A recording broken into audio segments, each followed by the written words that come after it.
Chapter 1. Are the beautiful mother and daughter still alive? Excruciating pain, piercing and relentless. Lin Chen abruptly opened his eyes, his gaze falling upon a mottled ceiling. The air was thick with the metallic scent of blood. He attempted to move, yet a searing agony shot through his right leg.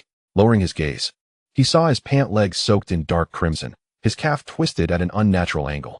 This was not his body. Lin Chen was bewildered. He had been reinforcing the defenses at a survival training camp on the outskirts of the city when a sudden collapse of steel reinforcement had struck him. How had he found himself in this place upon awakening? In the next instant, a surge of unfamiliar memories flooded his mind. Blue Star, a parallel world. He now resided in the suburban areas of Shengjing City, Long Kingdom of Blue Star. A month prior, Blue Star had been besieged by a mysterious crimson mist. Half of humanity had transformed into zombies, and all animals had mutated. Thus began the apocalypse. Water sources became contaminated, resources were in dire scarcity, and the once orderly society had disintegrated entirely. The original owner of this body, also named Lin Chen, age 28, was a quintessential sycophant. To curry favor with his beloved goddess, Sume, he had relocated here a month and a half ago. Following the outbreak, he had desperately scoured for supplies on her behalf. 3 hours earlier, the original owner had stumbled upon a bag of bread and a can of milk powder. But as he returned, a horde of zombies had suddenly surged into the community. In his frantic escape, he had broken his leg and, through sheer agony, crawled back to his dwelling, ultimately succumbing to excessive blood loss. Damn it, Lin Chen could not help but curse. If he was to be transported, could he not at least have a more favorable start? His parents had perished in the early days of the apocalypse. He was crippled, and now he found himself trapped in this potentially unsafe room. The last scene in the original owner's memory was of a swarm of zombies rushing into the community. Ding! Detecting the host's intense desire for survival, the apocalypse gift bonding system has been successfully activated. A cold, mechanical voice suddenly resonated in his mind. Lin Chen was taken aback. A system? A golden finger for traversers? System rules. Gifts presented to women with an attractiveness rating above 85 can yield multiplied returns. Resource restrictions. Limited to consumable and digestible items, such as food, medicine, etc. Base multiplier is determined by the recipient's attractiveness and purity. The higher the attractiveness and purity, the greater the multiplier. Bonus drop rate, randomly triggered, can enhance the quality of returned resources. The probability of triggering is related to the intensity of the recipient's emotional response, such as being touched, shocked, elated, etc., upon receiving the gift. Note 1. Initially, there is only one temporary storage space, which can hold only one type of returned resource. If not retrieved, a second return cannot be triggered. Note 2. Each target can only receive one gift and trigger a return within 7 days. Returned resources cannot be gifted again for further returns. Note 3. For every 10 new targets unlocked, the cooldown period is reduced by 1 day. Note 4. The system only displays the target's name, age, and attractiveness. Purity and base multiplier must be unlocked after the first gift is presented. A torrent of information surged into his mind, and Lin Chen instantaneously grasped the system's functionality. Incredible. Was this truly a sycophant system? Lin Chen felt a twitch at the corner of his mouth. The original owner had perished for the sake of sycophancy, and now he had to rely on this. Just then, hurried footsteps echoed from outside, accompanied by an impatient female voice. Lin Chen, are you in there? It was Su Mei, the goddess from the memories of the original owner, who lived next door. A surge of disdain welled up within Lin Chen. Yet he couldn't help but acknowledge her beauty, reluctantly calling out, "Here." The door creaked open with a key, revealing a woman clad in a tight black outfit, her face adorned with exquisite makeup. As her gaze skimmed over Lin Chen's broken leg, a flicker of astonishment crossed her features, swiftly replaced by unmasked disgust. A message appeared in Lin Chen's mind. Gift target detected. Su Mei, 25 years old, attractiveness rating 88. An attractiveness rating of 88 was indeed commendable. The original owner was not entirely blind. Where's my food? Did you not say you would bring me something to eat? Su Mei crossed her arms, her tone laden with expectation. Lin Chen glanced down at his left hand, which clutched a shriveled piece of bread, the only food this body possessed, fiercely reclaimed by the original owner. Now, with a broken leg and no sustenance, he was merely waiting for death. However, the system had stated that gifts could be reciprocated. Lin Chen raised the bread in his hand. Su Mei's eyes brightened, and she approached eagerly, reaching out to snatch it. Wait, Lin Chen retracted his hand. Su Mei frowned. What are you trying to do? Here, take it, he said, extending the bread with a placid demeanor. He no longer possessed the original owner's sycophantic mentality. His gift was merely a transaction for the system's return. Sume paused, evidently taken aback by Lin Chen's calmness. As she accepted the bread and weighed it in her hand, a look of dissatisfaction crossed her face. Useless, there's only one piece of bread. With that, she turned to leave. A notification chimed in Lin Chen's mind. Gift of bread to an attractive female detected. First-time gift unlocks basic multiplier. Sume, 25 years old. Attractiveness rating 88, purity level 58. Basic multiplier, 5x. No explosion rate triggered. Return materials, 5 loaves of bread, stored in temporary storage. Please retrieve promptly. Cooldown time, 7 days. Lin Chen's pupils constricted. A purity level of 58? A basic multiplier of only 5x? One loaf returned 5? It sounded profitable, yet a chill crept into his heart. Alas, original owner, you risked everything to curry favor with a battle-hardened goddess? This was not mere flattery, it was sheer folly. He felt a pang of sorrow for the original owner and gained a clearer understanding of Su Mei's true nature. Hey, Lin Chen called after her. Su Mei turned back, her expression rife with impatience. What now? Nothing, he replied, gazing at her as if lamenting someone unworthy. Su Mei furrowed her brow, seemingly oblivious to his meaning, or perhaps disinterested in engaging further. She discarded the spare key Lin Chen had given her and exited the room. You still want to fawn over me with a broken leg? Maybe in your next life. With that, she slammed the door shut behind her. As Lin Chen stared at the closed door, the last remnants of sympathy for the original owner's fixation dissipated entirely. He focused his thoughts, and in the next moment, 5 neatly packaged loaves of bread materialized beside him. Not a large quantity, but sufficient to stave off starvation for now. He picked up one loaf and took a hearty bite. The dry crumbs of bread scraped painfully against his throat, yet they afforded him a visceral sense of existence. 5 loaves, rationed judiciously, could sustain him for 2 or 3 days without issue. However, this was not a sustainable solution. With a broken leg, he required treatment and medication, better sustenance, and a secure environment. Unfortunately, it appeared that all of this depended on the system. Yet, Su Mei's return on investment seemed woefully inadequate, and given her demeanor, he likely had been deemed a lost cause, cast aside from her pool of prospects. He needed to find a target with greater allure and purity. Yet, after a month of the apocalypse, the dwindling survivors in the neighborhood made such a search daunting. As he gnawed on the bread, his thoughts churned. A faint sound of a baby crying, accompanied by gentle cooing, drifted from the upper floor. Lin Chen abruptly lifted his head, his gaze fixed intently on the ceiling. Were the mother and child still alive? He recalled that a single mother had moved in just a week before the world had plunged into chaos. What was her name?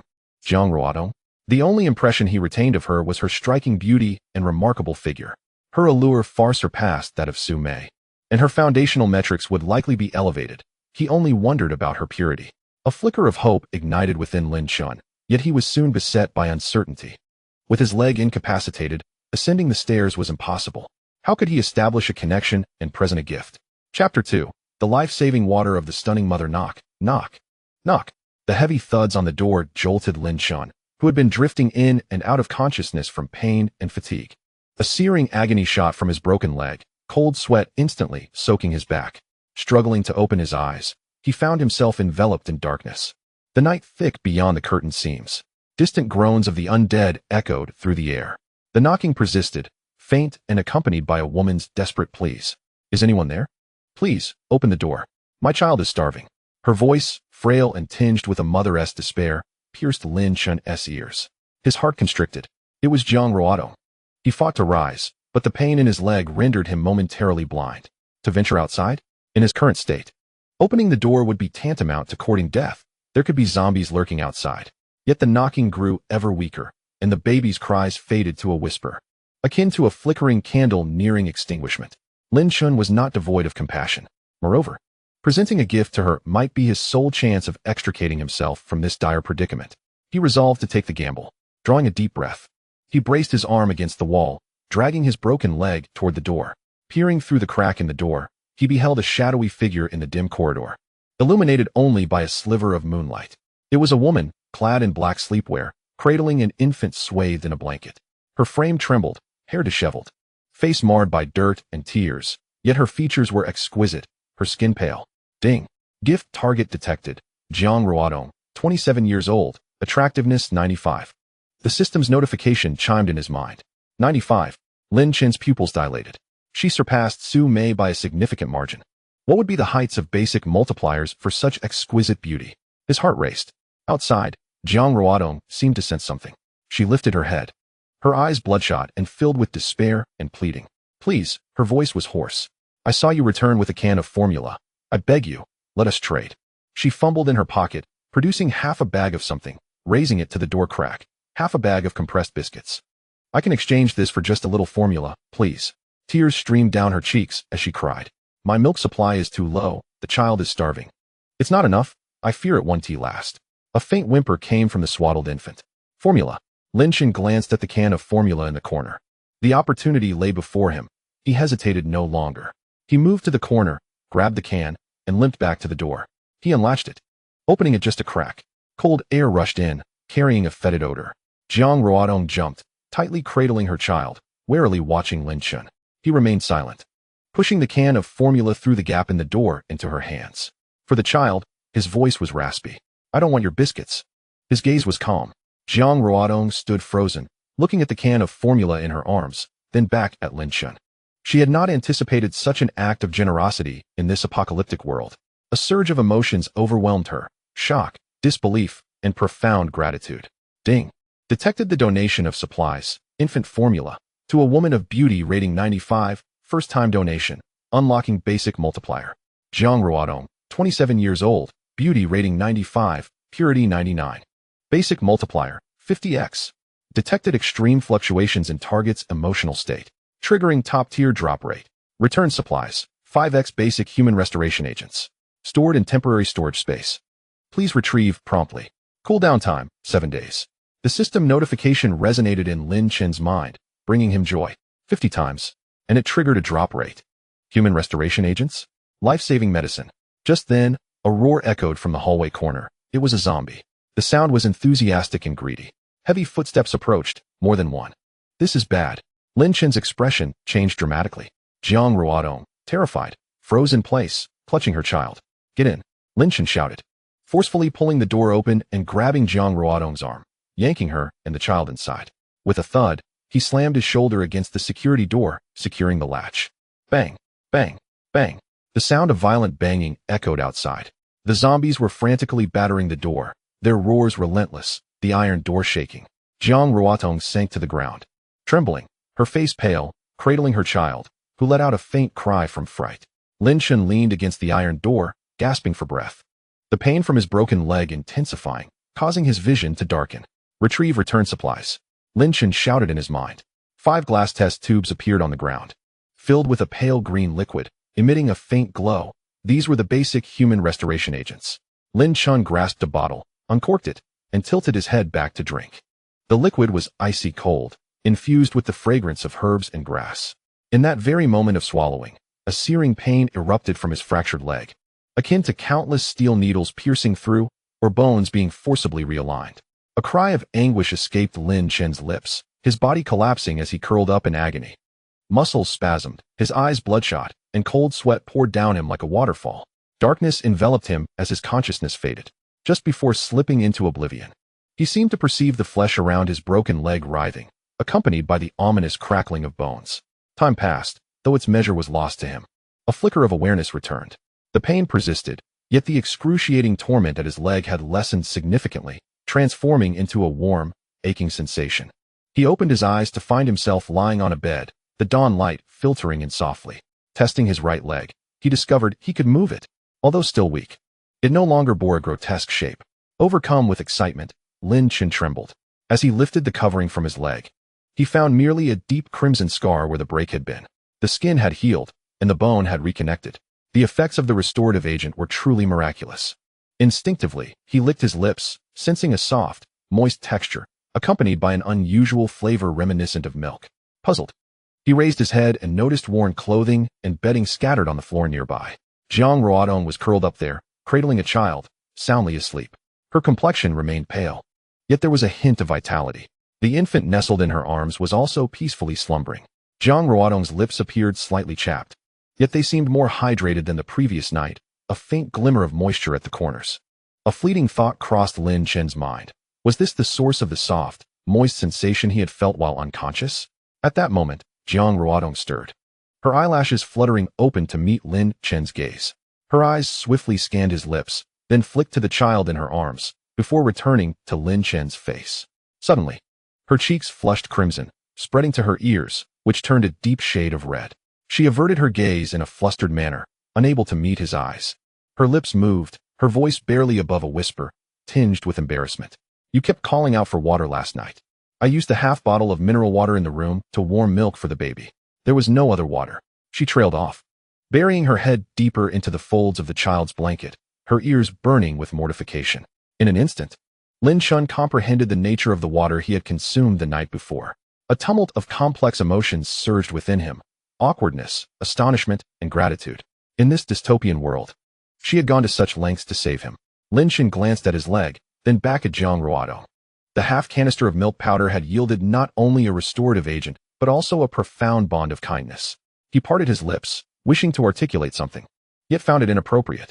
Ultimately, he simply murmured, "Thank you," feeling a deep appreciation for this woman, recognizing her as a worthy companion in their trying times. Moreover, her formidable presence was evident, as she managed to provide for both herself and her child. Jiang Ruodong's body stiffened momentarily, her head bowing even lower. The room was steeped in silence, filled with the fragrant aroma of medicinal solutions and the delicate scent of milk. A gentle current of trust began to flow between them. Chapter 3. Cohabitation with the exquisite mother. The room was enveloped in silence, punctuated only by the slightly awkward breaths of the two individuals and the rhythmic inhalations of the infant.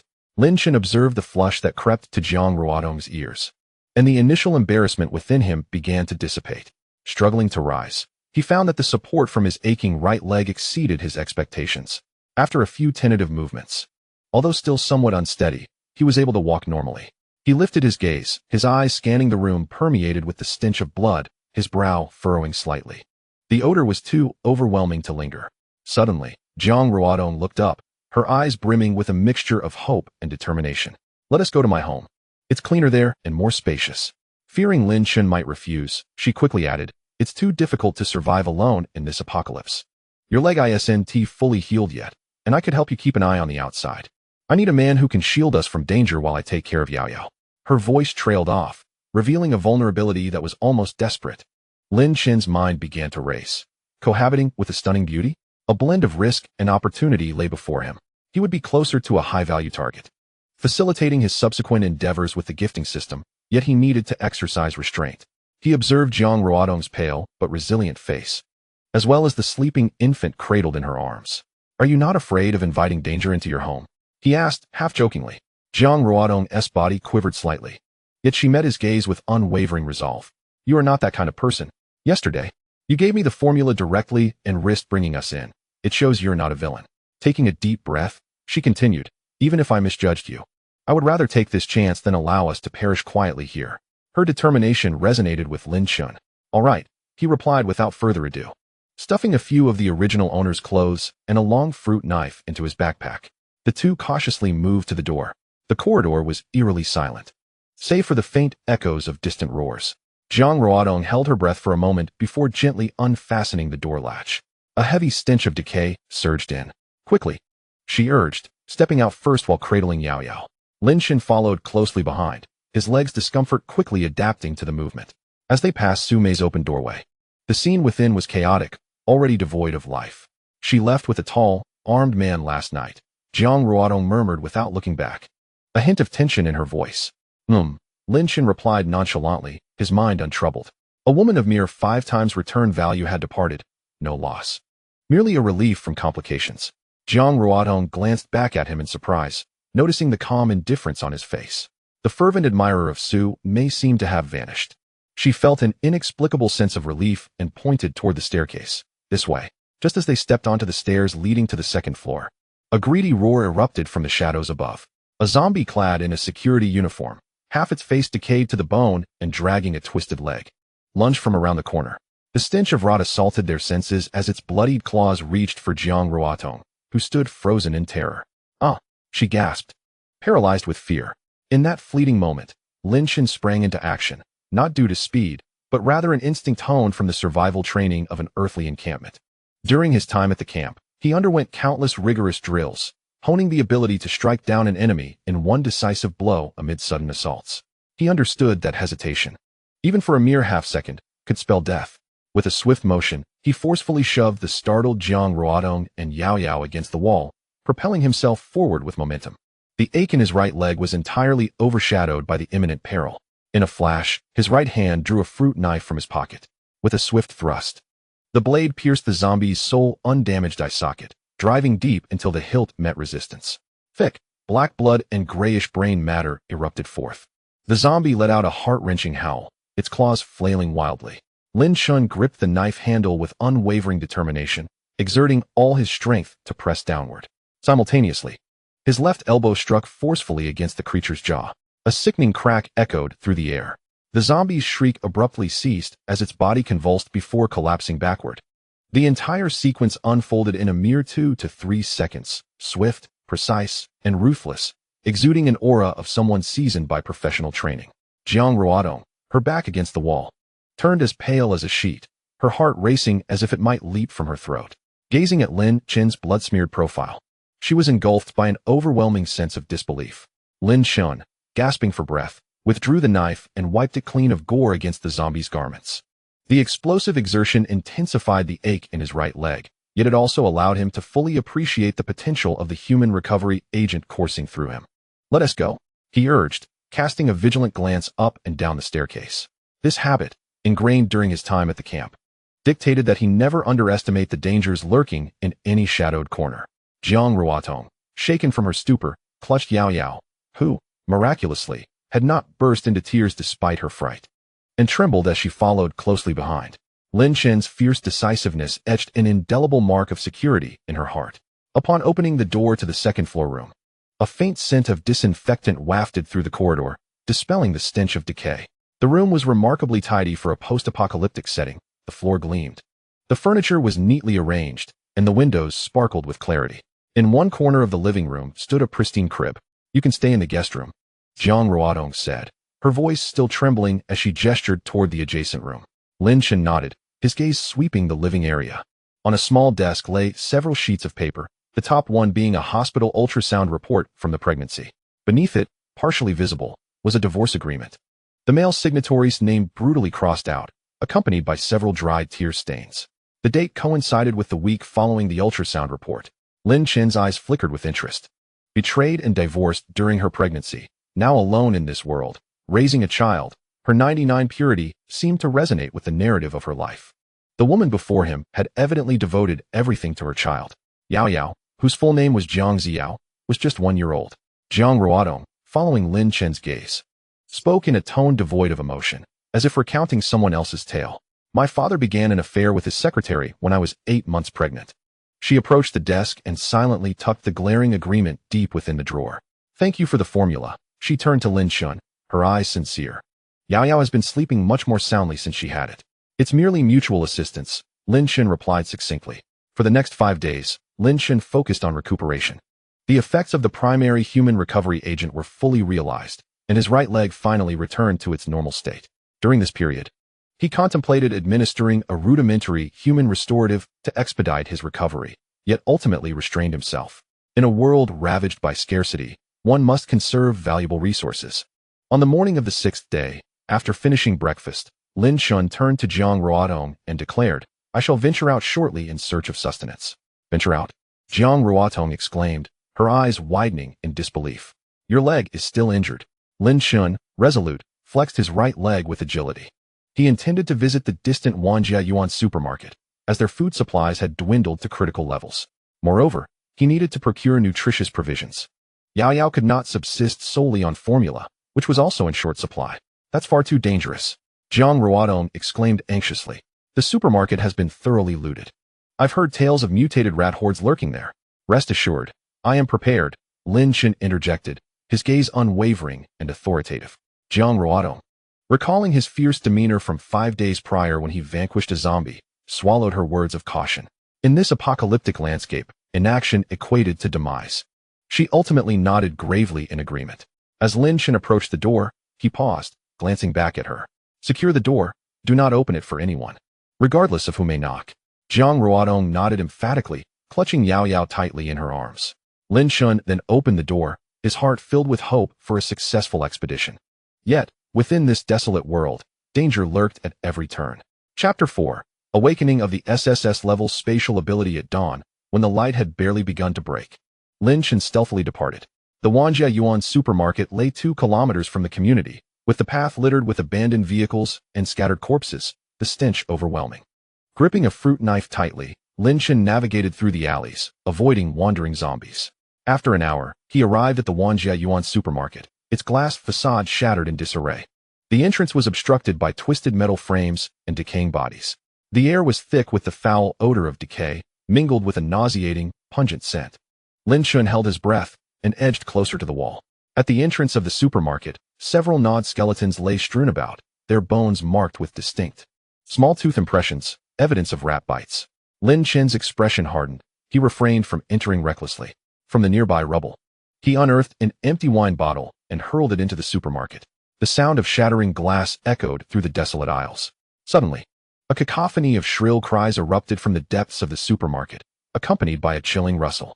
A horde of rats, as large as cats, emerged from behind the shelves. Their sleek, oily fur glistening and eyes gleaming red. Their sharp claws scraped noisily against the ground as they surrounded the broken bottle, tearing at it frantically in a frenzy. A glint of cold determination flashed in Lin Chen's eyes. He crouched low and swiftly darted into the supermarket, using the shelves as cover to advance deeper within. The rat swarm, momentarily distracted by the shattered bottle, failed to notice his presence. The supermarket lay in utter disarray, shelves toppled and products strewn across the floor, most having spoiled beyond recognition. Lin Chen's objective was clear: to find canned goods, compressed biscuits, and other long-lasting provisions. He rummaged through the snack section, and fortune smiled upon him as he discovered 5 unopened boxes of compressed biscuits tucked away in a corner. He hurriedly stuffed them into his backpack. In the canned goods aisle, he found 2 cans of beef that had rolled beneath the shelves. Just as he prepared to make his escape, a sharp, piercing screech echoed through the air. A lone mutated rat had spotted him, its crimson eyes fixated upon him. A wave of dread washed over Lin Chen. Without a moment's hesitation, he seized a nearby iron rod and brought it crashing down. The rod met the rat's head with a sickening thud. However, the wretched scream alerted the others. All at once, the horde of rats ceased their scuffling and turned in unison. Countless pairs of red eyes flickered ominously in the dimly lit supermarket, locking onto Lin Chen. This was dire. He cursed internally and turned to flee. The swarm of rats surged forward like a tide. Lin Chen exerted every ounce of strength to run, colliding with the shelves in a desperate attempt to hinder their pursuit. But to little avail. One rat leapt onto his back, its sharp claws piercing his flesh. Pain shot through him. Gritting his teeth, Lin Chen leaned back forcefully, pinning the rat against the shelf, and retaliated with a swift strike. Yet, more rats closed in around him, trapping him in a corner. Damn it, Lin Chen swore, swinging the iron rod with all his might. Each strike felled a rat, but their numbers were overwhelming, and fresh wounds adorned his body, blood staining his clothes. Just as he felt he could endure no longer, an unusual screech pierced the chaos. The rat swarm abruptly halted its assault, retreating to the sides. Lin Chen gasped for breath, eyeing the front cautiously. Emerging from the mass was a rat the size of a small dog. Its fur a murky gray and its eyes a haunting shade of purple, drool dripping from its jaws. It was the Rat King.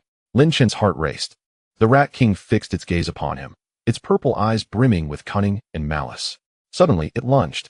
With lightning speed, it pounced towards Lin Chen. One paw aimed squarely at his chest. There was no time to evade. He barely managed to deflect the blow with his iron rod. Clang! The force was immense, sending the rod flying from his grasp. Lin Chen staggered back, his chest ablaze with pain. The Rat King, emboldened by its advantage, attacked again. A fierce determination flickered in Lin Chen's eyes. He abandoned defense, leaping forward to evade the Rat King's claws while plunging a fruit knife deeply into its skull. A blood-curdling scream escaped the Rat King as it thrashed wildly, flinging Lin Chen away. He crashed into a shelf, coughing up blood. Yet he clung tenaciously to the knife's hilt, refusing to let it be dislodged from the Rat King's head. The Rat King savagely gnawed at Lin Chen's arm, the agony threatening to overwhelm him. Nevertheless, he gritted his teeth and summoned his last reserves of strength, twisting the knife within the Rat King's skull. The creature's movement slowed, and finally, it collapsed, convulsing briefly before succumbing to stillness. Witnessing this, the surrounding horde of rats let out a series of frantic squeaks and scattered in all directions. Lin Chen lay on the ground, gasping for breath. His body was covered in wounds, with a deep gash on his arm revealing bone. Struggling to rise, he pulled the fruit knife from the head of the Rat King. A small, peanut-sized crystal core, emanating a faint blue glow, fell before him. His eyes sparkled with intrigue. In his previous life, such crystal cores were known to provide immense energy and had a certain probability of awakening latent abilities. He carefully picked up the crystal core, feeling its icy touch, as if energy flowed within. He nearly succumbed to the urge to swallow it, but reason prevailed. No. He glanced at the system panel, noting Zhang Ruodong's cooldown time of 0 days, then back at the crystal core in his hand. A plan began to form in his mind. Enduring the excruciating pain, he searched for additional food but found none. Thus, he dragged his injured body, laboriously making his way home. By the time he returned to the community, dawn had just begun to break.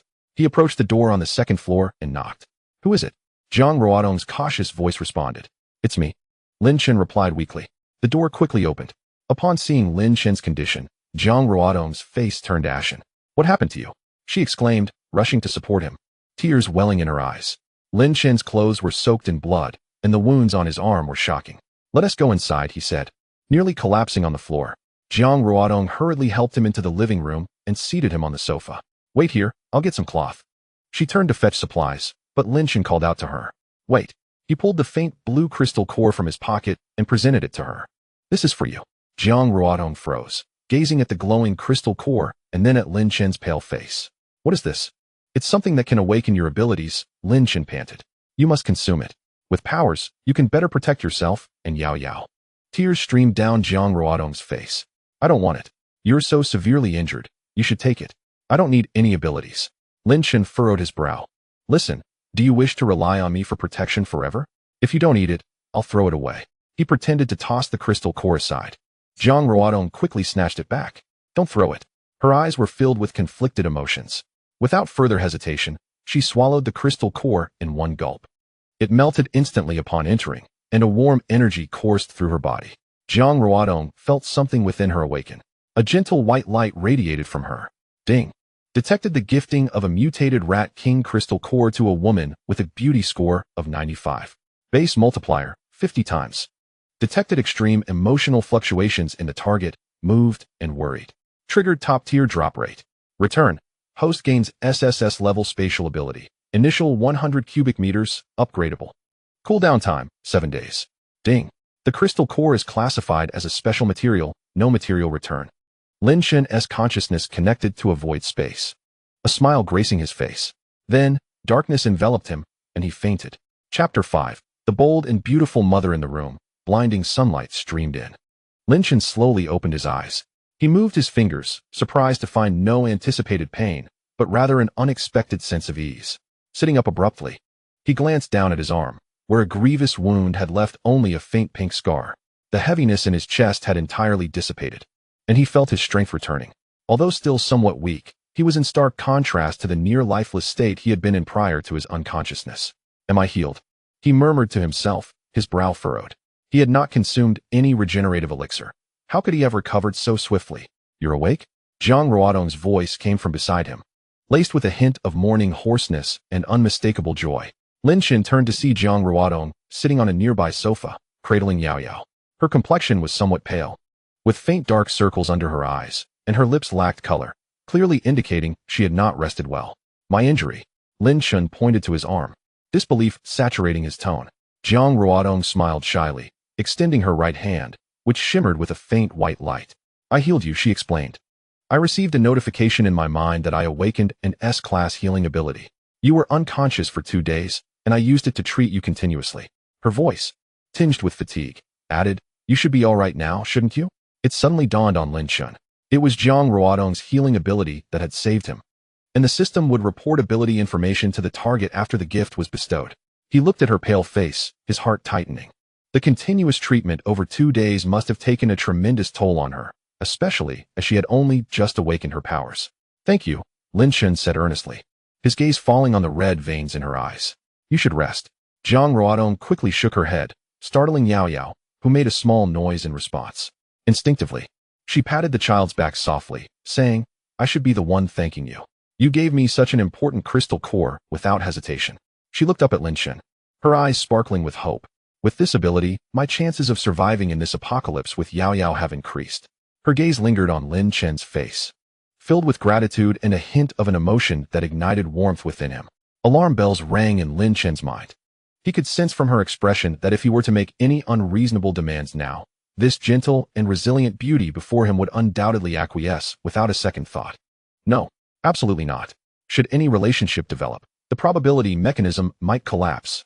Jiang Ruodong, with her 95 beauty and 99 purity, could not be squandered so easily.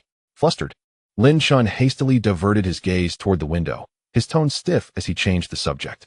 It seems quieter outside than it was a few days ago. Jiang Ruodong's smile faltered for a moment, the light in her eyes dimming like a candle flickering in the wind. She lowered her head, responding softly. Perhaps the zombies have moved elsewhere. An awkward silence enveloped the air. Lin Chen could sense her shoulders sagging slightly, her arms tightening around the child she held. She might have misunderstood, perhaps thinking that she was unworthy of Lin Chen because of her divorce and raising a child. He bitterly smiled inwardly. How could he possibly look down on her? It was clearly the system's rules that forbade him, yet there was no way to express this. So he let her continue in her misconception. Feeling somewhat weak, he wished to sleep a little longer. He pulled back the covers and lay down again. Turning his back to the door, Jiang Ruodong sensed this was his subtle way of dismissing her, and her eyes subtly reddened as she took Yao Yao and exited the room. The moment the door closed, Lin Chen thought he heard a faint sigh from outside. He lay on the bed, rubbing his forehead. This system rule was truly vexing. He concentrated his thoughts, allowing his consciousness to sink into a transparent space. It was approximately 100 cubic meters, empty and desolate, yet significantly larger than the previous temporary storage space. Could an SSS-level spatial ability be this small? Just as he pondered this, the system's prompt sounded, ding.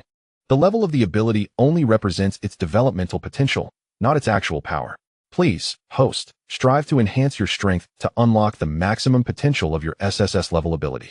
Oh, so that was it. An SSS-level ability did not equate to SSS-level power.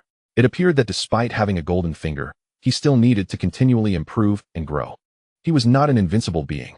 Furthermore, he had been reborn to Blue Planet a month after the apocalypse erupted, meaning his strength would be far inferior to others. It seemed the days ahead would be quite constraining. This apocalypse was different from what he had previously witnessed. Being injured by a mutated rat did not lead to becoming a zombie, which was indeed a change. He ceased his internal conflict and attempted to retrieve the cup from the table. With a flicker of thought, the cup remained still. Realizing this, he reached out to touch it, then concentrated again, and the cup vanished with a whoosh, only to reappear at his command. How useful! He excitedly pumped his fist. The system's temporary storage space had merged with the ability space, lifting all previous restrictions. From now on, gathering, returning, and storing supplies would be much more convenient. Moreover, time stood still within this space, ensuring that food would not spoil. For the next 3 days, Lin Chen remained indoors, recuperating. Jiang Ruodong treated him daily, her palm radiating a warm white light that enveloped his wounds, bringing a comforting tingling sensation. Bear with it. It might sting a little, she would softly remind him, her voice gradually losing its weariness as her ability seemed to grow stronger.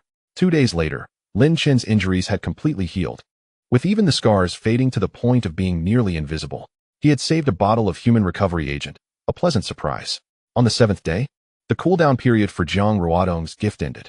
The compressed biscuits and canned beef that Lin Chen had risked his life to retrieve remained untouched by her. When he inquired why, she replied that they were his hard-won spoils and she could not eat them without his consent. Lin Chen sighed. What a foolish woman. Even in the apocalypse, she clings to such principles. During his recovery, the two had subsisted solely on compressed biscuits. He had refrained from touching the canned beef, intending to reserve it as a gift. Watching Jiang Ruodong feed the child, Lin Chen handed her a can of beef. Ruodong, this is for you to replenish your nutrients. Yao Yao cannot survive on formula alone. Jiang Ruodong glanced at the can, her eyes flickering, but she did not decline. As her fingertips inadvertently brushed against Lin Chen's hand, she recoiled as if jolted by an electric shock, her cheeks flushing with a rosy hue.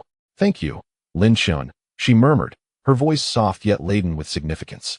Should you have any needs, do not hesitate to seek me out. Lin Chen discerned the depth of her words, his heart skipping a beat as he hastily retreated to his room, leaving Jiang Ruodong in the living room, sighing as she gazed at his departing figure. Ding. Detected a donation of beef canned goods to a woman with a beauty score of 95. Base multiplier, 50 times. detected fluctuations in the target's emotional state, shyness and gratitude, triggering explosion rate. Return goods, 200 cans of beef, now stored in space. Cooldown period, 7 days. Observing the mountain of canned beef accumulated in his space, Lin Chen felt a wave of reassurance. Food was no longer a pressing concern. Yet, a new dilemma arose. The bottled water at Jiang Ruodong's home was dwindling, barely half a barrel remaining, and even with careful rationing, it would not last more than 3 days. Furthermore, the power had just gone out, and communication had been severed, leaving uncertainty about future restoration. Resolving the water issue would take precedence over the electricity troubles. Standing by the window, Lin Chen gazed at the streets below, where zombies wandered aimlessly, his expression turning resolute. It appeared he would have to venture out once more. His objective, a clean water station near the national highway. Listening to the sounds of Jiang Ruodong playfully teasing Yao Yao in the living room, and recalling the directness of her earlier words, Lin Chen couldn't help but smile wryly. Faced with this stunning mother, he questioned how much longer he could maintain his composure. At that moment, entangled in his thoughts, he could not foresee that soon he would be forcibly propelled by Jiang Ruodong, leading to unexpected changes in his spatial abilities. Chapter 6. Encountering robbers and acquiring a treasure blade. The following morning, the clean water station was situated 5 kilometers away alongside the national highway. Lin Chen hurried along, his physical strength fully restored, even surpassing his pre-apocalypse vigor. He deftly evaded several wandering zombies, moving with the agility of a cheetah, a skill honed through relentless practice in survival courses at the camp. After more than 2 hours, the blue sign of the clean water station came into view. The iron gate stood ajar, and silence enveloped the interior. Gripping his fruit knife tightly, Lin Chen cautiously pushed the door open. The courtyard was overgrown with weeds, and several overturned tricycles lay rusting nearby. A faint scent of disinfectant mingled with the odor of decay permeated the air. Approaching the entrance to the business area, he found the glass door shattered, revealing an empty interior devoid of any supplies. Only a few empty water barrels littered the ground, indicating the place had been thoroughly stripped bare. Frowning, Lin Chen refused to give up and made his way to the back storage room. The door was locked, but after delivering a few solid kicks, the lock shattered, and the door swung open with a creak. Inside, it was just as desolate, save for a faucet in the corner that dripped steadily, releasing murky liquid tinged with a faint green hue. The contamination was severe. He shook his head, unwilling to risk contact. It seemed his only option was to search elsewhere for better fortune. As Lin Chen turned to leave the clean water station, he caught sight, out of the corner of his eye, of a white box truck parked not far away. In the cab, 2 individuals sat furtively observing him. Lin Chen's heart sank. Instinctively, he considered evading them. "Hey, stop!" a gruff voice called out. The door to the cab swung open, and 2 men jumped down. One was tall and imposing, wielding a gleaming tang knife, its blade glinting ominously. The other was short and stout, devoid of any weapon, yet his gaze was menacing. They positioned themselves before Lin Chen, blocking his path. "Kid, with your delicate skin, you hardly seem like someone struggling to survive in this apocalyptic world," the tall man grinned, revealing a set of yellowed teeth. "What valuables do you possess? Hand them over, and I might grant you a swift demise." A chill ran down Lin Chen's spine. He had encountered robbers. Assessing the duo, he noted the tall man appeared formidable, the tang knife exuding an aura of intimidation. The short man, though unarmed, had a shifty demeanor, suggesting hidden treachery. A direct confrontation would be unwise. He needed a strategy. He instantly adopted a fearful expression, his body trembling slightly. "Gentlemen, I'm merely an ordinary person. I possess nothing of worth," he stammered, gradually retreating. The tall man scoffed. "Nothing of value? Then what brings you to such a desolate place?" "I came to search for water." Lin Chen's voice quivered. "My family is on the brink of dehydration." "Water?" The tall man raised an eyebrow. "The water station nearby has long been depleted. I suspect you are not being truthful." He brandished the tang knife, threateningly. "Be sensible and hand over your backpack. Otherwise, do not blame me for my cruelty." Lin Chen shuddered in terror. Please don't kill me. I'll comply." He slowly lowered his backpack, all the while discreetly moving his fingers within his pocket. With a focused thought, the fruit knife from his spatial pocket quietly materialized in his hand, concealed within his sleeve. The tall man, noticing this, wore a smug expression as he strode confidently towards Lin Chen. "At least you know your place." Before he could finish his taunt, Lin Chen sprang into action, the pent-up ferocity erupting in an instant. He lunged forward, the fruit knife striking with the swiftness of lightning.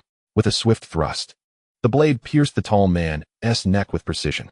The man's eyes widened in shock, his previously triumphant expression frozen in place. A gurgling sound escaped his throat as blood erupted like a fountain. The tang knife clattered to the ground, and his body crumpled to the floor, convulsing briefly before falling still. The entire sequence unfolded with breathtaking speed, leaving the stout man momentarily stunned. Upon witnessing his companion collapse with the fruit knife embedded in his neck, clarity struck him like a thunderbolt. Why you dare to kill?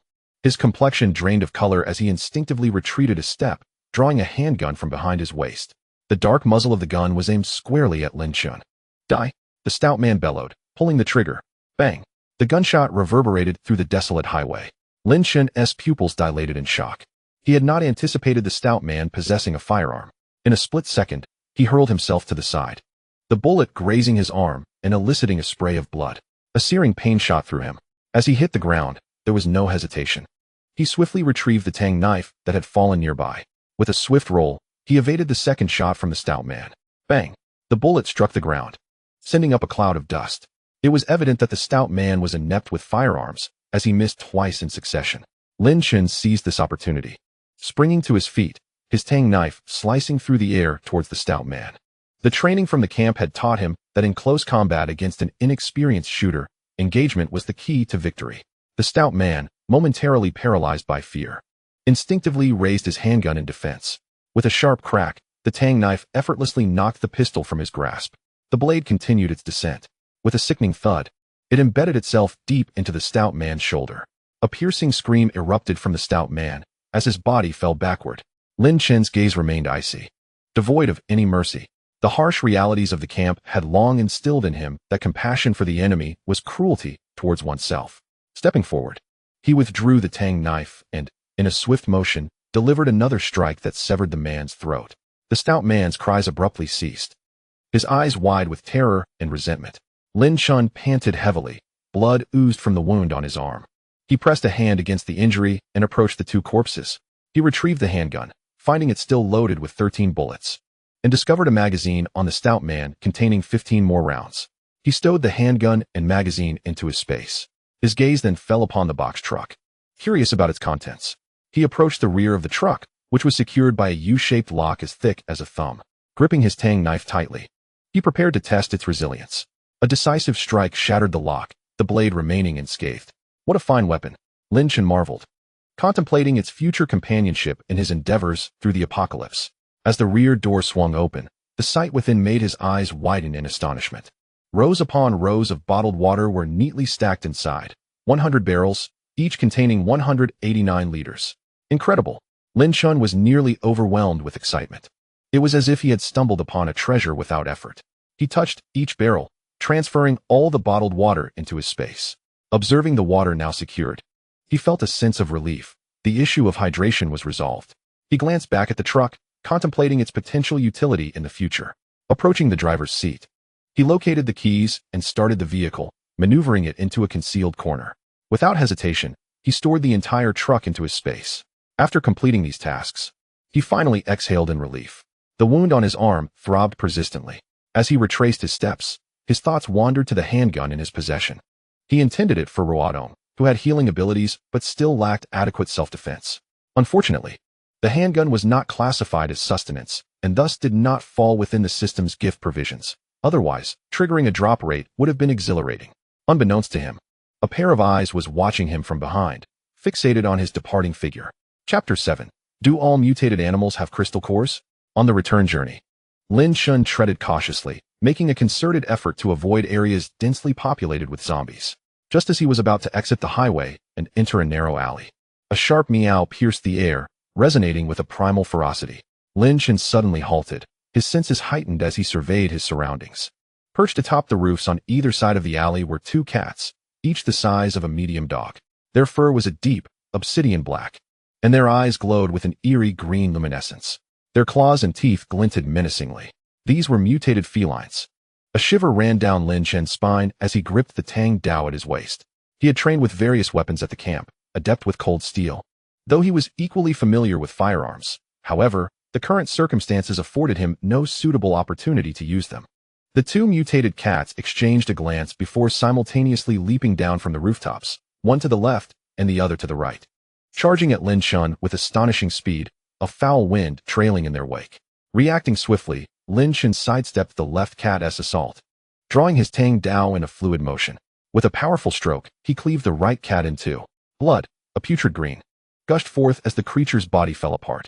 The left cat missed its target and, upon landing, swiftly pivoted to launch another attack on Lin Chen. Its speed had increased, claws slicing through the air as it aimed for Lin Chen's face.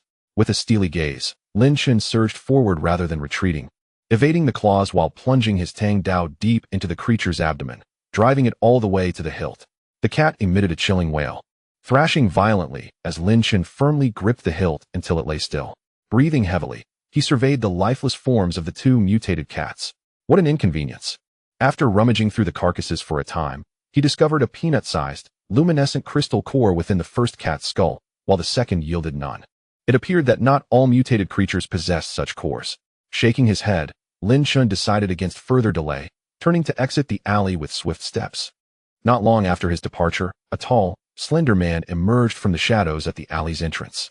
His face bore a look of uncertainty as he gazed in the direction Lin Chen had gone, then glanced down at the two mangled cat corpses. An involuntary swallow betrayed his thoughts. This fellow is rather ruthless, he murmured to himself. The smoothness with which Lin Chen dispatched the mutated cats was clearly visible from afar. But what astounded the man even more was Lin Chen's seemingly supernatural ability to collect resources, although he could not discern the details from his distance. The sudden disappearance of the bottled water and the truck was no ordinary feat. Moreover, it seemed Lin Chen was searching for something among the cat corpses. The man wore a puzzled expression but dared not linger. He quickly slipped into another alley, his footsteps light as he followed Lin Chen. Maintaining a distance of 100 meters, like a shadow trailing behind him, Lin Chen remained oblivious to his pursuer, focused on his destination as he deftly avoided the scattered zombies roaming the main thoroughfare. Taking a shortcut through several abandoned residential buildings, he soon spotted the familiar entrance to his neighborhood. He slowed his pace, cautiously observing for a moment to ensure no zombies were congregated at the entrance before slipping inside. The slender man paused atop a building across from the neighborhood, watching Lin Chen enter a particular apartment block. He immediately retrieved an antiquated walkie-talkie, lowering his voice to say, "Tiger, we've arrived at the location.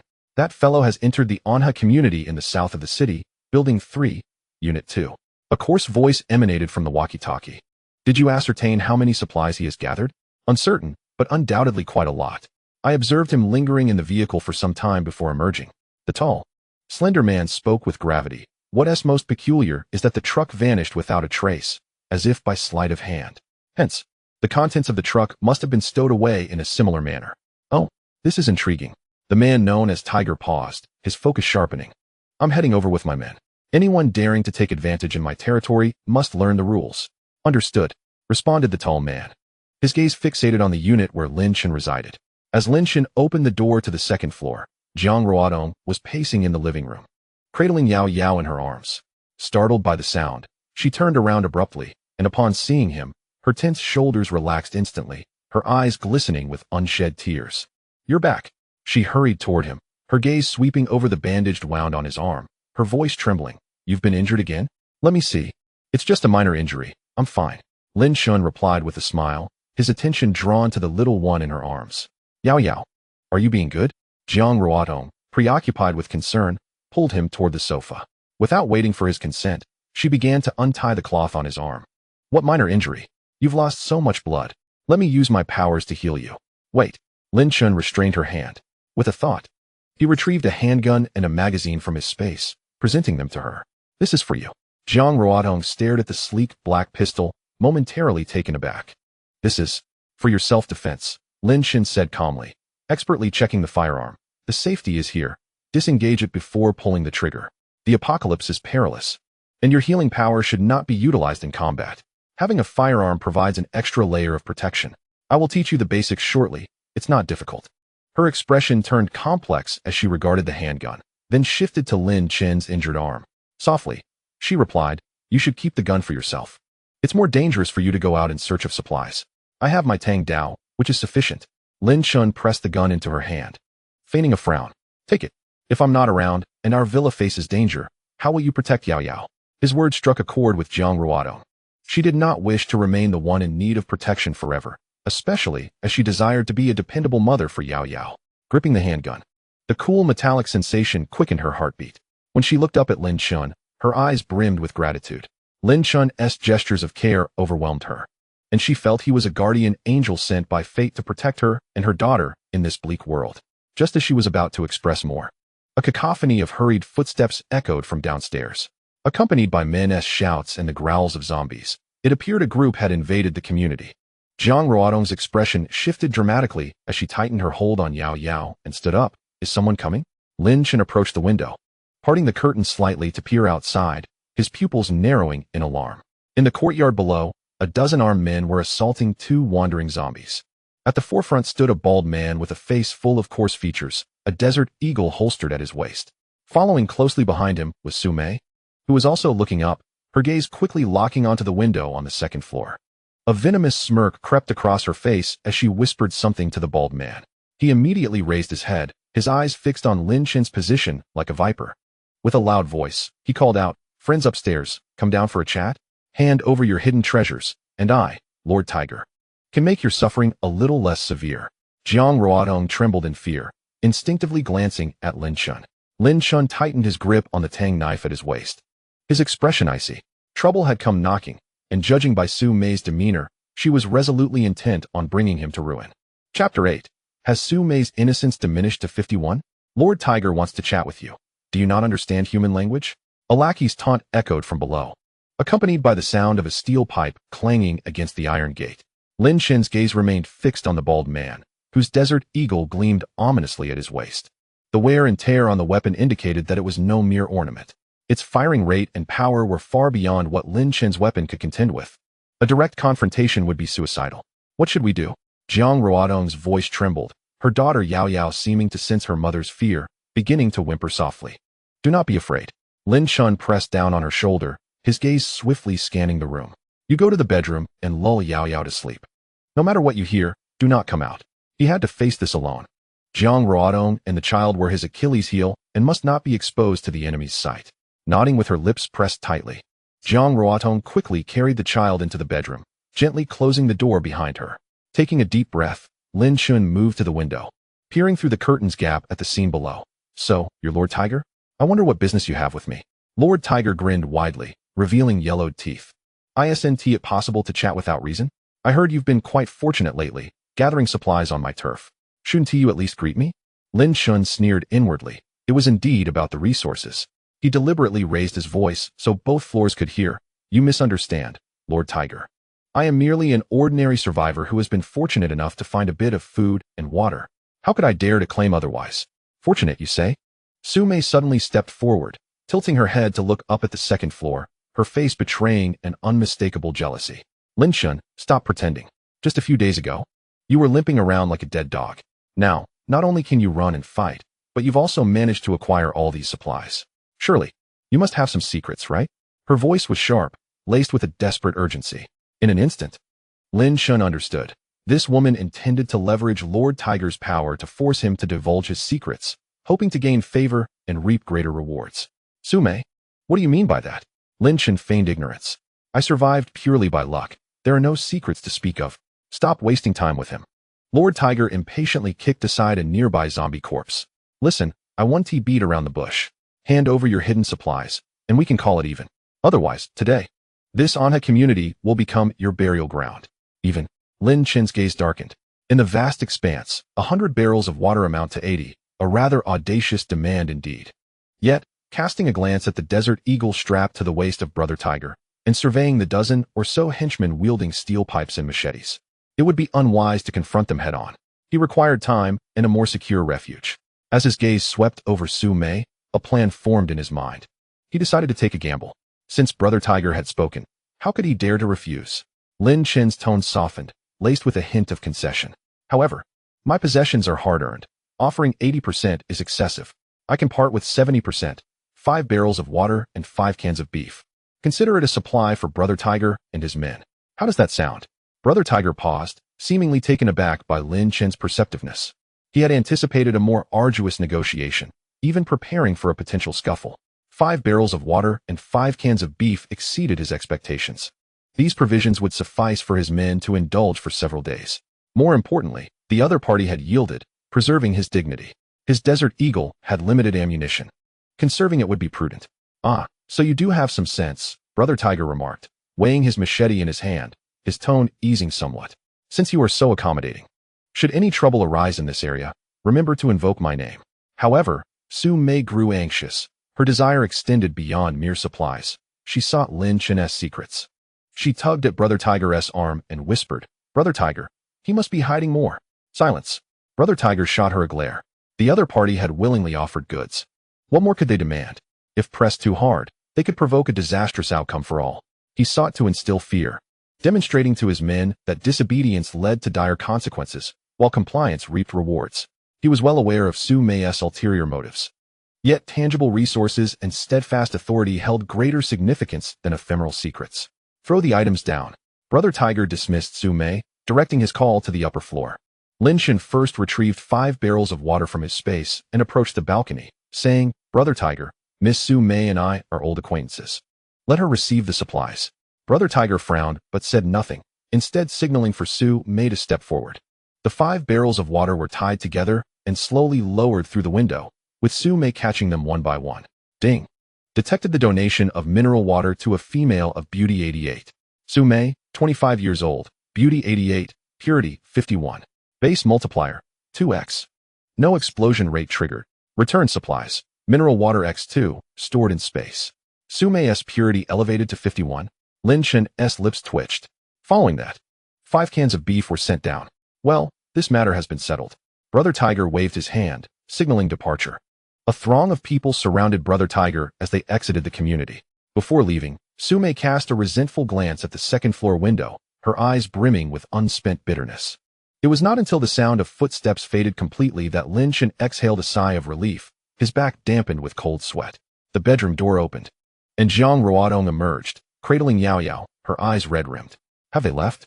"They have," Lin Chen nodded, though his expression remained grave. "But we cannot linger here. Our location has been compromised. If Tiger can come today, others will follow tomorrow." Lin Chen approached the window, gazing at the cluster of villas across the street. "Do you see sentry watching over there? It consists of row houses, surrounded by high and thick walls. We should find an unoccupied villa to take refuge in. It would be difficult to locate us." In the original owner's memory, after the apocalypse erupted, mutated viper snakes frequently appeared in that villa area, which deterred survivors from venturing there. However, Jiang Ruodong hesitated at the mention of the mutated vipers. "As long as we fortify the villa, we need not fear their attacks," Lin Chen reasoned. Moreover, the very presence of the viper swarms has resulted in scarce survivors frequenting that area, making it more advantageous for us to hide. After night fell, we would discreetly head there.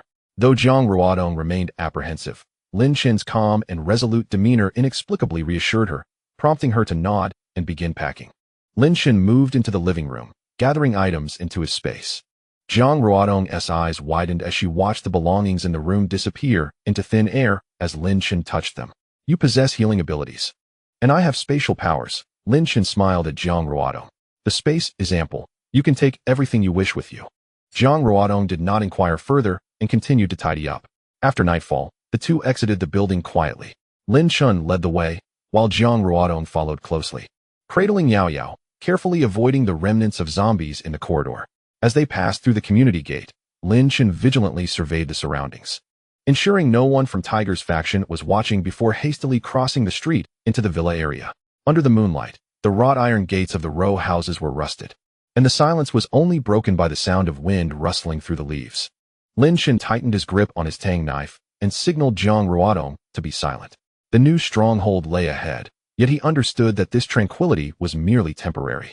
In this post-apocalyptic world, true safety always resided in one's own fists and the weapons at hand. He would eventually reclaim the items taken by Tiger.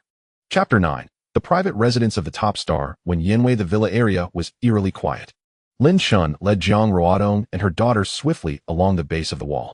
Most of the villas they passed were shrouded in darkness, with only 2 or 3 displaying faint glimmers of light, more akin to candlelight or emergency lamps than electric illumination.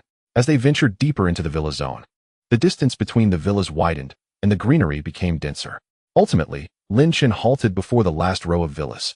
Villa number 8 stood adjacent to the perimeter wall, with 5-meter-high barriers entwined with rusted barbed wire, rendering it nearly impossible to climb. More crucially, the entrance of Villa No. 8 was a heavy blast door with an electronic lock, difficult to pry open. Lin Chen surveyed the 3-story villa, his gaze settling on the skylight atop the roof. If the front door is inaccessible, I will enter from the rooftop. Wait by the wall. Once I ascertain it is safe, I will call for you. He retreated a few steps, using the branches of a nearby old locust tree to climb, reaching the roof's edge within minutes. The skylight was equipped with a manual lock, which Lin Chen pried open with great difficulty using a tang knife. According to the security standards prior to the apocalypse, once this villa skylight was tampered with, the indoor surveillance and alarm systems would undoubtedly respond immediately. Yet at this moment, apart from the sound of the wind, there was an eerie silence. Lin Chen vaulted into the attic, which was coated in a thin layer of dust. He descended the staircase, and on the dining table in the first-floor restaurant lay a collection of unwashed plates, suggesting that the residents of the villa had left in a great hurry. However, the refrigerator was empty, and the utensils in the cabinets were neatly arranged. It felt secure. Lin Chen approached the window on the first floor and waved to Jiang Ruotong, gesturing towards the villa's side door. Jiang Ruotong, carrying Yao Yao, hurriedly entered and, upon seeing the spacious and tidy living room, felt her tense nerves relax somewhat. It's so roomy here. Let's check upstairs first. Lin Chen led her to the second floor, where the master bedroom door was slightly ajar. As he pushed it open, a cloud of fine dust rose. Inside was a colossal round bed, and a magnificent piece of art adorned the wall. The woman in the photograph, dressed in haute couture, with striking features and a dazzling smile, was none other than Wen Yanwei, the top-tier star of the Dragon Country before the end of the world. Is this Wen Yanwei's villa? Jiang Ruotong gasped, covering her mouth. She had previously followed her dramas and was intimately familiar with her face. No wonder the decor was so lavish. Lin Chen suddenly understood why the villa's security features surpassed those of ordinary residences. It was indeed a celebrity's private abode. A glance into the walk-in closet revealed an array of garments and accessories, clearly indicating the owner's high standards of living. The third floor housed a study and a viewing platform, which faced the inner side of the surrounding wall, offering a broad view and allowing for clear observation of any external movements, a natural lookout point. It seemed that there was a staircase leading down. Jiang Ruotong pointed to an inconspicuous wooden door in the corner of the first-floor living room. Lin Chen approached and opened the door, revealing a staircase that indeed led underground. I'll go take a look. He instructed Jiang Ruotong to wait by the door as he descended alone with a flashlight. The sight on the basement level left him astonished. It was an indoor swimming pool filled with water, the clarity of which allowed one to see the bottom, accompanied by lounge chairs at the edge. Even more astonishing was the control panel beside the pool, where a faint green light was still illuminated. Is there still power? Lin Chen approached and pressed a button, and to his surprise, the water circulation system at the bottom of the pool hummed to life, gently stirring the water. It appeared there was an independent power supply system, enabling it to remain operational even in the post-apocalyptic world. He descended another flight of stairs to the second basement level, where the true marvel awaited. This space was vast, housing a generator room with 2 diesel generators and a stack of sealed diesel barrels nearby. The gauges indicated that there was enough fuel for the generators to run for another month. The majority of the second floor was occupied by a gym and entertainment area, complete with treadmills, a billiards table, and even a small home theater, equipped as lavishly as a luxury club. Ruotong, come down quickly. Lin Chen couldn't help but raise his voice. Jiang Ruotong, carrying Yao Yao, descended and, upon witnessing the basement's grandeur, her eyes widened in disbelief. Is this really a basement? The life of a top-tier celebrity is utterly extravagant. Not merely a basement, but a fortress. Lin Chen approached the generator with a smile, remarking that with the diesel generator in operation, the pool's water could be circulated. While it was not potable, it could be filtered for extended use. Additionally, the fresh air system ensured proper ventilation. The concealed nature of the basement level allowed them to operate lights at night without fear of detection, while vigilance during the day could be maintained upstairs, an ideal setup. Jiang Ruotong gazed at the crystal-clear pool and then at the nearby fitness equipment, her face breaking into the first genuine smile she had worn since the apocalypse. It seems we have found a home. Perhaps, Lin Chen nodded. But we must first reinforce the doors and windows, replace the side door with a sturdier lock, and install several security devices along the perimeter. He began to strategize. The immediate priority was to procure more diesel. The generator could not afford to stop. Next, fortifying their defenses was paramount to transform this place into a safe haven. As time passed, the two began to tidy up. Lin Chen retrieved supplies from his storage space, placing them in the basement storage room. The basement level included a lounge with an independent bathroom, designated for Jiang Ruotong and her daughter. while he opted for the adjacent entertainment room. Little Yao Yao, in this new environment, did not fuss. Instead, fatigue overtook her, and she soon fell into a deep slumber in her crib. Once everything was in order, Jiang Ruodong unexpectedly tugged at Lin Chen's arm. A hint of shyness on her face. The water in the pool is clean, and the circulation system is functional. Would you like to swim together? Lin Chen paused momentarily. Now? Yes. Jiang Ruodong's eyes sparkled, having not bathed in ages. With hot water available, and the pool's pristine water, it was the perfect opportunity to refresh. Besides, it was a rare chance to relax in such a secure place. Her enthusiasm was hard for Lin Chen to refuse. After all, opportunities like this were scarce in the apocalypse. All right, I'll go fetch a clean set of clothes. He turned to retrieve his garments, planning to indulge in a brief soak. However, upon returning to the poolside, he was instantly taken aback. Jiang Ruodong had donned a black bikini and stood at the edge of the pool. The soft light illuminated her figure, accentuating her slender waist and graceful curves. Her once pale skin glowed with a lustrous sheen in the water's reflection, completely dispelling any remnants of the struggles she had faced as a mother in the apocalypse. Lin Chen's mind buzzed, and the system's rules echoed in his brain. Oh, I just remembered I need to check the diesel level in the generator. I'll go see. He nearly fled in a panic, sprinting towards the basement without daring to look back. Jiang Ruodong watched his hasty retreat, momentarily stunned before stomping her foot in frustration. Why are you running away? She glanced down at her bikini, a purchase made before the apocalypse that had never seen the light of day until now. Spurred by the sight of the pool, she had impulsively changed, never anticipating it would frighten him off. Silly Lin Chen, she muttered, a blush creeping onto her cheeks. Ultimately, she stepped into the pool, allowing the clear water to envelop her body, relishing the long-awaited sensation of relaxation. Meanwhile, Lin Chen leaned against the generator in the basement, his heart still racing. He observed the piles of canned beef in his storage, silently thankful for his swift exit. Jiang Ruodong's explosive reaction mechanism could not afford any missteps at this moment. As his gaze swept over the pale, luminescent crystal core, he realized it had almost completely merged with his storage space. Hey, can we merge after I present my gift? But the crystal core vanished entirely. It seems that in the future, acquiring crystal nuclei should not be stored in the spatial realm, lest they be stealthily consumed. What alterations might occur within the spatial abilities after ingesting the crystal nucleus? Chapter 10. Why are you running? I want to devour you.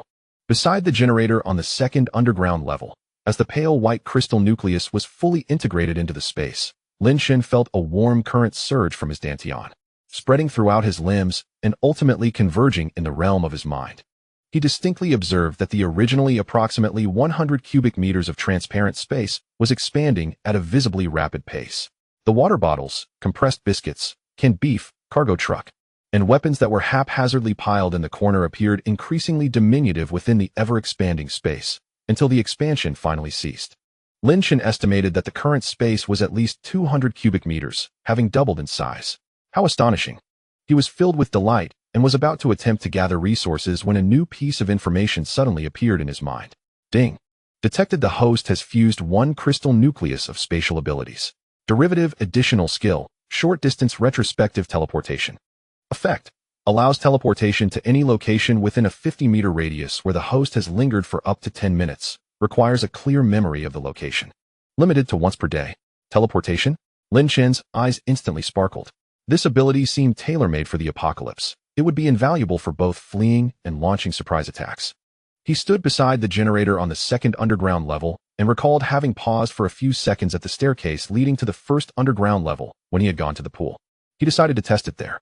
Lin Chen concentrated his thoughts, vividly picturing the tile patterns and wall scratches at the staircase.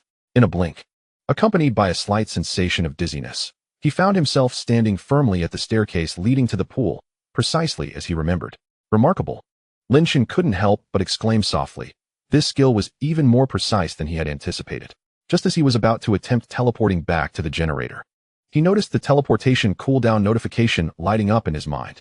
It turned out he could only use it once per day, and in the current state, the teleportation was one way, making immediate return to the previous location impossible. One use is sufficient. Lin Chen shrugged. He resolved to collect more crystal nuclei of spatial abilities to upgrade his powers. He turned to descend the stairs, but inadvertently caught a glimpse of the pool. The moonlight streamed through the small window, casting a silvery glow upon the water where Jiang Ruodong was floating on her back. The black bikini shimmered in the water, her long hair drifting gracefully, resembling a blooming black lotus. She appeared completely at ease, eyes closed, a gentle smile gracing her lips. A stark contrast to the tense and timid demeanor she had displayed during the day. Lin Chen's heart raced, the suppressed heat within him flaring anew. Damn it! How could he have forgotten? Instinctively, he attempted to retreat, but accidentally knocked over a plastic lifebuoy at the top of the stairs. With a splash, the lifebuoy tumbled down the stairs, striking the edge of the pool with a crisp sound. Zhang Ruodong abruptly opened her eyes and turned to look at the staircase, locking gazes with Lin Chen's flustered expression. In that moment, the air seemed to freeze. Zhang Ruodong paused for a moment, then a blush crept onto her cheeks. Instead of hastily submerging herself, she gradually rose from the pool. Water droplets cascaded down her skin, glistening under the moonlight, enhancing the originally pallid complexion with a lustrous sheen. "Oh, isn't that Lin, the heroic mechanic?" she remarked, a teasing smile gracing her lips. "After running so swiftly just now, have you returned stealthily because you find being candid unromantic, opting instead for a surprise attack?" "No, let me explain." Lin Chen's face flushed crimson as he hurriedly waved his hands. "I was testing my abilities and accidentally teleported here. I truly did not mean to spy." "Abilities? Teleportation?" Zhang Ruodong raised an eyebrow, clearly skeptical. His excuse was rather inventive. "It's true." Lin Chen found himself at a loss for how to substantiate his honesty. He steeled himself and continued, "I just enhanced my spatial abilities and acquired teleportation skills, so I wanted to give it a try, but I forgot you were swimming." He retreated further, his throat tightening, unable to bear looking at the scene in the pool. Zhang Ruodong observed his embarrassment and suddenly burst into laughter. All right.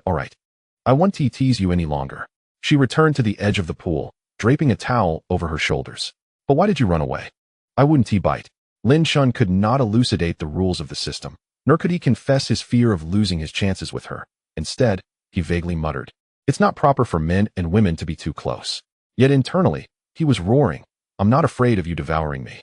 I fear I might succumb to the temptation of devouring you." In this apocalyptic world, was it still necessary to adhere to such decorum? Zhang Ruodong deliberately elongated her tone and inched closer, lowering her voice to inquire, "Lin Chen, could it be that you are incapable?" Lin Chen nearly choked on his breath, his face burning with embarrassment. He gazed into Zhang Ruodong's teasing eyes, a surge of frustration welling within him. He desperately wished to plunge into the pool to prove his worth. Yet the system's rules flashed relentlessly in his mind. "I'm too tired to argue with you." Lin Chen shot her a fierce glare and swiftly turned, bolting down the stairs as if fleeing in disgrace. Watching his hasty retreat, Zhang Ruodong could not suppress her laughter, the sound ringing melodiously in the vastness of the basement level. Silly Lin Chen. She glanced at her attire, the flush on her cheeks deepening. Though her gaze was fixed straight ahead, she pretended to maintain her composure. On the second basement level, Lin Chen leaned against the wall, panting heavily. Feeling both exasperated and helpless, he cursed inwardly, "Damn spatial abilities. Why did they have to grant me skills at this moment?" Once his strength was sufficient, he would ensure this woman recognized his capabilities. Yet, despite his grievances, he understood that preserving his chances was of utmost importance. Whenever the opportunity for gifts arose, he could showcase his abilities to Zhang Ruodong then. Taking a deep breath, he quelled his distractions. Familiarizing himself with the new abilities was imperative. This villa served as an excellent stronghold, but defending it would rely on his skills. At dawn, he would scout the surrounding environment and gather supplies, particularly diesel and reinforcement materials. With this villa and his newfound skills, his odds of survival in the apocalypse had significantly improved. Meanwhile, in the adjacent Villa number 7. In the basement level, pure moonlight streamed through the light well. "Xingyue, are you certain you saw correctly? Did someone really enter next door?" The woman's voice was low, tinged with uncertainty and barely concealed anxiety. The girl sitting by the light well turned around, the moonlight outlining her slender silhouette. She nodded, "Yes, Mom." 2 figures, one striding ahead, while the other clutched a child behind. The woman fell silent for a moment, the candlelight flickering in the fine lines at the corners of her eyes. Their villa had been ransacked by a group of men 2 weeks prior, while the mother and daughter had hidden in the basement, unnoticed due to its concealed entrance. Since then, they had remained there in hiding. 2 days ago, their provisions had run out, but the area surrounding the villa was swarming with zombies and mutated creatures, leaving them too fearful to venture outside. "Tomorrow, I will try." The woman's voice was strained. "We still have an unopened bottle of iodine. Perhaps we can barter for some food."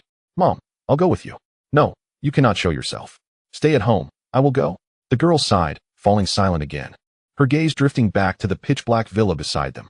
She was unaware of what awaited them the next day, whether it would be the kindness of their kind or the more common predation of the apocalypse. Meanwhile, Lin Chen and Zhang Ruodong remained oblivious to the spying occurring next door. Chapter 11. The Midnight Plea of a Beautiful Mother at 11 o'clock at night. The entertainment room on the second basement level was enveloped in silence. Only the standby indicator light of the treadmill glowed faintly in green. Lin Chen was curled up on the sofa, deeply asleep. The fatigue from days of relentless activity had rendered him nearly unconscious upon hitting the pillow, until a cool hand gently nudged his shoulder. He jolted awake, his pupils constricting in the darkness, his right hand instinctively reaching for the dagger beside him. As his vision focused, he was taken aback. Zhang Ruodong sat at the edge of the sofa, clad in nothing but a silk white camisole that barely covered her thighs. The dim light of the indicator cast a soft glow on her, outlining her delicate curves. Lin Chen's heart raced, a flurry of thoughts flashing through his mind. What was she planning? Was she unable to restrain herself after being rejected, preparing to force his hand? He nearly sprang upright, instinctively retreating, arms crossed defensively over his chest. His tone was taut. What are you doing here? The system's rules echoed in his mind like a warning bell. Probability mechanism may be compromised. Yet, in the next instant, he realized he had misjudged the situation. Zhang Ruodong's shoulders trembled, clear tear streaks adorning her cheeks, her eyes swollen like walnuts. As she spoke, her voice cracked with barely restrained sobs. Lin Chen, her words were shattered and heavy with despair, devoid of any flirtatious undertones. Lin Chen breathed a sigh of relief. But a wave of concern surged within him as he lowered his guard and moved closer. What's wrong? What happened? Zhang Ruodong shakily raised her hand, clutching her phone. The screen was still lit, displaying a red voice message. I just charged my phone. After turning it on, I received this. Her voice quivered as her fingertip grazed the screen, opening the message. A voice, urgent and laced with fear, emanated from the speaker. Sister, it's me, Ruoshi. Listen. A group of escaped convicts has invaded our neighborhood, armed with guns. They are capturing people everywhere, and many women have been dragged away. I am hiding at home, too terrified to make a sound, but they are searching house by house. It won't be long before they reach my floor. In the background of the message, faintly, one can hear the maniacal laughter of men, the cries of women, and the thudding sound of heavy objects colliding with doors. Sister, I may not last much longer. Please take care of Yao Yao. Live well, and we shall be sisters again in the next life. The last sentence abruptly ended, accompanied by a piercing scream and the sound of the phone hitting the ground. Zhang Ruodong covered her mouth, tears streaming down her face like loose beads, her body trembling like leaves in the wind. It was my twin sister, Ruoshi. Before the apocalypse, she was a psychologist living in the city center. She had stockpiled a plethora of food due to her passion for culinary exploration and had always felt secure. She choked out an explanation, her voice intermittent. We communicated daily while the lines were still open, reassured that we were both safe. But then the power went out, my phone was uncharged. And when I turned it back on, this was the message I received. Those convicts are capable of anything. Lin Chen's heart sank. Escaped convicts, armed, conducting a large-scale manhunt. This indicated that they were not only ruthless but also organized, far more dangerous than the disorganized band of rogues led by Tiger. I must save her. Zhang Ruodong suddenly lifted her head, her swollen eyes sparkling with determination. She grasped Lin Chen's arm tightly. Lin Chen, I implore you, please help me take care of Yao Yao. As she spoke, she attempted to rise, as if about to charge into the night. Are you out of your mind? Lin Chen pulled her back, his tone grave. Do you realize how far the city center is? 20 kilometers. The road is fraught with zombies and mutated creatures. Even if you manage to get through, that gang of convicts is numerous and armed. Going alone is tantamount to a death sentence. But she is my sister. Zhang Ruodong cried out, her scalding tears falling onto Lin Chen's hand. I cannot just stand by and watch her die. If you go and something happens, what will happen to Yao Yao? Do you want her to become an orphan? Lin Chen's voice was chillingly calm, yet it struck precisely at Zhang Ruodong's vulnerable spot. Her movements froze. The color drained from her face as she crouched down, cradling her head and emitting muffled sobs. On one side was her blood-related sister, and on the other, her dependent daughter. Whichever choice she made would be a heart-wrenching agony. Lin Chen observed her anguished state, falling into silence for a moment. Flashes of Zhang Ruodong tirelessly treating him day and night, her gentle gaze while holding Yao Yao, and her flushed cheeks by the poolside flickered through his mind. More importantly, Zhang Ruodong and her sister were twins, suggesting that her sister possessed a similar beauty. You stay here. He suddenly spoke, his voice resolute. Take care of Yao Yao and safeguard this stronghold. Jiang Ruodong abruptly looked up, her tear-filled eyes fixed on him. I will go. Lin Chen stood up, beginning to check his equipment. Tell me exactly where she is, which neighborhood, which building. You. Jiang Ruodong was momentarily stunned, disbelief filling her eyes. Lin Chen, you don't have to enough. Lin Chen interrupted her, retrieving sufficient food from his supplies to leave behind. 20 kilometers, if all goes smoothly. It will take a day for the round trip. Please provide me with a token, lest she refuses to accompany me. Jiang Ruodong trembled. Removing a necklace from her neck, the pendant a half-heart of jade. Take this necklace, Ruoshi wears the other half. She then handed a handgun to Lin Chen, saying, you should keep this with you, just in case. Lin Chen accepted the necklace and handgun, stowing them away before approaching the staircase leading underground. He placed several heavy pieces of gym equipment against the door, leaving only a narrow opening for a single person to pass through. Guard this, permit no one to enter. Having completed his task, he cast one last glance at Jiang Ruodong, curled up on the sofa, and the sleeping Yao Yao in the bedroom before turning to leave. Lin Chen. Jiang Ruodong suddenly called out, her voice imbued with a resolute determination. You must return safely, regardless of whether you can bring back Ruoshi. As long as you come back alive. She took a deep breath, her cheeks flushed, yet she met Lin Chen's gaze, articulating each word with conviction. I will entrust myself to you. Lin Chen paused, a jolt of surprise coursing through him. The temptation struck him unexpectedly, nearly overwhelming his resolve. Yet, he did not turn back. Instead, he waved his hand dismissively, emerging from the underground and securing the wooden door, blending into the thick night. As the door closed behind him, Jiang Ruodong pressed her burning cheeks, tears welling up once more. This was the only way she could repay him, the sole thought sustaining her from crumbling under pressure. Meanwhile, Lin Chen stepped out of the villa, his mind drifting to the half-heart pendant in his possession. An absurd thought arising within him, a twin sister? If she possesses the same beauty as Jiang Ruodong, with an even higher purity, should I accept her promise when the time comes? Gripping the tang knife tightly, he strode purposefully towards the city center, 20 kilometers away. There lay unknown dangers. Perhaps new opportunities as well. Chapter 12. Encounter with a mutated leopard. The night was as dark as ink. Lin Chen's figure darted swiftly through the ruins. The 20-kilometer journey from the suburbs to the city center proved far more perilous than anticipated. He endeavored to move along the shadows of greenery and abandoned vehicles, steering clear of the wandering hordes of zombies on the main road. Groups of zombies moved sluggishly, but once their numbers exceeded 10, retreating unscathed became exceedingly difficult. When confronted with a solitary zombie that he could not evade, Lin Chen acted decisively. The tang knife sliced through the moonlight, carving a precise arc toward the zombie's neck, resulting in a crisp crack as the creature fell lifelessly to the ground. Throughout his journey, he dispatched 6 zombies. After each successful strike, he pried open the zombies' skulls with the tang knife, searching for cores, only to be met with disappointment. The brains of these 6 zombies were devoid of substance, filled only with murky matter and shattered bone. There were no cores, nor even a hint of energy fluctuation. It seemed that zombies were fundamentally different from mutated animals, lacking any cores altogether. Lin Chen wiped the congealed blood from his knife, quietly concluding this observation. This also explained why, a month into the apocalypse, there had been no reports of anyone finding anything resembling a core on zombies. As dawn approached, he had traversed the urban-rural fringe, the outlines of distant skyscrapers becoming increasingly distinct. At 10 o'clock in the morning, Lin Chen finally stepped into the city center, still 5 kilometers away from the Jingxua court community where Jiang Ruoshi resided.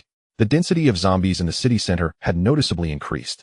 Abandoned vehicles lined the streets like a serpentine blockade, while numerous shops displayed forcibly pried open roller shutters, their floors strewn with dried blood and torn garments.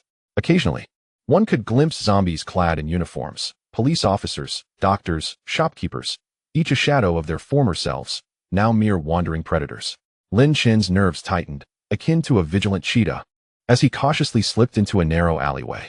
Here, refuse bins and discarded cardboard boxes cluttered the space, emitting a nauseating stench, yet offering relative concealment.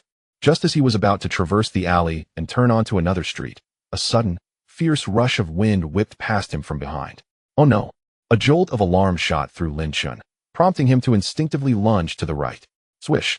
A dark figure grazed his back, the force of its passage stinging his skin, while his shirt was violently torn, leaving a long gash.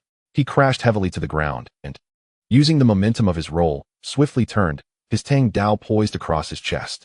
Before him stood a mutated leopard, its size comparable to that of a calf. Covered in black spots, it glistened with an eerie metallic sheen under the sunlight. Its amber eyes fixated on him, a trace of blood lingering at the corners of its mouth. Damn, a mutated leopard. Lin Chen could not suppress a curse, wondering why it had strayed from the safety of the zoo to wreak havoc. This aberrant creature not only surpassed ordinary leopards in size, but also in speed and strength. Had he not reacted swiftly, he would have certainly been disemboweled in that ambush. With a low growl, the mutated leopard dug its claws into the ground, muscles tensed. Clearly perceiving him as prey, before Lin Chen could regain his footing, the leopard launched another assault. It pounced like a bolt of black lightning, claws slicing through the air toward Lin Chen's face. Daring not to confront it directly, Lin Chen retreated rapidly, his Tang Dao creating a flurry of glinting blades in front of him, barely managing to deflect the leopard's onslaught. However, the creature's speed was overwhelming. Its attack relentless like a tempest, soon placing him at a disadvantage. With a sickening thud, the leopard's claws raked across Lin Chen's arm, tearing through flesh and releasing a torrent of blood. Damn it! The pain elicited a grimace from Lin Chen, igniting a fierce determination within him. He understood that retreating now would only lead to his demise. He had no choice but to fight with all his might, no longer content to defend. He feigned a weakness. As the leopard lunged once more, he suddenly crouched low, bringing his Tang Dao in a sweeping arc against the creature's hind leg. A piercing howl erupted from the leopard as it sustained a deep wound, exposing bone, momentarily hindering its movements. Yet this only served to enrage it further. A frenzied glint sparked in its eyes. Ignoring its injury, it charged again with unrelenting force, crashing into Lin Chen and sending him flying. Bang! Lin Chen collided violently with the wall, a metallic taste flooding his throat as he nearly coughed up blood. His Tang Dao was flung from his grasp, landing amidst a pile of refuse several meters away, as the money leopard bared its menacing jaws, poised to sever his neck. A flicker of determination ignited within Lin Chen's eyes. Ignoring the searing pain in his chest, he summoned the handgun that Jiang Ruodong had entrusted to him before her departure. With resolute precision, he pulled the trigger. Bang! Bang! Without hesitation, he unleashed a volley of bullets, the sharp reports slicing through the air towards the leopard's head.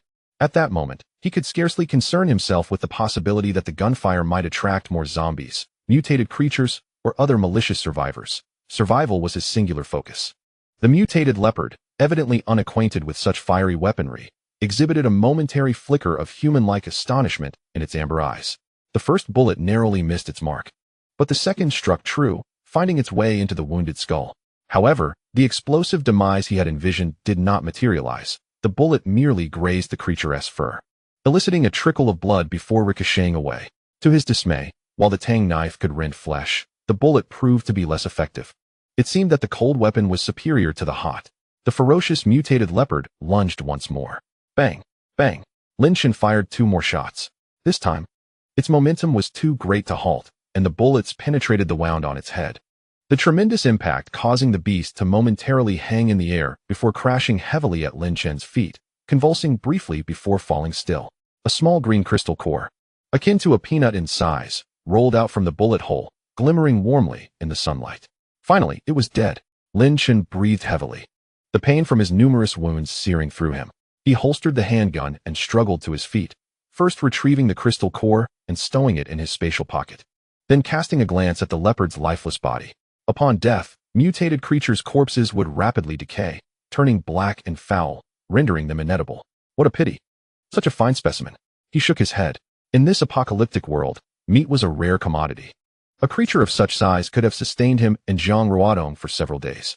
Just as he picked up his Tang knife, a cacophony of chaotic footsteps echoed from a distance, mingled with the growls of zombies and faint human voices. Dread washed over Lin Chen. The gunfire had indeed summoned trouble. He was uncertain whether it was a horde of zombies or other survivors drawing near, but either scenario was beyond his capacity to confront. Blood continued to seep from his wounds, and his strength was waning rapidly. He quickly scanned his surroundings and noticed a small building at the end of the alley, its door ajar and bearing a sign indicating it was a janitor's break room. Without a moment's hesitation, he dashed towards it, pushed the door open, and secured it from the inside. The room was cramped, furnished only with a rickety table and 2 chairs, while brooms and mops lay piled in the corner. Leaning against the door, Lin Chen listened to the approaching footsteps growing ever closer. Only when the sounds began to recede did he exhale a sigh of relief. He glanced down at his wounds. There were at least 5 bleeding lacerations on his back, arms, and thighs, though none were particularly deep. The loss of blood would render him nearly immobile for the journey ahead. It seemed that he could no longer forego the recovery agent. From his spatial pocket, Lin Chen retrieved a vial of basic human restoration serum, uncorked it, and downed its contents in one swift motion. The familiar sting coursed through his limbs, and he gritted his teeth against the sensation, grateful as the bleeding from his wounds began to staunch. He leaned against the wall, closed his eyes, and pondered in his heart. There are still 5 kilometers left, and we must arrive at Jinsho before noon. Jiang Ruashi's message was 3 days ago. Delaying for 1 more minute would put her in even more danger. Chapter 13. Kindness comes at a cost at noon. The sunlight is so spicy that it's like roasting the ground. Lin Chen leaned against the shadow of a residential building and reached into the gate of Jinsho community. The automatic railing at the entrance of the community has already tilted, and several decomposed security guards' bodies are scattered on the ground. He followed the address given by Jiang Ruadong and headed straight to Building 30. The hallway was filled with a strong smell of blood, and the road was filled with corpses. Every room door was open, and the chaos inside was unbearable. All the supplies were looted. Lin Chen furrowed his brow, realizing that the brutality of this gang of bandits far exceeded his expectations. On the top floor of the 30th floor, Jiang Ruashi's room has a similar scene. Lin Chen's gaze fell on the floor, where a phone with a shattered screen lay. The person was taken away. He picked up his phone. The battery had run out, and there were dried-up bloodstains on the screen. His heart sank. The message he left 3 days ago has only arrived now. I wonder if it's still possible? He pushed open the iron gate on the rooftop, and the heat wave mixed with the smell of blood hit him. The rooftop was empty, with only a few overturned flower pots. He walked to the edge of the rooftop and looked down. Dozens of zombie bodies were lying haphazardly on the square of the community, their heads smashed by blunt objects, indicating that they had been systematically cleaned up. At the entrance of the Property Service Center building on the east side of the square, 2 shirtless men were leaning against the railing smoking, with shiny machetes strapped to their waists. It seems that the bandits are gathering there. Lin Chen squinted his eyes and turned around to go downstairs. Walking to the 2nd floor, there was suddenly a chaotic sound of footsteps coming from the stairwell, accompanied by men's angry curses and women's sobbing. He quickly dodged and hid in the shadow of the corner of the stairs, gripping the tang knife tightly around his waist. The footsteps grew closer and closer, and a bald man dragged a young woman to the staircase. The woman was wearing a torn floral dress, with a cloth strip stuffed into her mouth. Her hands tied behind her back, her legs constantly kicking the ground, and her eyes filled with tears of terror. Damn it, if I move again, I'll ruin you. The bald man cursed irritably and slapped twice in the back. The woman's cheeks instantly became red and swollen, her body trembled suddenly, and her struggling movement stopped. The fear in the eyes was replaced by despair. Let the big man drag it. The big man dragged the woman into a room at the end of the corridor and kicked open the door. He casually threw the woman to the ground and then began to undo his belt. A lewd smile appeared on his face. Don't worry, when I finish enjoying myself, maybe I can reward you with some food. He turned his back to the door and completely ignored Lin Chen in the shadow. The woman on the ground lifted her head and met Lin Chen's gaze, her originally hollow eyes flashing a glimmer of light. A rapid whimpering sound came from the throat, and the body began to twist violently. Do you want to fight again? The bald man said impatiently. Before he could finish speaking, Lin Chen had already grabbed the Tang's sword and pounced over. As he needed to extract information from the burly man, he refrained from killing him outright, and instead struck the back of his head forcefully with the heavy hilt of his knife. A dull thud echoed as the bald giant staggered slightly before collapsing to the ground with a heavy thump. Lin Chen swiftly approached, placing a finger to his lips to signal the woman to be silent, then leaned down to tear off the tape from her mouth. She began to cough violently, her voice tinged with a sob. Thank you. Where are the bandits? Lin Chen lowered his voice, his gaze piercing as he pressed her. How many are there? How many women have they captured? The woman swallowed hard, her voice trembling. At the property management center, there are 10 who escaped from prison, and 5 men from the community are following them, having taken over 40 women, all locked in the owner's activity hall on the 3rd floor. She grasped Lin Chen's arm, her eyes filled with desperation. Brother, please save us. They beat people every day, and just yesterday, a sister was tortured to death. Lin Chen frowned. The woman before him had a beauty score of approximately 75, and the system showed no response, clearly indicating she was not within the target range for rewards. He produced a bottle of water and a pack of compressed biscuits, handing them to her. Go down the fire escape and head west. There are fewer zombies there. The woman's face fell as she received the items. Aren't you taking me with you? I can't survive alone. I have other matters to attend to. Lin Chen replied coldly as he stood. In this apocalyptic world, he was under no obligation to be a savior. Jiang Ruoxi was his true objective. The woman gazed at Lin Chen's indifferent profile. Her lips moved as if to speak, but ultimately, she twisted the bottle cap and took a long drink. She understood that acquiring these supplies was already a stroke of luck. Watching her stumble out the door, he then turned to the bald man, delivering a fierce kick to his ribs. The man groaned in pain, awakening to see Lin Chen holding a dagger, and fear gripped him. Big brother, spare me. I'm just a runner. How many of you are there? Who's in charge? Lin Chen asked, tapping the man's face with the back of his knife. His eyes devoid of warmth. 10. The leader is Sheng Gu. He used to be in a gang and has a gun. There are also 5 owners who voluntarily follow us, keeping watch. Are all the women locked on the 3rd floor? Lin Chen pressed. Yes, they're all in the owner's activity hall. With 2 guards.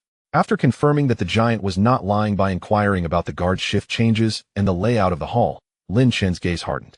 He had no interest in nurturing a future threat. With a swift motion, he slashed the man's throat. The only weapon on him was a machete, which Lin Chen took for himself before dragging the giant's lifeless body into a corner of the room and covering it with a cloth. Having completed his task, he was about to descend the stairs when he suddenly heard hurried footsteps below, mixed with the woman's cries. It's him. He killed the bald man. A chill coursed through Lin Chen as he realized that the woman had led the bandits to him. He quickly hid in a nearby room. Peering through the crack in the door, the woman's tear-streaked face caused his stomach to churn. Just moments ago, he had felt a twinge of compassion for her. But now only deep-seated hatred remained. He had saved her, granting her a chance to survive, only to be met with betrayal. In this world of despair, it was clear that one could not afford to show weakness to anyone. Lin Chen tightened his grip on the pistol, his knuckles blanching. He silently vowed never to show mercy again. 5 men wielding steel pipes and machetes charged forward, with the leader, a man with a poker face, yanking a woman's hair and bellowing. Where is he? The woman in the adjacent room trembled in fear. The poker-faced man waved his hand, commanding, search. Find him and break his arms. The 4 men immediately dispersed, beginning their search room by room. Lin Chen gripped his pistol firmly. Taking a deep breath, he abruptly pushed open the door and fired at the nearest man. Bang! The gunshot echoed through the corridor, and the man fell to the ground. Over here, the poker-faced leader shouted as he lunged at Lin Chen, the machete slicing through the air toward his head. Lin Chen sidestepped, delivering a swift elbow strike to the man's abdomen. As the man doubled over, Lin Chen struck him fiercely on the back of the head with his right elbow. The remaining 3 men were momentarily paralyzed by the gunshot, scrambling to evade. Lin Chen's gaze was icy. At this moment, he felt no hesitation. Having already revealed himself, he resolved to end this swiftly. He continued to pull the trigger, eliminating the 3 men one by one, before finally aiming the gun at the woman. Terrified, she crumpled to the ground, tears streaming down her face as she pleaded, "Don't kill me. I was wrong." Lin Chen's expression remained impassive as he pulled the trigger. The gunshot silenced her cries for mercy. To show mercy to one's enemies is to be cruel to oneself. He retrieved the steel pipe from the ground and quickly made his way toward the property management center. After this betrayal, his heart had hardened further. In a world on the brink of collapse, there was little room for compassion. Chapter 14. Regaining SSS-level metal manipulation ability. When Lin Chen rushed to the property management center's ground floor, his heart raced wildly within his chest. The hall was deserted, littered only with discarded cigarette butts and a few crumpled playing cards. A cunning opportunist, Lin Chen scoffed. A true leader understands the balance of risk and reward. The enemy had swiftly dealt with his 5 subordinates and was armed. Choosing to evade was wise. It prevented him from easily falling into peril. He ascended the stairs 2 at a time, reaching the 3rd floor. The door to the owner's activity hall was tightly locked, and he could faintly hear muffled sobs from within. Taking a deep breath, Lin Chen kicked the door open. Bang! The door slammed against the wall with a resounding crash, and the cries within abruptly ceased. Over 40 women looked up in terror, their faces etched with numbness and fear. Most were in tattered clothing, some bearing scars, huddled in corners like frightened lambs. Lin Chen's gaze swiftly scanned the crowd, ultimately landing on a woman cloaked in darkness in the corner. She bowed her head, using her soiled sleeve to cover half of her face, yet the contours of her exposed eyes and brows bore a striking resemblance to Jiang Ruodo. Jiang Ruoxi? Lin Chen called tentatively. The woman suddenly raised her head, revealing a pair of bloodshot yet exceptionally bright eyes. Just then, the system notification chimed in his mind. Ding. Gift target detected. Jiang Ruoxi, 27 years old, appearance score 96. Indeed, it was her, and her beauty surpassed that of her sister by an inch. Lin Chen felt a wave of relief wash over him, his gaze meticulously scanning the faces of the other women. Amidst the crowd, there were indeed 2 women of considerable beauty, their attractiveness rated around 83 or 84. However, the system remained unresponsive. Its standards were remarkably stringent, causing Lin Chen to inwardly exclaim in astonishment. If even Jiang Ruoxi, whose true appearance was obscured by grime, could be accurately identified, there was no reason for the system to overlook others. It could only be concluded that those 2 women had not met the passing threshold of 85. Without further hesitation, he swiftly approached Jiang Ruoxi, retrieving a half-heart-shaped jade necklace. Your sister, Jiang Ruodong, sent me. Upon seeing the necklace, Jiang Ruoxi's pupils constricted suddenly. Her lips trembled as she extended her hand, her fingertips lightly brushing against the cold jade, tears unexpectedly streaming down her cheeks. Is my sister all right? She is safe. In a secure stronghold, Lin Chen replied succinctly. Come with me. Without a moment's hesitation, Jiang Ruoxi rose to her feet. Her movements were somewhat stiff, clearly indicative of the hardships she had endured in recent days, yet the determination in her eyes mirrored that of Jiang Ruodong. Lin Chen refrained from glancing at the other women in the room and turned to leave. After experiencing the betrayal of a previous woman, he had long abandoned any illusions of saving everyone. In this apocalyptic world, it was sufficient to care for oneself and those dear to him. Jiang Ruoxi quickly followed, casting a complex glance at the desperate women as they passed, yet ultimately saying nothing. The 2 hurriedly made their way to a secluded room outside the community. Once inside, Lin Chen closed the door and exhaled in relief. My name is Lin Chen. I am temporarily staying with your sister. She knows about your predicament and is frantic to have you back. He briefly recounted Jiang Ruodong's current situation, and when he mentioned Yao Yao, a gentle smile graced Jiang Ruoxi's face. Upon noticing the unhealed wound on Lin Chen's arm and the bloodstains on his clothing, her eyes shimmered with deeper gratitude. So you are Lin Chen? You must have faced numerous dangers traveling over 20 kilometers to the city center. It's nothing. Lin Chen waved his hand dismissively, though internally he was calculating the opportunity to present a gift. It was fortuitous that Jiang Ruoxi was in a state of gratitude, making it an opportune moment for a high success rate. He retrieved a green crystal core from his storage and extended it towards her. This is for you. Jiang Ruoxi gazed at the crystal core with confusion. This is the crystal of a mutated golden leopard. It can awaken supernatural abilities. Lin Chen explained. Your sister consumed a similar crystal and awakened healing powers. Jiang Ruoxi's eyes brightened instantly. In this world of despair, supernatural abilities represented the hope of survival. She regarded Lin Chen with heartfelt sincerity, recalling her sister's healing powers, her gratitude nearly overflowing. This is too precious. I also possess supernatural abilities. This would be perfect for you. Lin Chen pressed the crystal core into her hand. Quickly consume it. You might awaken formidable powers. Without further hesitation, Jiang Ruoxi clenched the crystal core and tilted her head back, swallowing it. The core dissolved upon entry, a refreshing energy coursing through her body in an instant. She trembled slightly, a faint blue light shimmering in her eyes. Ding! Detected the gifting of a mutated golden leopard crystal core to a woman with an attractiveness rating of 96. First-time gift, unlocking basic multiplier. Jiang Ruoxi, 27 years old. Attractiveness rating 96, purity 100. The foundational multiplier stands at 100. A fluctuation in the target's emotional state has been detected: gratitude, astonishment, and hope. This has triggered an extraordinarily high explosion rate. The host is granted an SSS-level ability to manipulate metal. Cooling period, 7 days. Purity 100. Another SSS-level ability? Lin Chen barely had time to contemplate, as a resounding hum erupted in his mind.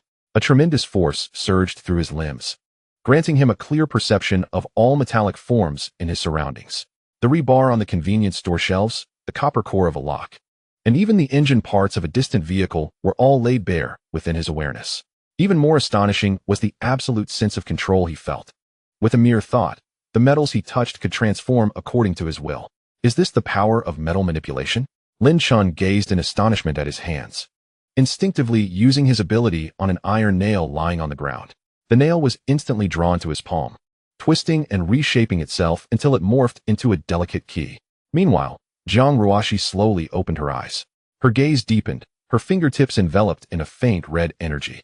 I have awakened an S-level psychic ability, which seems to allow me to sense the emotions of those around me and even interfere with them. Jiang Ruoxi looked at Lin Chen, excitement illuminating her face. Thank you, Lin Chen. I promise that my sister and I will repay your kindness. Let's leave this place first. Lin Chen suppressed his excitement.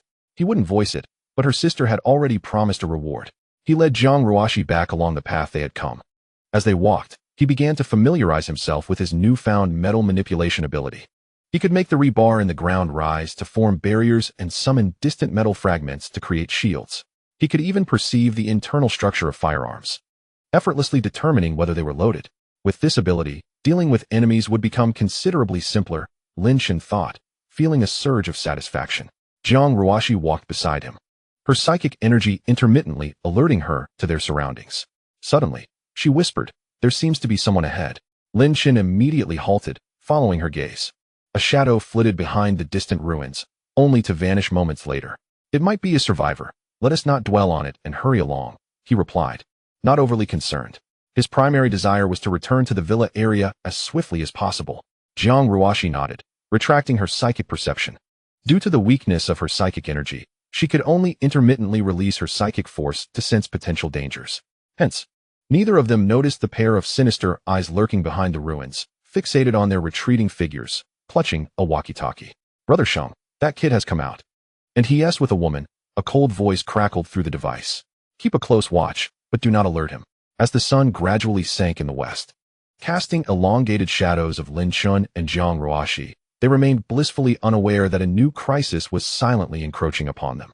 Chapter 15. The cunning brother Sheng is a formidable adversary. The sun set, and the night enveloped the earth. Lin Chen and Jiang Ruoxi cautiously navigated the ruins alongside the national highway, still 10 miles from the suburban villa area. The relentless journey had left both of them somewhat fatigued, their footsteps unconsciously slowing. "Be careful." Jiang Ruoxi suddenly halted. Her complexion turned pale as her mental energy expanded to its fullest extent. Ahead lay an array of chaotic, ravenous emotions, zombies. And there were quite a number of them. Lin Chen felt a jolt of alarm, gripping his tang knife tightly as he hastened to a vantage point. At the intersection 20 meters ahead, a dense throng of over 40 zombies obstructed their path. They howled, aimlessly wandering, yet forming an eerily organized blockade against their advance. Something was amiss. These zombies had been intentionally directed here. Lin Chen's expression grew grave. No sooner had he spoken than the zombies seemed to receive some sort of signal, suddenly charging toward the two with a cacophony of roars. "Stay close to me," Lin Chen commanded sharply, positioning Jiang Ruoxi behind him as the tang knife traced cold arcs in the night air. The sounds of the blade cleaving through zombie bone and flesh were particularly jarring in the stillness of the night. Lin Chen's movements were swift and precise, each strike aimed at the zombies' heads. Jiang Ruoxi followed closely, her mind highly alert, ever vigilant of their surroundings. 20 minutes later, all 40-plus zombies lay motionless on the ground. Lin Chen panted heavily, beads of cold sweat dotting his forehead, while the grip of his right hand tingled with numbness. "This is bad. Many emotions are approaching with intense hostility and murderous intent," Jiang Ruoxi suddenly exclaimed, her voice trembling. Bang, bang, bang. Almost simultaneously, gunshots shattered the night sky. Bullets whizzed past Lin Chen's ear, striking the nearby rubble and sending sparks flying. "Get down." Lin Chen reacted swiftly, pushing Jiang Ruoxi to the ground and rolling behind an abandoned truck. "Where are they?" Lin Chen whispered, scanning the area cautiously. "About 15 meters to the left. In an abandoned shop. There are 5 of them." Jiang Ruoxi closed her eyes, channeling her mental energy to sense their emotions, which brimmed with excitement. As if they were certain they could capture them, Lin Chen concentrated, attempting to manipulate the firearms within the shop using his metal manipulation ability. He could visualize the metal structure of the gun, yet no matter how hard he focused, it remained utterly still. "Damn it, the range is insufficient." Lin Chen cursed silently, realizing that his ability currently only extended to a 10-meter radius. Bang, bang. Another 2 shots struck the truck's body, leaving clear bullet holes. Lin Chen quickly surveyed his surroundings, his gaze landing on a wound on his arm from shrapnel, and a plan formed in an instant. He signaled Jiang Ruoxi with his eyes. But there was no time for explanation. With a grunt, he allowed his body to go limp, collapsing to the ground, motionless. "Lin Chen," Jiang Ruoxi gasped, tears streaming down her cheeks. She thought Lin Chen had been shot, and, disregarding everything, attempted to crawl toward him, only to be halted by his gaze. His eyes subtly shifted. Jiang Ruoxi paused, quickly realizing the implication, her cries growing more anguished and desperate. "Lin Chen, please wake up. Don't die." The individuals in the shop were evidently deceived by Jiang Ruoxi's cries.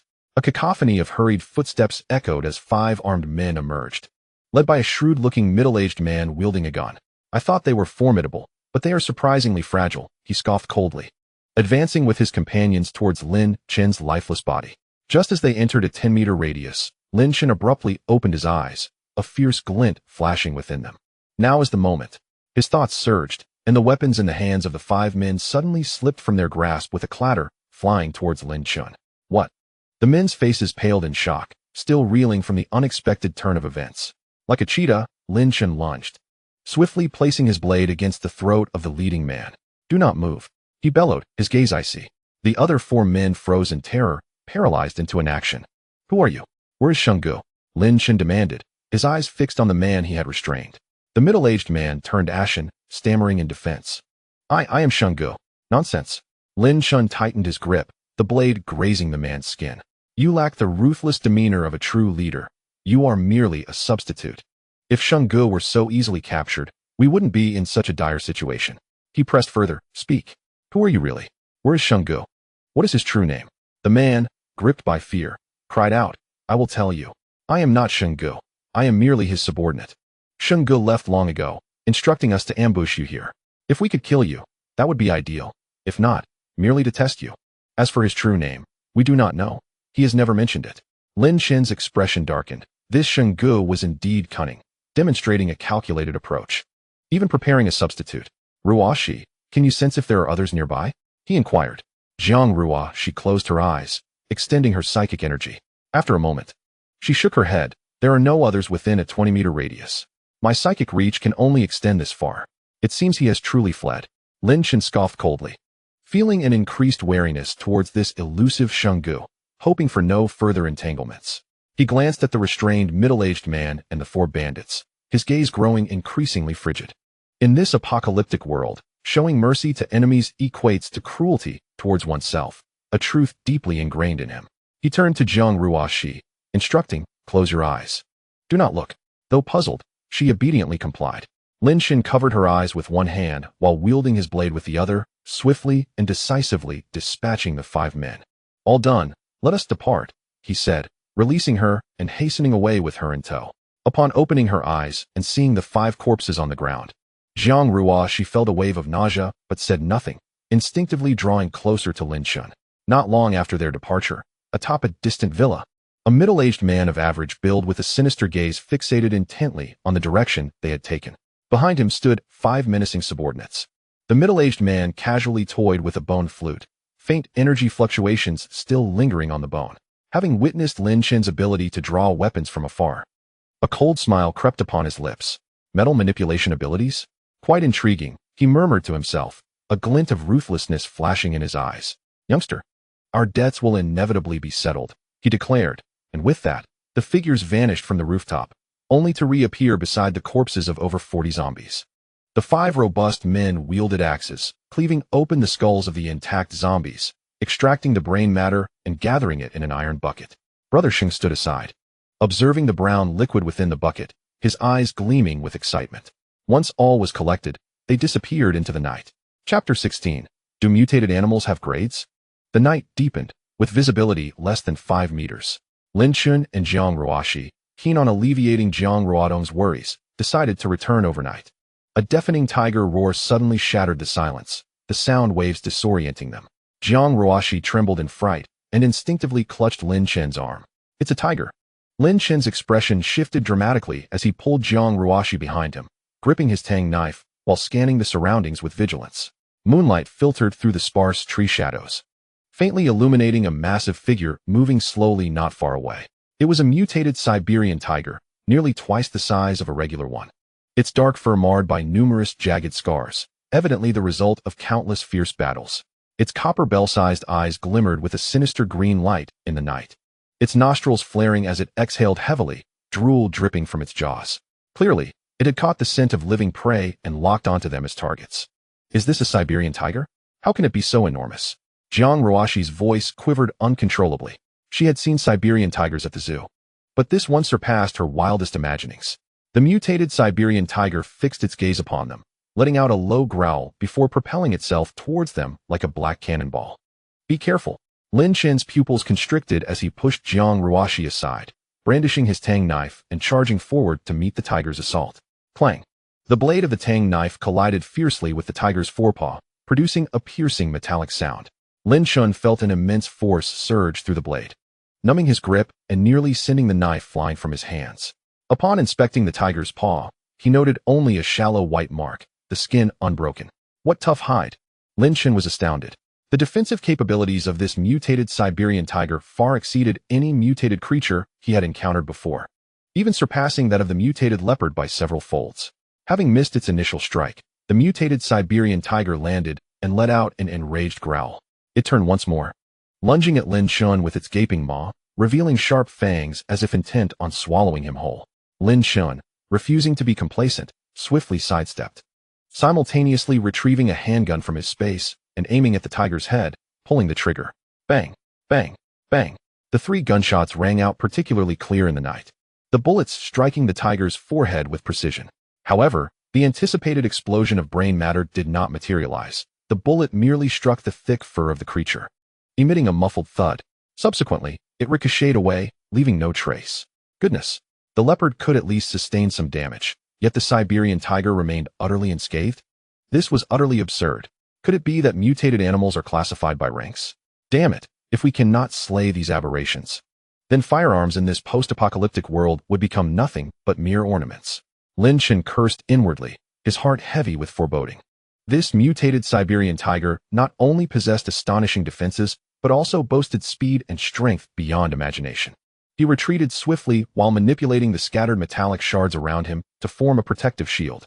The gunfire enraged the mutated Siberian tiger, rendering it even more frenzied as it struck the metallic shield with a paw. Crack! The sturdy shield shattered instantly, fragments flying in all directions. Lin Chen seized the momentum of the impact to leap backward, narrowly evading the tiger's lunge. However, his arm was still grazed by the splintered shards, leaving a deep gash that bled profusely. Lin Chen, Jiang Ruoxi cried, her eyes brimming with tears at the sight of his bleeding arm, yet she felt utterly helpless, only able to shout anxiously from the sidelines. Just then, the mutated Siberian tiger abruptly changed direction, abandoning Lin Chen to pounce upon the unsuspecting Jiang Ruoxi. Ruoxi, be careful! Lin Chen's eyes widened in horror. Without a second thought, he hurled himself toward her, forcefully knocking her aside. Thud! Jiang Ruoxi fell to the ground, somewhat disheveled but narrowly escaping a fatal strike. Lin Chen, however, could not completely evade the tiger's assault and was struck squarely on the back by its powerful paw. Ah! He cried out in agony, feeling as if a massive boulder had crushed him, his bones nearly breaking. A wave of metallic sweetness surged in his throat, and he could not help but spit out a mouthful of blood. His body flew like a severed kite, crashing into a tree before slowly sliding down. Lin Chen, Jiang Ruoxi, terrified beyond measure, scrambled to his side. Upon seeing the grievous wound on his back, exposing bone, tears streamed down her cheeks uncontrollably. What's wrong? Please don't scare me. Lin Chen, gritting his teeth against the excruciating pain, waved his hand to signify he was all right. Yet his face had turned as pale as a sheet, and his breaths came in rapid gasps. The mutated Siberian tiger turned back, advancing towards them once more, its emerald eyes glinting with cruel intent, clearly unwilling to let them escape. Ruoxi, use your abilities. Distract it. Hurry! Lin Chen bellowed. Jiang Ruoxi snapped to attention, concentrating intensely as she unleashed her S-rank psychic powers to disrupt the emotions of the mutated tiger. Indeed, the tiger's movements faltered momentarily, a flicker of confusion crossing its gaze. Now is the time. Lin Chen, enduring the excruciating pain, grasped Jiang Ruoxi, focusing his mind and recalling a concealed niche from 50 meters away on their path. He was uncertain whether his spatial teleportation ability could transport another person with him, or if his current state would allow for success, but he had no other choice. Buzz! A wave of intense dizziness washed over them, and in an instant, their figures vanished from the spot. The next moment, they materialized 50 meters away. With a victorious exhale, Lin Chen gasped for breath, managing to utter a single phrase before his vision darkened, nearly causing him to collapse. Lin Chen, Jiang Ruoxi quickly steadied him. As she beheld the ghastly wounds on his body, deep enough to expose bone, tears streamed down her cheeks uncontrollably. The two sought refuge in a concealed basement. Leaning against the wall, Lin Chen's pallor resembled that of parchment, his breath faint and his consciousness fading. How are you? Please don't frighten me. Jiang Ruoshi choked on her words.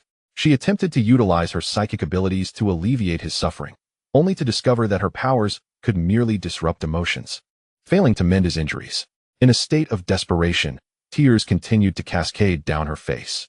Lin Chen retrieved a vial of restorative serum from his spatial pocket and weakly offered it to Jiang Ruoshi, his voice barely audible. Give it to me. Hastily, she twisted off the cap and administered the serum to his lips. As the restorative liquid entered his mouth, pain surged through Lin Chen's wounds, causing him to convulse violently before darkness enveloped him, plunging him into unconsciousness. Lin Chen, Jiang Ruoshi called out anxiously, but he remained unresponsive. Gazing upon Lin Chen's ashen face and the horrifying injuries that marred his body, her heart brimmed with gratitude and guilt. Had it not been for his selfless act to save her, he would not have suffered such grievous wounds. This man, whom she had known for merely a few hours, had willingly risked his life for her, profoundly moving her spirit. In a concealed corner of her heart, something began to sprout quietly. She wiped away her tears, vigilantly guarding the entrance of the basement. While tending to the unconscious Lin Chen, she remained alert to the sounds outside, refusing to let her guard down. She understood that she must summon her strength now. She could not allow Lin Chen's sacrifice to be in vain. Chapter 17. Could Zhang Ruodong and Yao Yao be in trouble? The morning light filtered through the narrow window of the basement, casting a gentle glow upon Lin Chen's face. Gradually, he opened his eyes, the dizzying sensation akin to a hangover dissipating. Although his body still bore fatigue, a tingling itch emanating from his wounds indicated the restorative serum's efficacy. His injuries were healing rapidly. Moving slightly, he was taken aback by a warm sensation against his chest. Looking down, his breath hitched. Jiang Ruoshi was curled up in his embrace, deep in slumber. Her cheek rested against his chest, her long hair cascading over his arm, carrying a faint, refreshing fragrance. The smudges on her face had been wiped clean, revealing her originally fair and delicate complexion. Her petite, elegant nose and naturally rosy lips added to her beauty. The resemblance to Jiang Ruodong was striking, yet in the morning light, her visage radiated an ethereal charm, the corners of her mouth curving slightly as if lost in a beautiful dream. Her flawless visage, more enchanting than Jiang Ruodong's, captivated him. Lin Chen's heart inexplicably skipped a beat. Instinctively, he held his breath, fearful of disturbing her serene slumber. Gazing at her exquisite features so close, he recalled her earlier words. At the onset of the apocalypse, she had deliberately disheveled herself, fearing the attention of malicious individuals. It dawned on him that she was acutely aware of her own beauty, one that bordered on the dangerous. Lin Chen sighed inwardly, contemplating the dire consequences had the assailants who imprisoned her glimpsed her true appearance. Lost in thought, he involuntarily swallowed, producing a faint sound. Perhaps the noise was too close, for Jiang Ruoshi's eyelashes fluttered, and she slowly opened her eyes. In that fleeting moment of eye contact, the air seemed to solidify. Jiang Ruoshi's pupils initially reflected confusion, which was swiftly replaced by a rosy hue. She acutely felt herself nestled in Lin Chen's embrace, even able to hear the steady thrum of his heartbeat resonating within his chest, alongside an undeniable shift in the atmosphere. Suddenly, she sprang upright, her hands frantically arranging her hair, exclaiming, "I didn't mean to." Lin Chen, taken aback by her abrupt movement, quickly straightened his posture, his ears turning slightly crimson. Last night, I had been on alert with my mental strength, but eventually, exhaustion overcame me, and I fell asleep. Jiang Ruoshi lowered her gaze, her fingers twisting the hem of her garment, her voice tinged with embarrassment. "It must have been too cold in the middle of the night, and I accidentally curled up in your arms. Please, don't think too much of it." The more she rushed to explain, the redder her cheeks became. Lin Chen intended to reassure her that it was all right, but his gaze inadvertently drifted to the neckline of her top. 2 buttons had come undone, revealing a small patch of pale skin. Jiang Ruoshi, following his gaze, gasped in surprise. She pressed her hands tightly against her clothing, her eyes a mixture of shame and urgency as she exclaimed, "How could this happen? I distinctly remember fastening them before sleeping." At that moment, she caught sight of Lin Chen, who was observing his fingers, seemingly detecting something lingering on his fingertips, even unconsciously bringing them to his nose for a sniff. Jiang Ruoshi's face flushed a deep crimson as a thought crossed her mind. Could it be that she had inadvertently moved in her sleep, brushing against his hand? The notion made her wish for a hole to hide in. "Are you hungry?" Lin Chen, sensing her discomfort, quickly shifted the conversation. He rummaged through his supplies and selected a can of beef that had been returned by the system, saying, "Eat something to replenish your strength." Jiang Ruoshi took the can, her fingers still trembling slightly. She twisted off the lid, scooping a small piece with a spoon and placing it in her mouth, her gaze remaining averted from Lin Chen. Lin Chen's awareness drifted to the remaining can of beef he had collected. He envisioned gifting it to Jiang Ruoxi in 6 days, anticipating at least 100 cans in return. He could almost see the supplies piling high in his storage, unable to suppress a chuckle. The basic multiplier of 100 made the return of resources feel faster than finding money. Jiang Ruoxi, noticing his silly grin, assumed he was still fixated on her disheveled appearance from that morning, causing her cheeks to heat up further. She playfully punched him lightly, saying, "What are you laughing at? If you keep laughing, I won't talk to you anymore." "Nothing, nothing." Lin Chen hastily waved his hand, urging, "Eat up. We need to resume our journey soon." The two hurriedly finished their meal. Lin Chen stretched, noting that his wounds had scabbed over and his stamina had returned to about 70 or 80%. Jiang Ruoxi's mental strength had also significantly recovered, her complexion much rosier. She attempted to harness her mental energy, realizing that after a night of rest, her range of perception had expanded by half a meter, and she could discern emotions with greater clarity. "Let us take a detour to avoid that tiger," Lin Chen suggested. Jiang Ruoxi paused at his words, then nodded vigorously. Clenching her fists, she silently encouraged herself, determined to grow stronger and not always rely on Lin Chen for protection. The two retraced their steps along a secluded path. Jiang Ruoxi's mental prowess continuously radiated, providing an early warning of several wandering zombies and a horde of mutated rats concealed amid the ruins.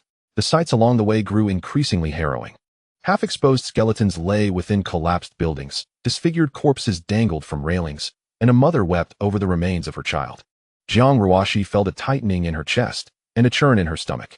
The brutality of the apocalypse far exceeded her darkest imaginings. Were it not for Lin Chen risking his life to traverse 20 kilometers to rescue her, she might have already been among the fallen. This thought imbued her gaze towards Lin Chen with an unspoken sense of dependence. "Stop looking. Let us go," Lin Chen said, patting her shoulder, his tone calm yet firm. Jiang Ruoxi looked up at him, meeting his gentle gaze, her cheeks flushing slightly as she responded with a soft Lin Chen's thoughts, however, drifted back to the battle from the previous night. The mutated Siberian tiger had shown remarkable defenses and formidable strength. It surely harbored a high-grade crystal core. Once his injuries healed and his abilities were further refined, he vowed to return, exact revenge, and seize the core, a treasure that could bestow immense powers. Silence enveloped their journey, yet an inexplicable camaraderie flowed between them. By 4 in the afternoon, the sentry-watching villa area finally came into view. Both felt a surge of energy and quickened their pace, cautiously approaching along the base of the walls to avoid any prying eyes. Upon reaching the vicinity of Villa No. 8, Lin Chen abruptly halted and signaled for silence. "What's wrong?" Jiang Ruoxi whispered. "Listen," Lin Chen urged, gesturing for her to pay close attention. Faint voices emerged from within the villa. Though their words were indistinct, it was evident that at least 2 individuals were present. Lin Chen's brow furrowed instantly. Could it be that Jiang Yutong and Yao Yao were in trouble? "Wait here. I'll go take a look," he murmured. Jiang Ruoxi nodded, extending her mental awareness. She sensed 2 emotions inside the villa. One was agitated, the other sympathetic, yet she could not discern any imminent danger. Lin Chen crouched low, using the shadows of the trees for cover as he ascended to the rooftop of the villa. He pried open the skylight as before, slipping inside silently. The attic was eerily quiet, while the voices below grew increasingly distinct. He held his breath, tightened his grip on the tang knife, and descended step by step, his thoughts consumed by a singular plea. "Yutong, Yao Yao, please do not be in peril." Chapter 18. A new target for gifted intentions emerges. The voices downstairs became progressively clearer. Lin Chen tightened his grip on the tang knife, moving even more stealthily as he approached the second-floor staircase. A pleading female voice reached his ears. "I beg you. My daughter hasn't eaten in 2 days. Just a little, and I'll trade you some iodine. Don't worry, I'll find something for you." Jiang Yutong's voice resonated with evident compassion. Lin Chen exhaled in relief. It was not a threat, but rather someone seeking assistance. He slowed his pace and cautiously peered down. Jiang Yutong stood by the side door, facing a woman clad in a silk nightgown. Her long black hair was loosely gathered behind her head, and with her head bowed. Her features remained obscured, though she clutched a small glass vial tightly. "Who is there?" Jiang Yutong's gaze swept towards the figure at the staircase, her voice alert. "It's me," Lin Chen replied, sheathing his tang knife as he descended. Lin Chen, Jiang Ruodong, both astonished and delighted, hurried forward. Upon noticing the scabs on his wounds, she visibly relaxed. Are you all right? Where's Ruashi? She is waiting outside. I came in to check on you, Lin Chen replied, his gaze settling on the woman before him.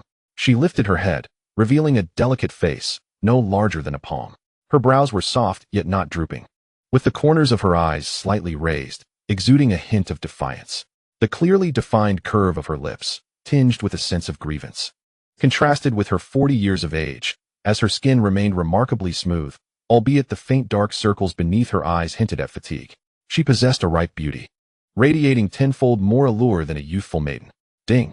Gift target detected. Su Qingzi, 40 years old, attractiveness 93. The system's notification caused Lin Chen to raise an eyebrow. A new gifting target had emerged.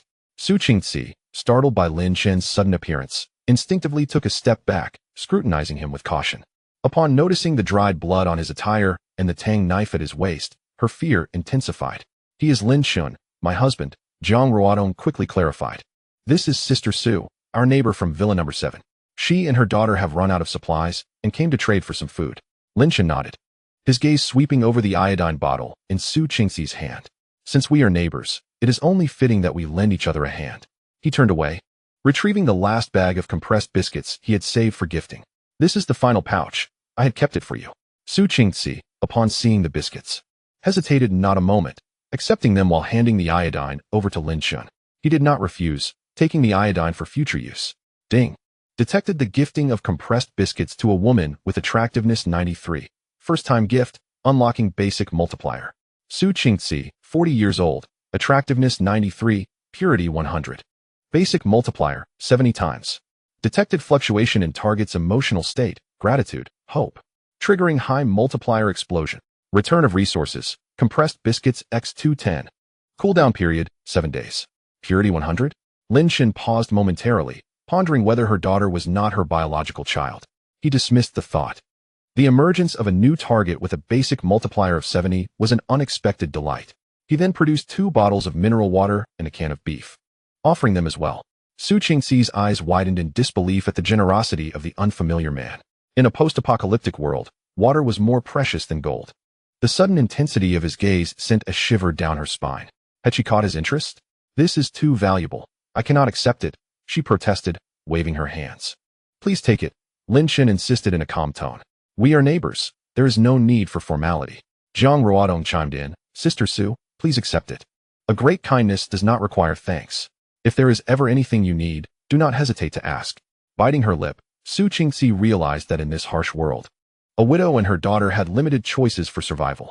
Clutching the supplies, she hurriedly departed. Lin Chen approached the door and waved to Zhang Ruashi outside. Come in. Everything is all right. Zhang Ruashi rushed in, her eyes instantly reddening upon seeing her sister in the living room. Sister, Ruashi. Zhang Ruodong's eyes turned red with emotion as she rushed to embrace her sister, exclaiming, Thank heavens, you are safe. You frightened me to death. The two sisters held each other tightly, silent tears cascading down their cheeks. Zhang Ruodong gently caressed the scars on her sister's body, her heart aching. Did they bully you? Zhang Ruashi shook her head, wiping her tears. I am fine, thanks to Lin Chen. He saved me. Zhang Ruodong turned her gaze towards Lin Chen, her eyes filled with gratitude. Lin Chen, thank you. Just a small effort, Lin Chen replied with a smile. You two catch up. I have some matters to attend to. On his way back, he collected a significant amount of metal, intending to fortify the villa's defenses. He first approached the doors and windows on the first floor.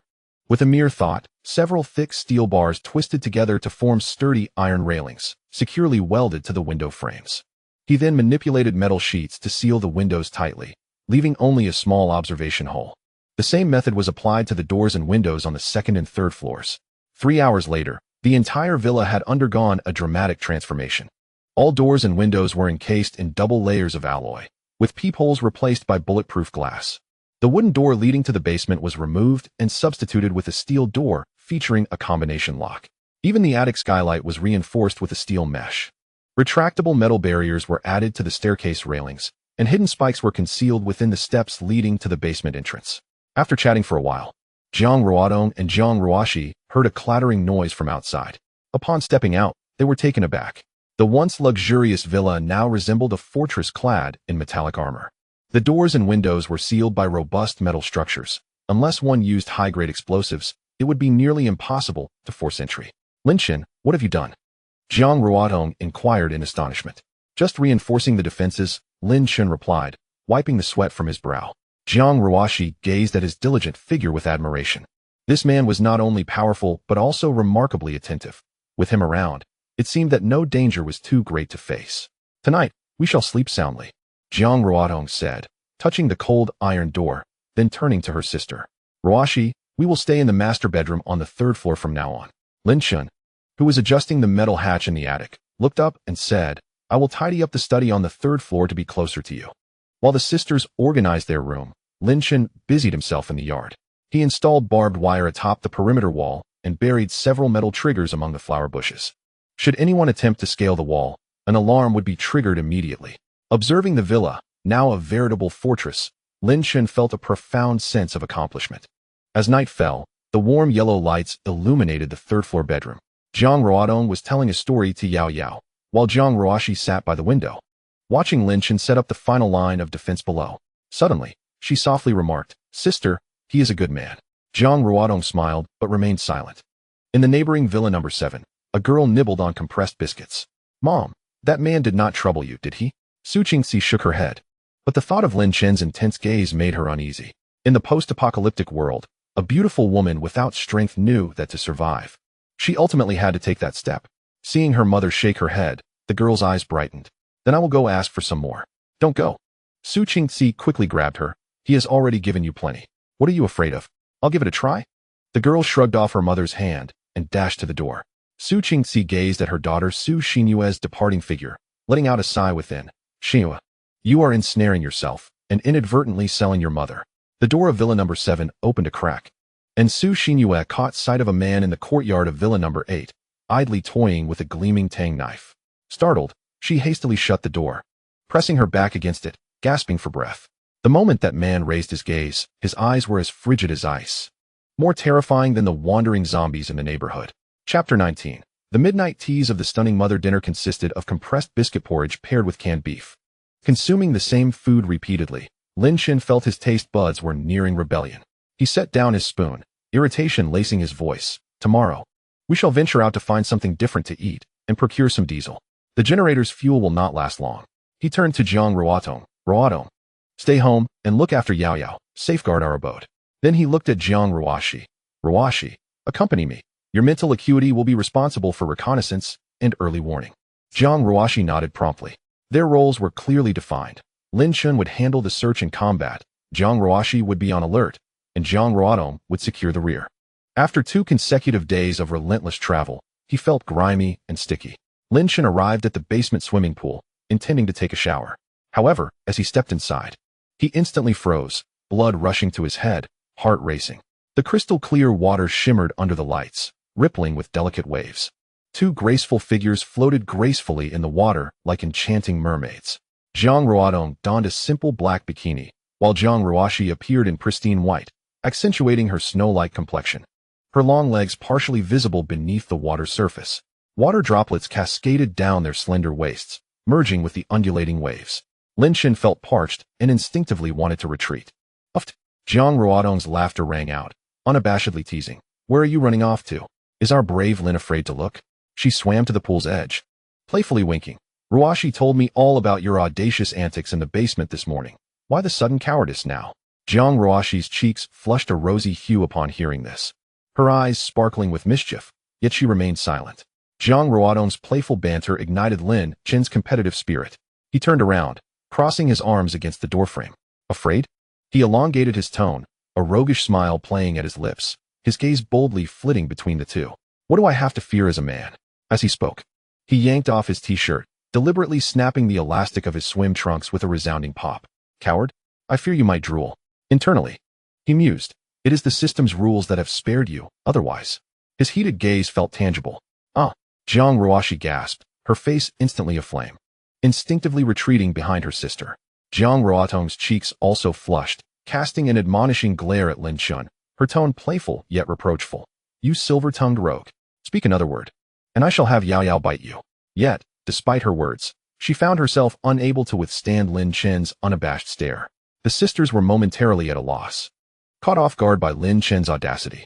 Jiang Ruodong was the first to climb out of the pool, wrapping herself in a towel, then tugging her sister along. Go wash up. You smell dreadful. Her tone carried a hint of both embarrassment and indignation. She swiftly pulled Jiang Ruoxi towards the changing room. As they passed by Lin Chen, her steps momentarily faltered, and she leaned in to whisper rapidly in his ear, "Wait for me tonight. Don't lock the door. I need your help."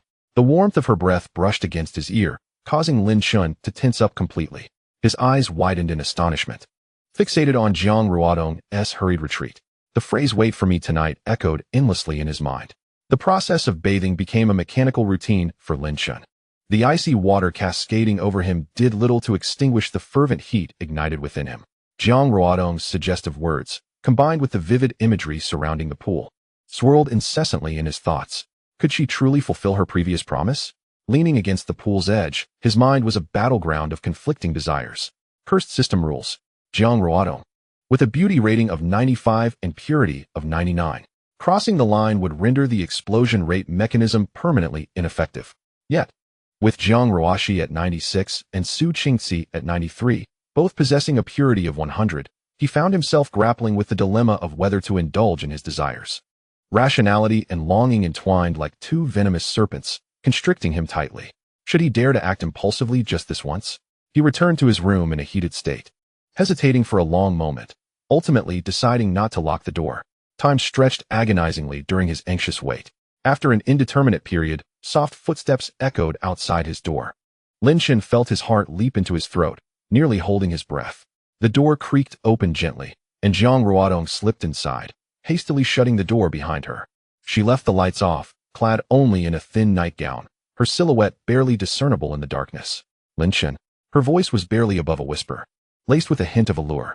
"Yes, I'm here," he replied, his voice taut, his heartbeat racing like a drum. Jiang Ruodong approached the bed, inhaling deeply before whispering quickly, "I've been eating too many beefkins lately. Can you come here?" Lin Chen clenched his fists, the system rules flashing incessantly in his mind. A purity of 99. If he touched her, the explosion rate could vanish. Yet, her warm breath seemed to linger at his nose, the intoxicating scent emanating from her blurred figure igniting a fire within his reason. The string of rationality in his mind snapped, stretched to its limit. Jiang Ruodong edged closer, the faint aroma of her post-bath fragrance wafting towards him. Just as Lin Chen anticipated her to lie down, the darkness was pierced by her muffled giggle. Then, a voice brimming with laughter followed. "Can you help me wash Yao Yao's bottle? It's soaking in the kitchen sink."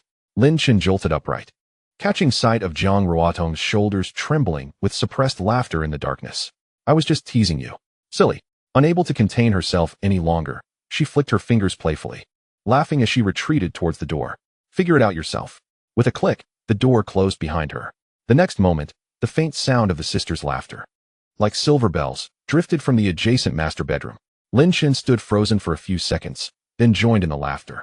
Since the apocalypse, it seemed an eternity had passed without such pure emotional release. He chuckled, shaking his head as he pulled back the covers and lay down. The tension in his nerves eased, and a wave of drowsiness washed over him. In the eastern suburbs of the city, an abandoned auto repair shop served as Huji's stronghold. In the depths of the factory, several dim emergency lights flickered. Brother Hu reclined in a chair, while Sume knelt beside him, tenderly massaging his shoulders. A subordinate, hunched over, stood before the chair, reporting, "Brother Hu, that kid has escaped. As per your instructions, I took some men back to the Anha community to procure more supplies, but the place was already empty, not a single shadow in sight." Brother Hu did not even open his eyes, letting out a dismissive grunt through his nose. "Escaped? Humph, in this corner of the suburbs. I am the one who calls the shots. Where could he possibly flee to?" He waved his hand dismissively, as if swatting away flies. "His secret is merely a stroke of luck in consuming some crystal core to gain a certain ability, right? I have that too." Suddenly, he opened his eyes wide, a fierce glint shining through, and extended his right index finger. With a soft pop, a small cluster of orange flames erupted from his fingertip, dancing in the dim light. He turned to Su Mei and barked, "Haven't you eaten? Put in some effort." The subordinate quickly nodded, bowing low. Yes, Brother Hu. Your wisdom is unparalleled.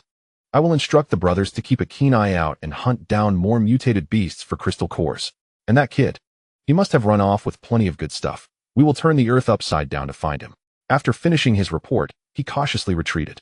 Brother Hu closed his eyes again, relishing the massage from Su Mei. Moments later, he casually flicked his finger towards her. Whoosh! The thin fabric adorning Su Mei instantly ignited, turning to ashes that drifted away. She gasped in surprise, hastily shielding herself with her arms.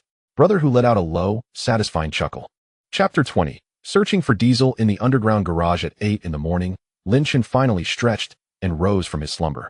The reinforced defenses of the villa allowed him to sleep soundly, marking the most peaceful night since his rebirth. Upon arriving at the dining room on the first floor, he found the Jiang sisters stifling laughter upon seeing him. With a feigned annoyance, he approached Jiang Ruodong, playfully teasing the little Yao Yao who was engrossed in her meal in her arms. Leaning closer to her ear, he lowered his voice. Ruodong, have you forgotten your promise? Like a bridge pulled down after crossing? Jiang Ruodong, already blushing from his gaze on Yao Yao, turned a deeper shade of red at his words. Noticing her sister heading upstairs, she hurriedly explained in a hushed tone, I haven't forgotten. It's just that Ruashi is here, and I feel embarrassed. Oh. Lin Chen raised an eyebrow with a smile, implying that it would be acceptable if Ruashi were absent. Jiang Ruodong nodded without hesitation. Lin Chen, who had merely intended to tease, did not expect her to take it so seriously. He had contemplated the night before that, given the lack of high-value return targets. It was best not to pursue Jiang Ruodong for the time being. After all, dominance would eventually be his. Waiting for the opportune moment was not a delay. Then you made fun of me last night. You ought to compensate me, right? Lin Chen leaned in closer. Jiang Ruodong glanced upstairs and quickly pecked Lin Chen on the cheek, her tone tinged with a hint of pleading. Is this acceptable? Lin Chen nodded in satisfaction, his gaze returning to Yao Yao. Drinking mineral water every day leaves a bland taste in the mouth. You rascal, you always push for more. Jiang Ruodong scolded him softly. Just as she hesitated, Jiang Ruashi's voice broke the delicate atmosphere. Lin Chen, our neighbor from next door has arrived. Her tone carrying a note of gratitude mixed with an unspoken tension. Jiang Ruodong approached the side door, confirming through the peephole that it was Su Qingxi before unfastening the latch. Su Qingxi stood at the entrance, clutching a blue cloth bag. As she stepped into the villa, her gaze was immediately drawn to the welded metal doors and windows, which transformed Villa Number 8 into a formidable fortress. Moreover, the faint light she had glimpsed last night suggested that their generator was still operational. A thought surged uncontrollably in her mind. How wonderful it would be to move in here. Yet, recalling Lin Chen's previous intense gaze, she realized that moving in with her daughter would be akin to delivering sheep into the jaws of a tiger, prompting her to swallow her words. She felt immensely grateful for the supplies received yesterday. Su Qingxi extended the cloth bag, revealing a tin can containing Longjing tea, which was not of the finest quality, and urged Jiang Ruodong not to turn her nose up at it. Just as Jiang Ruodong was about to decline, Lin Chen promptly accepted it, saying, Sister Su, you are too kind. It is only natural for neighbors to help one another. He placed the tin can on the table and then shifted the conversation. By the way, Sister Su, do you know where we could procure some diesel nearby? Su Qingxi replied without hesitation, Diesel? There are several diesel SUVs parked in the underground garage on B1 level, Land Rovers and Mercedes G-Wagons. However, the entrance is blocked by a series of car accidents, and there are quite a number of zombies inside. She continued, the logistics park in the east of the city surely has large oil storage tanks. But it is too far. I've heard reports of fearsome mutated creatures in that area, and there have even been sightings of armed gangs. After speaking, she lingered for a few seconds on the robust metal defenses before turning to leave.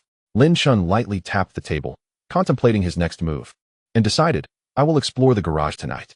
It's close enough to retreat in case of any trouble. At 7 o'clock in the evening, darkness enveloped the sky.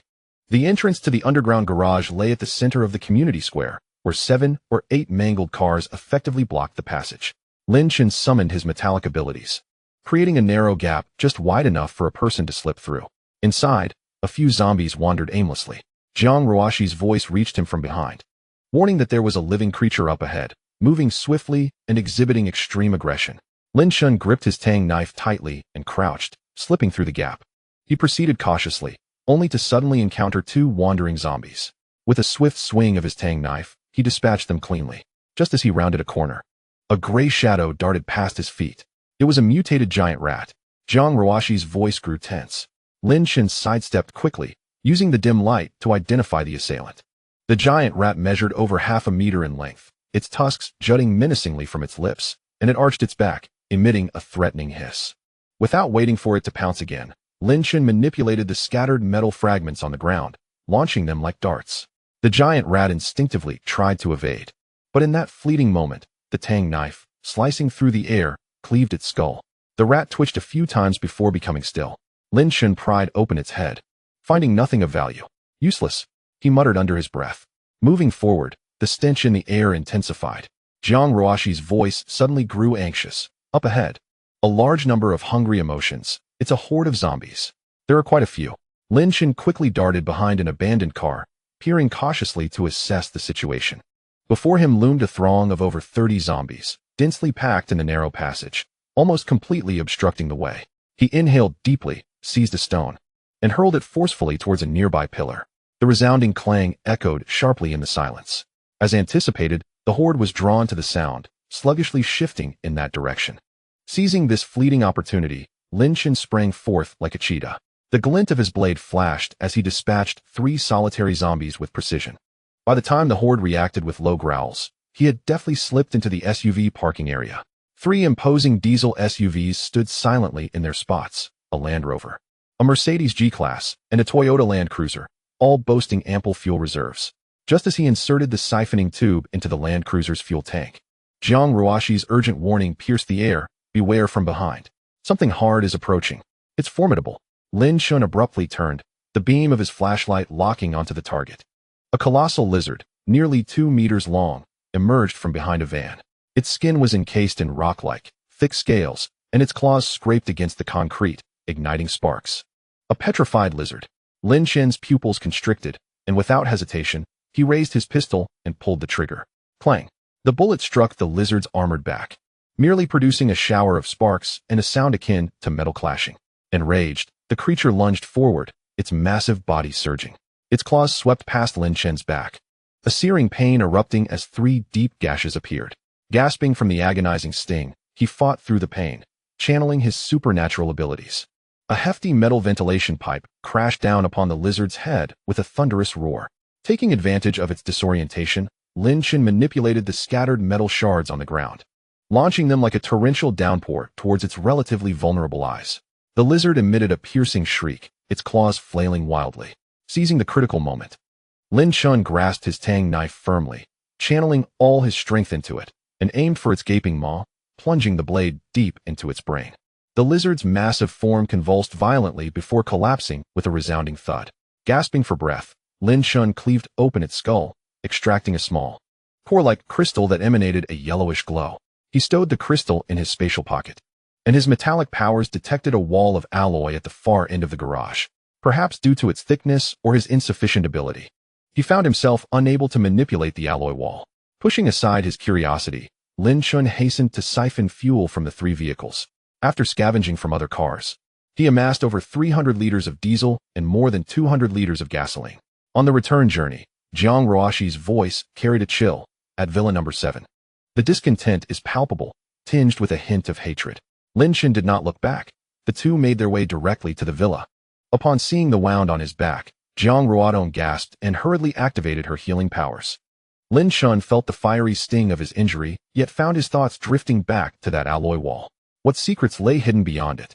Chapter 21. Scavenging the Villa District. Jiang Ruodong's healing abilities had become markedly more adept since their inception, as a warm white light radiated from her palm, spreading across Lin Chen's back wound.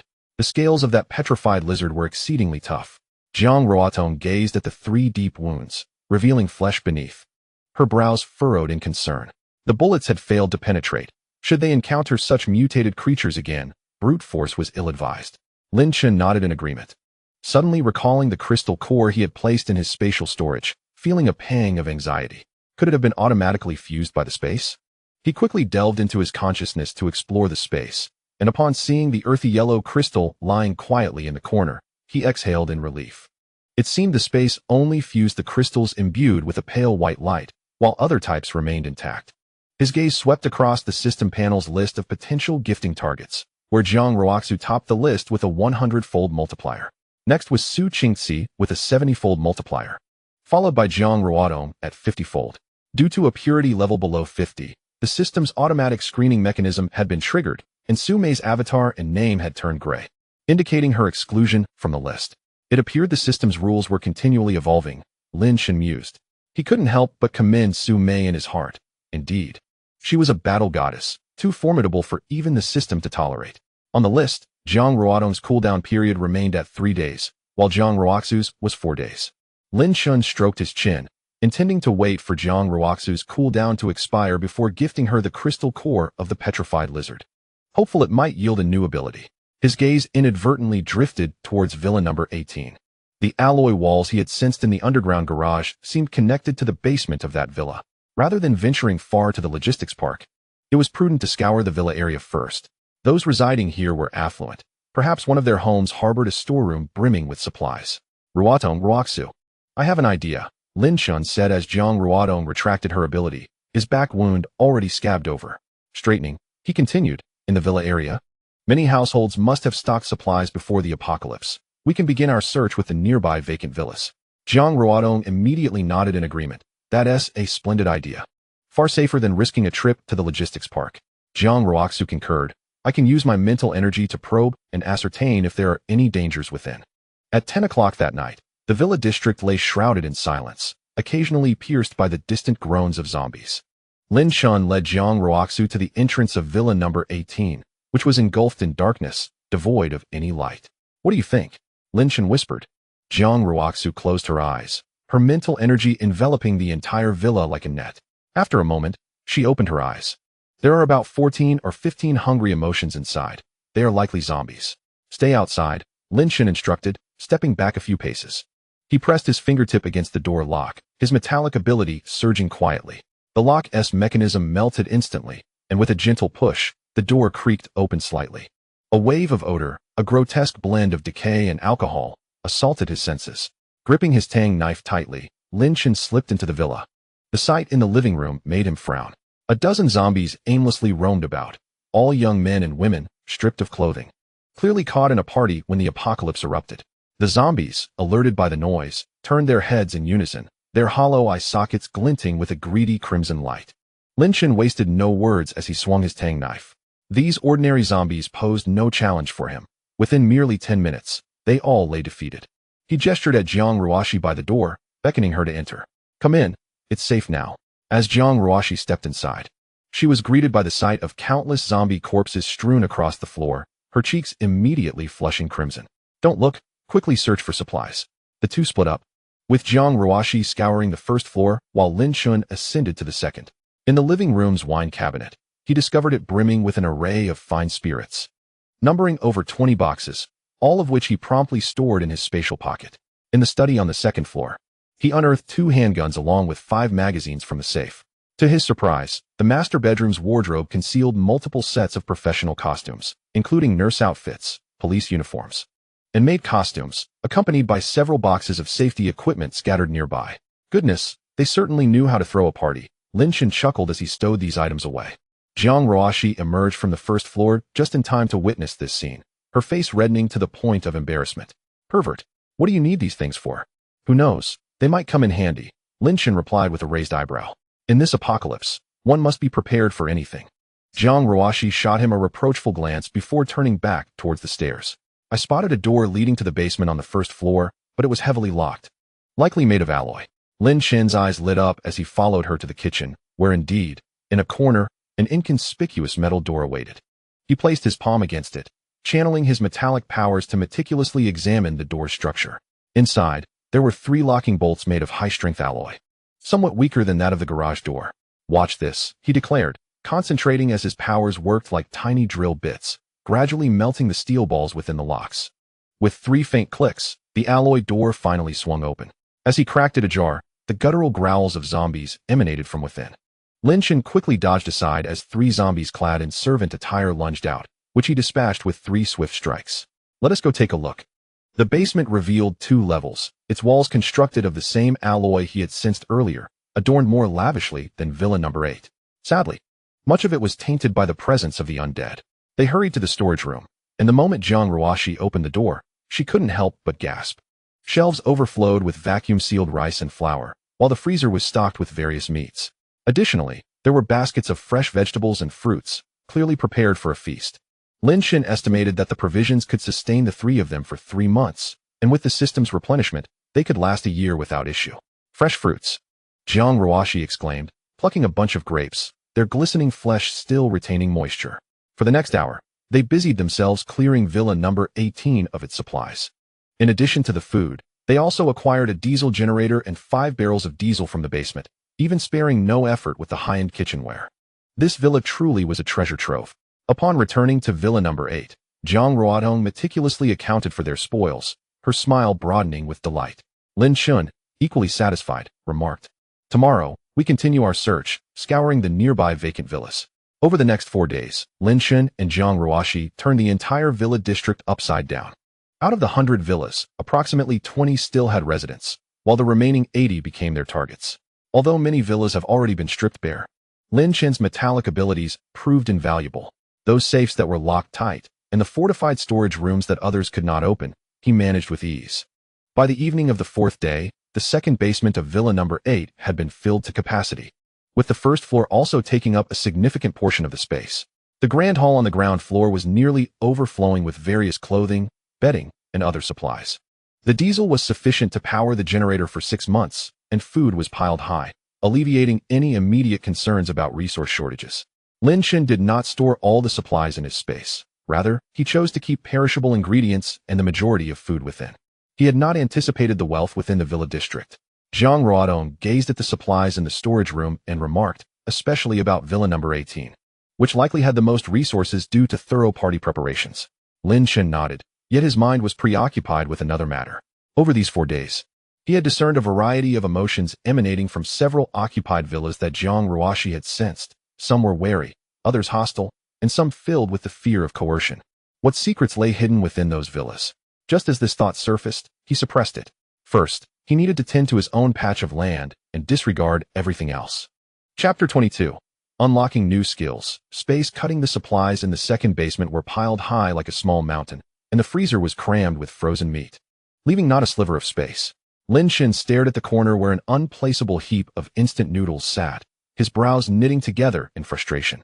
His spatial abilities still felt too limited. 200 cubic meters was simply insufficient. It seemed he must devise a way to upgrade his space. Rubbing his chin, his gaze swept over the towering stack of supplies. The diesel would only sustain the generator for 6 months, and while there was an abundance of food, who could predict how long this apocalypse would last? More importantly, in the past 4 days, the zombies they encountered had become increasingly formidable. A dozen or so zombies moved with astonishing speed, their skin as tough as rubber, and when he cleaved their skulls, his tang knife vibrated with a numbing shock. Moreover, within each villa, without exception, he could find the skeletal remains of mutated animals. Clearly, these zombies had consumed mutated creatures and might have even devoured crystal cores. If humans could awaken abilities by consuming crystal cores, could it be that zombies could as well? A shiver ran down Lin Chen's spine. Should zombies begin to evolve by devouring crystal cores, the troubles ahead would be monumental. He recalled the indestructible mutated Siberian tiger, and a more terrifying thought emerged. Could that tiger have become so powerful by consuming a crystal core? The situation on Blue Star seemed to be spiraling into ever more complex chaos. Lin Chen clenched his fists. His abilities needed to be enhanced swiftly. It was not only to accommodate these supplies, but also to prepare for the impending turmoil. They had amassed so many resources. It was impossible to keep this from the others in the villa district. He understood all too well the principle of having wealth brings guilt. His gaze fell upon the 5 crystal cores in his space, for the size of peanuts and one the size of a walnut. None of them emitted a pale glow, indicating they were not spatial ability crystal cores.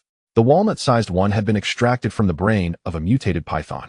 In order to slay the python, he wrestled for a full hour, his left arm struck by the serpent's tail, leaving it fractured and still aching. Let us try this. Lin Chen retrieved the python's crystal core, intending to gift it to Jiang Ruoxi. He specifically summoned her to the gym on the second underground level, glanced around cautiously, and then placed the crystal core into her hand, his voice barely above a whisper. "This is for you. See if it can enhance your abilities." The icy crystal pressed against her palm sent a shiver through Jiang Ruoxi's heart. This core was several times larger than the last one, pulsating with a far more intense energy, clearly a precious item. Lin Chen was bestowing upon her such a valuable gift. Was he perhaps hastening his pursuit of her affections? Over the past few days, while bathing with her sister, she had noticed numerous faint pink love bites on her sister's skin. The reasons were all too apparent. Meanwhile, Yao had been consuming baby formula. With these thoughts, Jiang Ruoxi's cheeks flushed instantly, her heart racing like a wild deer. in a world teetering on the brink of collapse. What was she still hesitating about? Lin Chen had done so much for her and her sister. Even if he had ulterior motives, what was the harm? Seeing her in a daze, Lin Chen playfully teased her. No. Jiang Ruoxi hurriedly grasped the crystal core, her fingertips trembling. Beep. Detected the gifting of a mutated python crystal core to a female with a beauty score of 96. Base multiplier, 100x. Detected target's emotional fluctuation, shyness and gratitude. Triggering high multiplier rate. Returns, space ability enhancement. Current space, 500 cubic meters. Teleportation distance increased to 100 meters. Unlocking new skill, spatial cutting, can cut objects within 5 meters. Jiang Ruoxi's ability enhancement. Mental perception range expanded to 30 meters, capable of imaging within a 5-meter radius. Unlocking mental link, consciousness communication within 30 meters, and mental interference strength increased, can temporarily control ordinary zombies for 2 minutes. Lin Chen's eyes lit up. The spatial capacity had expanded by 300 cubic meters, and a new spatial cutting skill had emerged. He attempted to activate the skill on a nearby barbell. An invisible energy slashed through, instantly severing the barbell into 2 smooth pieces. This skill is remarkable, he exclaimed involuntarily. Jiang Ruoxi was also experiencing the transformation of her abilities. Her mental strength surging like a tide, clearly perceiving the emotions of living beings within a 30-meter radius. Even the expression of her sister, who was eavesdropping at the foot of the stairs, was vividly clear in her mind. She attempted to initiate a mental link with Lin Chen. Lin Chen, can you hear me? His surprised brows shot up as her voice resonated directly in his mind. I can't hear you. The effect was splendid. Lin Chen nodded in satisfaction. Deliberately raising his voice, Ruoxi, your abilities have improved so significantly. Exploring ahead will be much safer from now on. Just as he finished speaking, a soft cough echoed from the staircase. Jiang Ruodong stood there, her eyes betraying a hint of grievance. What are you two sneaking around for? Lin Chen, noticing the jealousy flickering in her gaze, stifled a chuckle but chose not to elaborate, merely raising an eyebrow and stating, we were testing Ruoxi's new abilities. Jiang Ruodong bit her lip in silence, turning to ascend the stairs, her footsteps imbued with a touch of sulkiness. To test mental interference, Lin Chen and his companion ventured outside and encountered an ordinary zombie. Jiang Ruoxi concentrated her mind, and the zombie's movements gradually slowed, eventually ceasing its roar and standing vacantly in place. It truly can be controlled. Jiang Ruoxi clapped her hands in excitement. Can she make it move? She attempted to guide it with her mental power, and the zombie clumsily raised its arm as expected.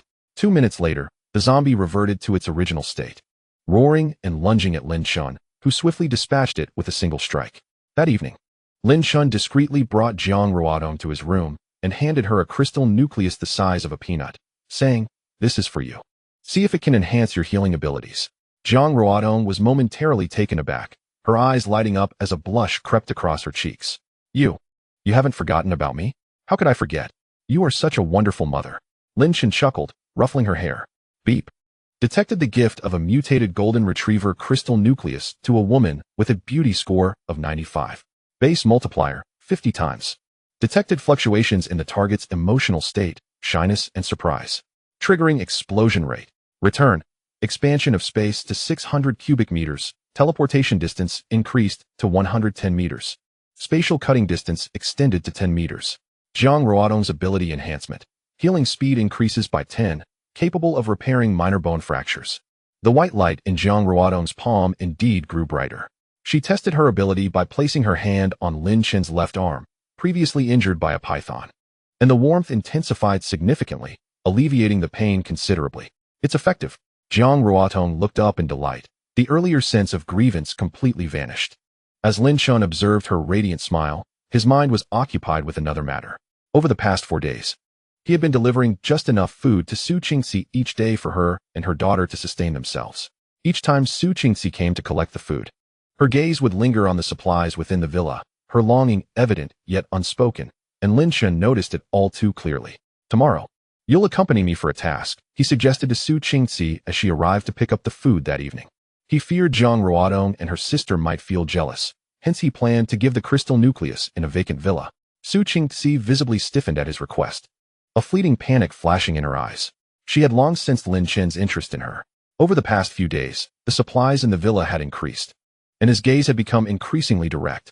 Now, Being asked to go out alone with him was daunting, but for the sake of her daughter's survival. She gritted her teeth and nodded, all right. Watching Su Qingxi's retreating figure, Lin Chen stroked his chin thoughtfully. Tomorrow, he would present her with the petrified lizard crystal nucleus, wondering if it might yield a new ability. Chapter 23. Conspiracies of the Night and Movements of All Parties. Midnight. In the Century Huuding Villa District. A few villas emitted faint glimmers of light. In Villa Number 8, Lin Chen lay in bed, listening to Jiang Ruodong, who had just left the master bedroom, softly humming to lull the baby Yao Yao to sleep. His fingers unconsciously caressed a yellowish crystal nucleus, intended for Su Qingxi the next day, pondering what it might return.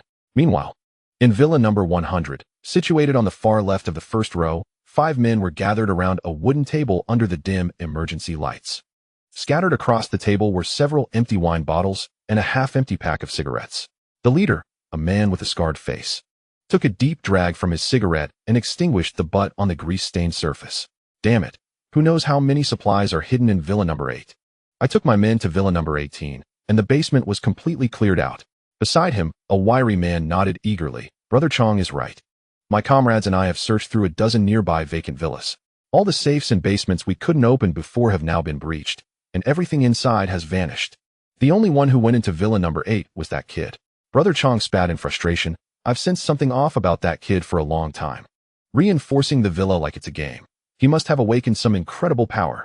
Unfortunately, despite us consuming 3 crystal cores, none of us have awakened any abilities. Another burly man slammed the table. Damn it. Let us just charge in and take it. Are you out of your mind? Brother Chong glared at him. Didn't you see the defenses of Villa Number 8? The doors and windows are all welded shut, and the walls are topped with barbed wire. Last time I had the brothers attempt to scale the wall, they couldn't find a single foothold. Rushing in would be suicide. The wiry man's eyes darted, and he leaned closer to Brother Chong. Brother Chong, I have an idea. One of our men who was tailing them yesterday noticed a woman at Villa Number 7, who seems to visit Villa Number 8 daily to collect food. Brother Chong's eyes brightened. Are you suggesting we go after her? The wiry man grinned slyly. That woman might know the ins and outs of Villa Number 8, and perhaps she even has a key. If we capture her and force her to lead us, it's bound to succeed. Brother Chong slapped the wiry man's shoulder. Good idea. Once we acquire the supplies, I'll make sure she rewards you.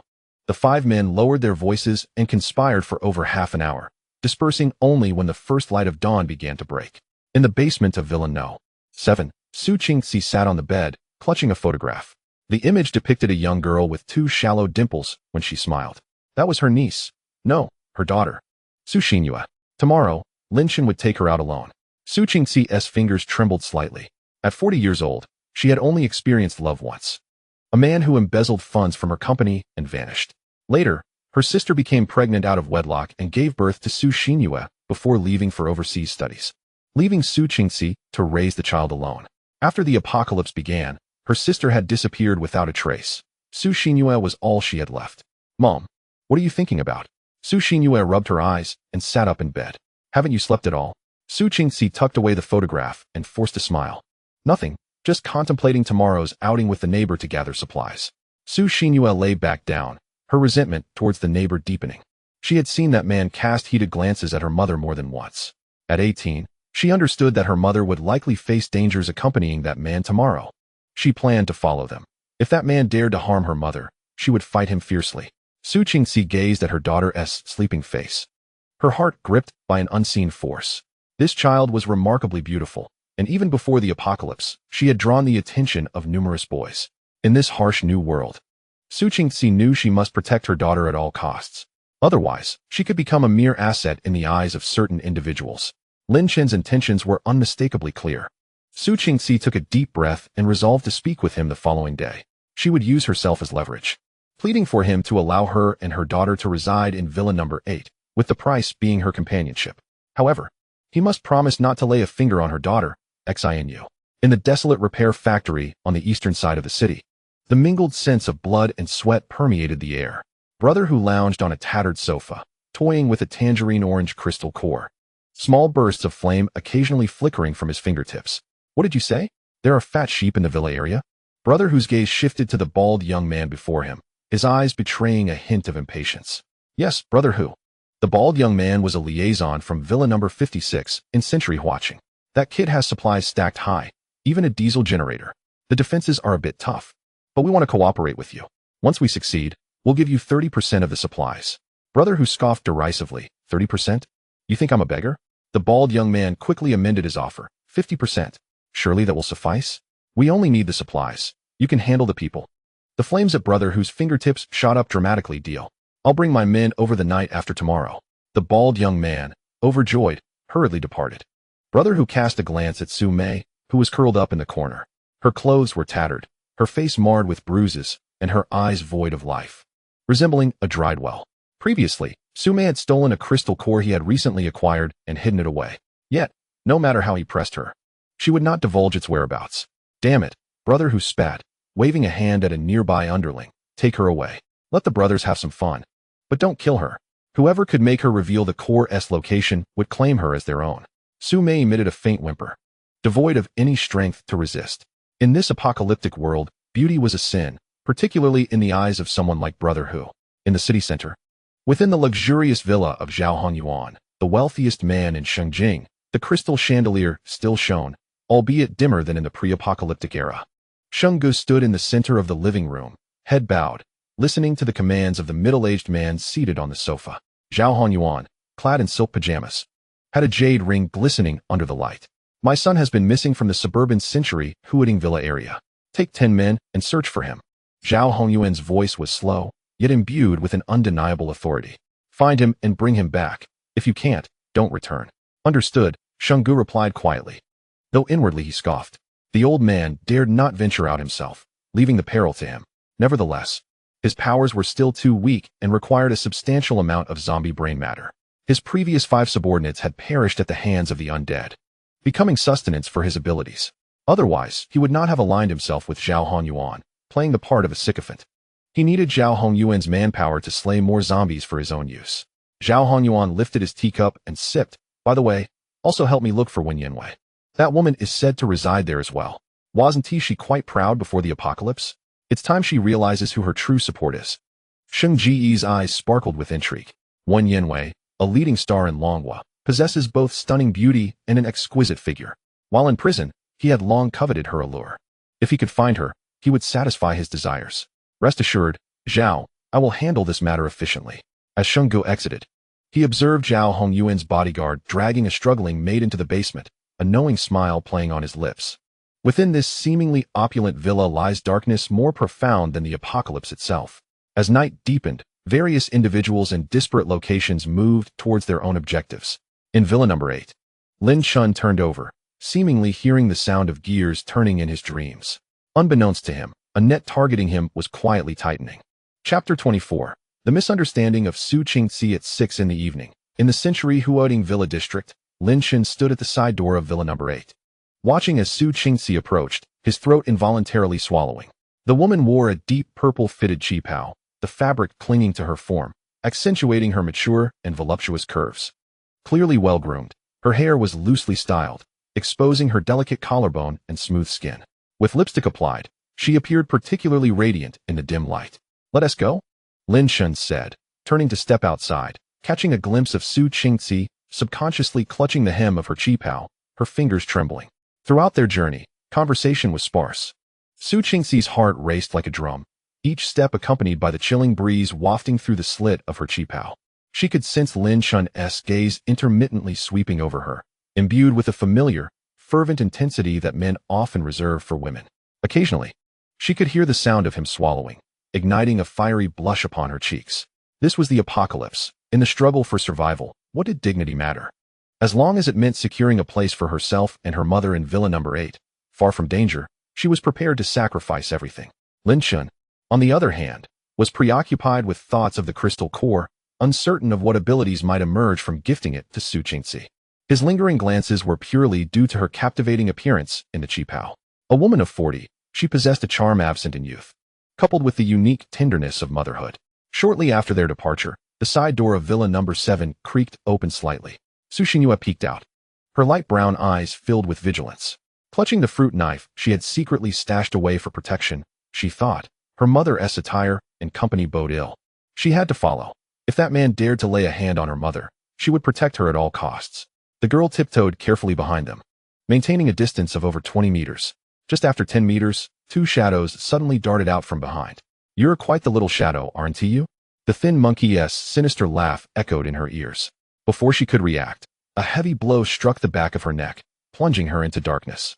The thin monkey hoisted the unconscious Su Xingyue over his shoulder, grinning at the burly man beside him. "Who knew the hostage would deliver herself right to us? And a beauty at that." The burly man weighed the rope in his hand. "Let us tie her up and take her to Villa number 99. We can use her to coerce her mother into compliance. What a lovely pair of flowers, ha ha ha." Both men wore malicious grins as they swiftly retreated to Villa number 7. In a hurried manner, the slender figure scrawled a note on the coffee table of the villa's living room before hoisting the girl onto his shoulder, swiftly vanishing into the embrace of the night.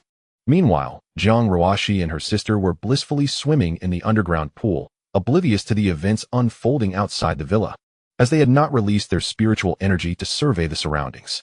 At that moment, Lin Chen and Su Qingxi were entering the adjacent empty Villa number 5.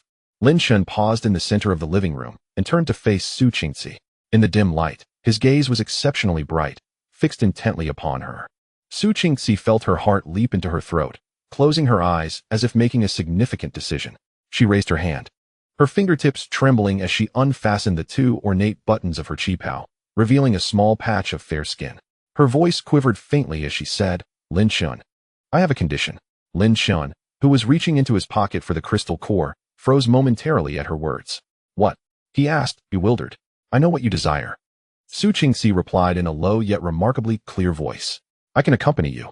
But you must promise me that both Xian and I can reside in Villa number 8, and you must not touch her." She lifted her gaze, her eyes glistening with unshed tears, yet imbued with a sense of determination. "Xian is still young.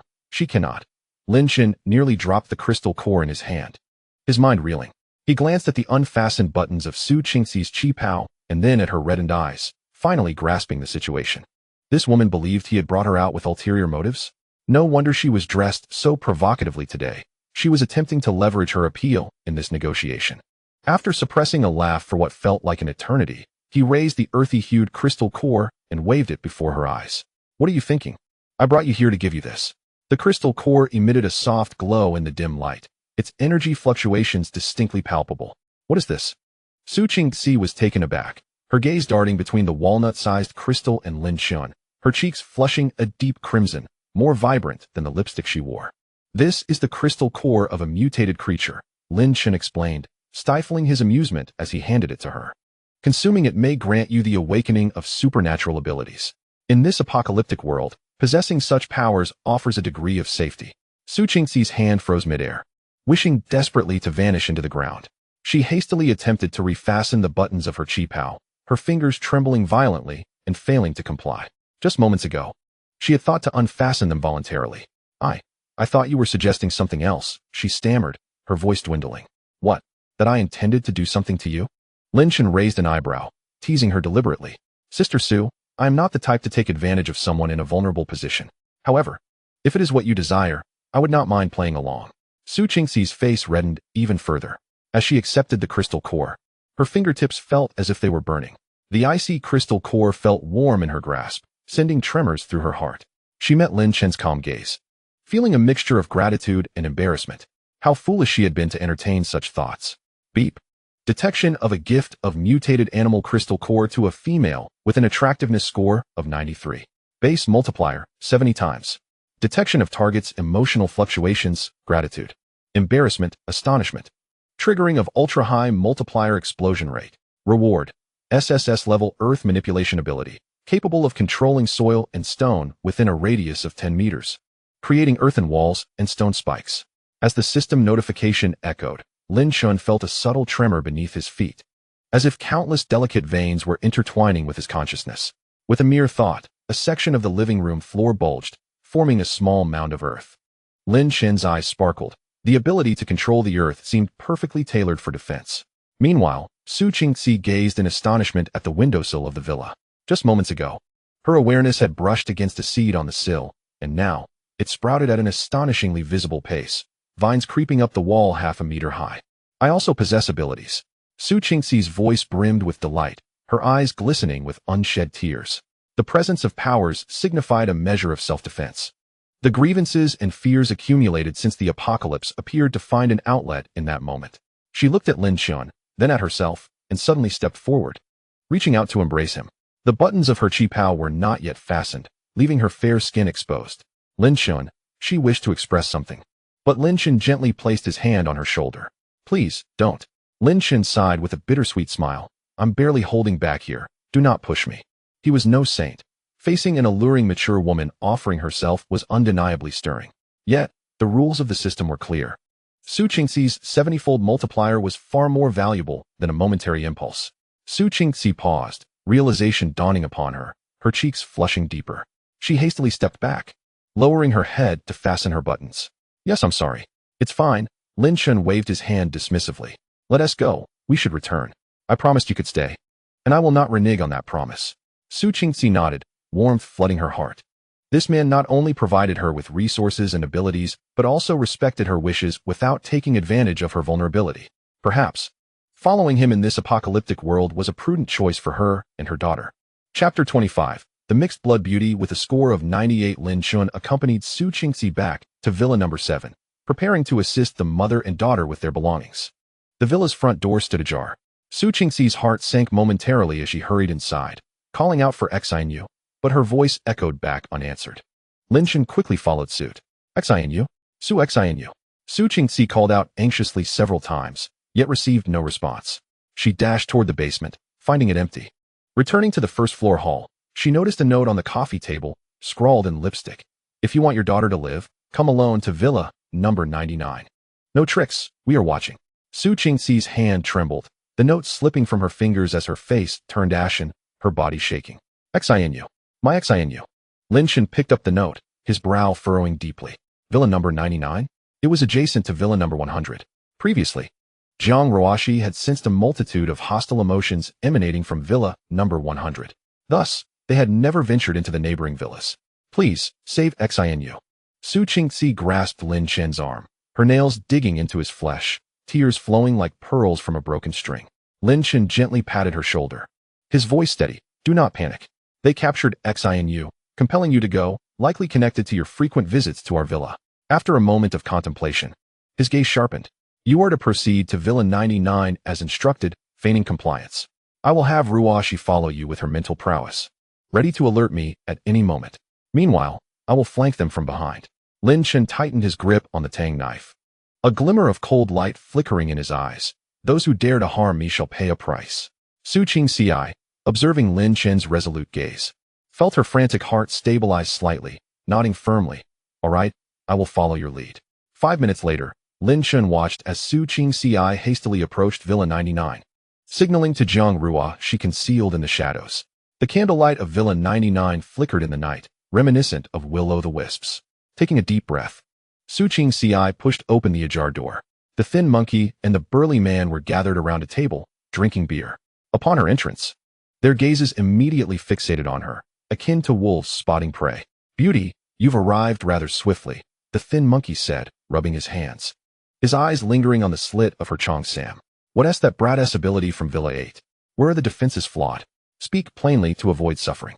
I must see my daughter first. Su Qingxi clenched her fists, her voice trembling yet her gaze unwavering. If I cannot see her, you shall learn nothing. The thin monkey exchanged a glance with the burly man. The latter pushed open the kitchen door, dragging Su Xianyu out.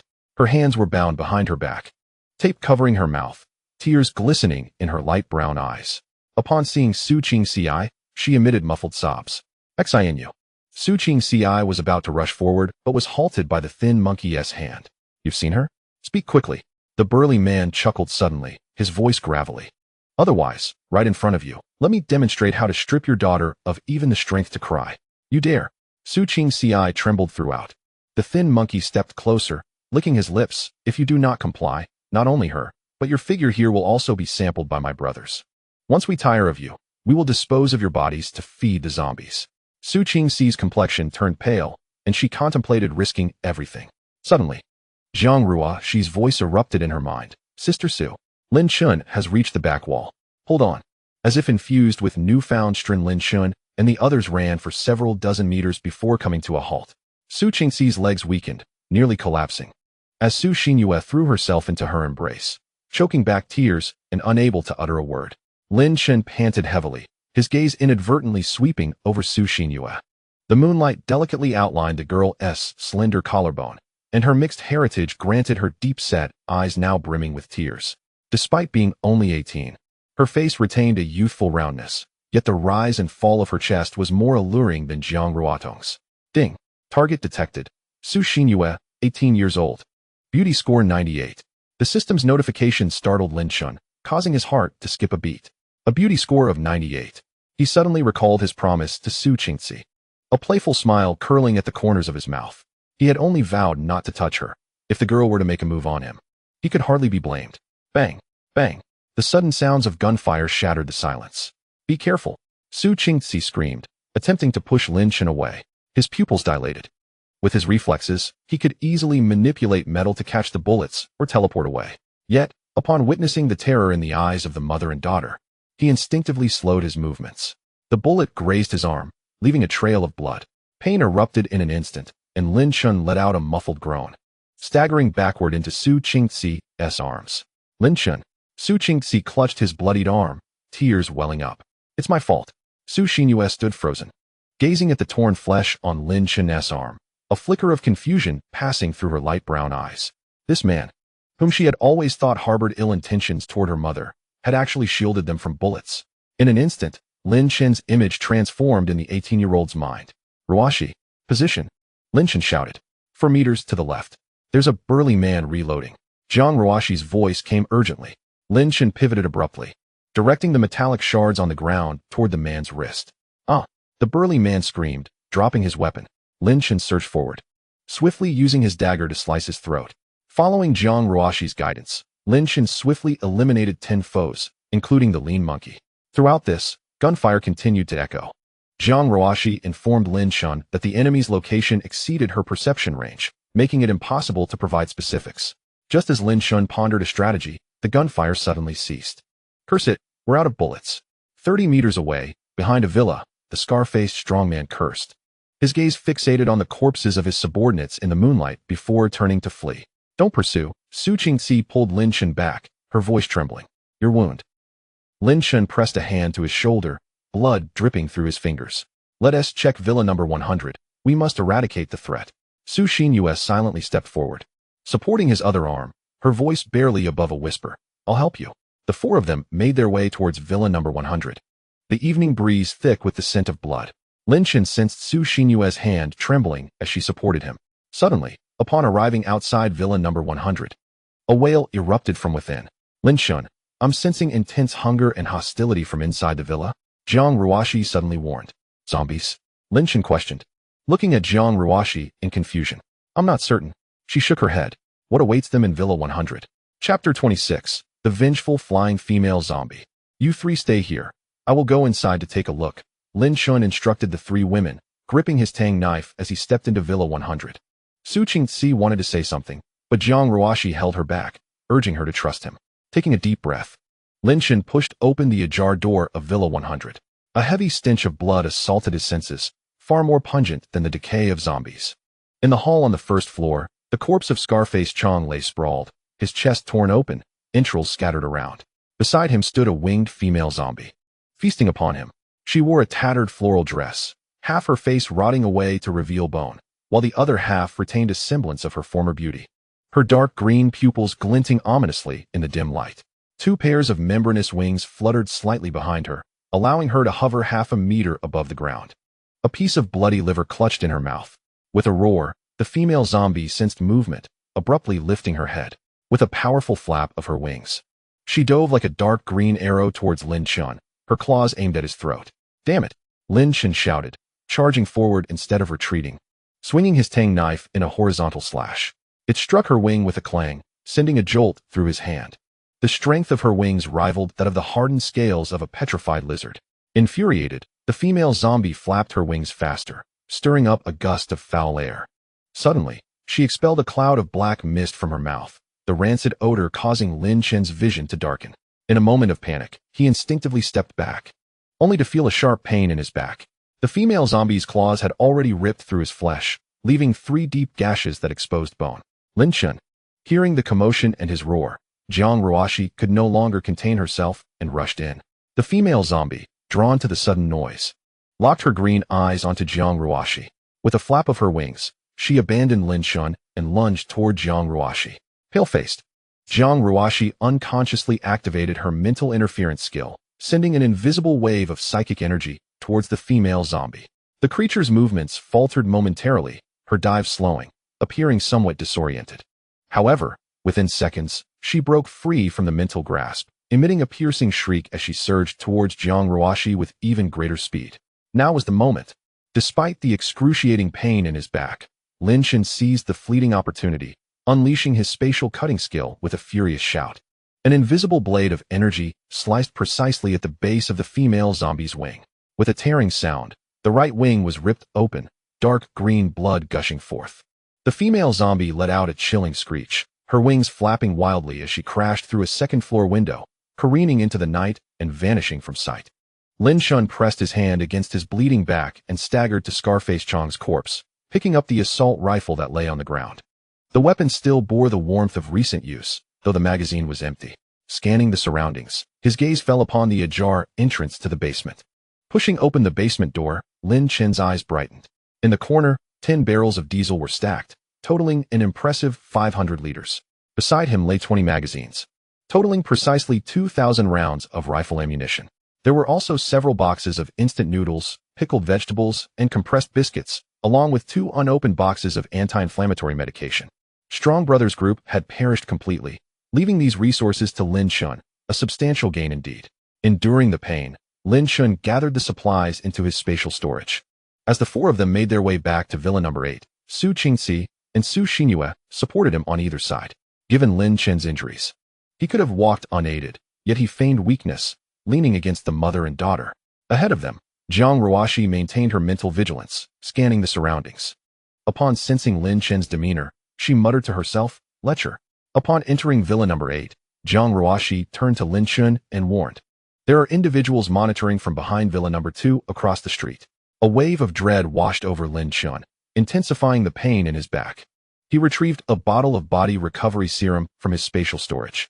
"Do you wish to consume this?" Jiang Ruodong rushed over, noticing the vial and quickly grasping his hand. "The side effects are too severe. Allow me to treat you instead." However, with someone watching and the likelihood of impending conflict, he needed to regain his strength swiftly. Lin Chen shook his head, unscrewed the cap, and downed the serum, the searing pain radiating through his wounds. Jiang Ruodong ceased her objections, her palm glowing with white light as it enveloped his back. The energies of her healing ability intertwined with that of the serum, the wounds visibly scabbing over at an astonishing rate. After more than 2 hours, Lin Chen attempted to move his shoulder. Though still slightly stiff, he could exert strength normally. He entered the subterranean pool area, just as he was about to untie his bathrobe. Su Xinyue entered with a clean shirt in her arms. The girl's cheeks flushed, her light brown eyes filled with hesitation, yet she approached him from behind. "Brother Lin Chen, may I help you with your back?" Lin Chen raised an eyebrow. No longer harboring hostility towards me, Su Xinyue's face turned even redder. "I was mistaken before." Tentatively, she reached out, retracting her hand when her fingertips brushed against the scab on Lin Chen's back, only to repeat the motion a few times before daring to lightly stroke it. Lin Chen remained silent, savoring the gentle touch of the girl. Her fingers were slender and cool, exercising utmost caution as they glided over his wounds. "This is for you." Lin Chen produced a blue crystal core from his spatial storage, its surface gleaming softly under the light. "Consume it. Perhaps it will awaken your abilities." Su Xinyue's eyes widened in astonishment. "For me?" She had heard from her mother about the rarity of such cores. "Take it," Lin Chen insisted, pressing the crystal into her hand. She could not remain forever as the damsel in distress. Su Xinyue clutched the core tightly, the chill of it sending a shiver through her fingertips. Looking at Lin Chen's broad back, she suddenly rose on her toes and swiftly planted a kiss on his cheek. Blushing fiercely, she turned and dashed away, exclaiming, "Thank you." Lin Chen was momentarily stunned before a soft chuckle escaped his lips. Beep. Detected the gifting of a mutated animal crystal core to a female of beauty rating 98. First-time gift, unlocking basic multiplier. Su Xinyue, 18 years old, beauty rating 98. Purity rating 100. Basic multiplier, 200 times. Detected fluctuations in target's emotional state, gratitude, shyness, astonishment. Triggering ultimate explosion rate. Upon the return of the spatial ability enhancement, capacity expanded to 1,000 cubic meters, allowing one round-trip transmission daily over a distance of 150 meters. The Earth manipulation enhancement, control range extended to 20 meters, and the metallic power enhancement, capable of manipulating liquid metal. Su Xinyue awakened to an SS-level water ability, enabling control over water sources within a 20-meter radius, capable of creating water arrows and shields. The cooldown time is 7 days. At the moment the system notification sounded, Lin Chen felt an abrupt surge of energy within him. The supplies in the space seemed to lighten. The Earth responded with greater clarity, and even the metallic fragments at his fingertips trembled slightly. By the poolside, Su Xinyue gazed in astonishment at the droplet forming in her palm. A single bead of water had coalesced out of thin air, swirling into a vortex at her fingertip. Its icy touch eliciting an involuntary gasp. Awakened, Lin Chen approached, observing the water droplet in her palm, a deeper smile gracing his lips. Su Xinyue nodded vigorously, her eyes sparkling with excitement. It's a water ability. Just then, Jiang Ruoshi burst in, her face pale. Lin Chen. There's something on the roof of Villa Number 9.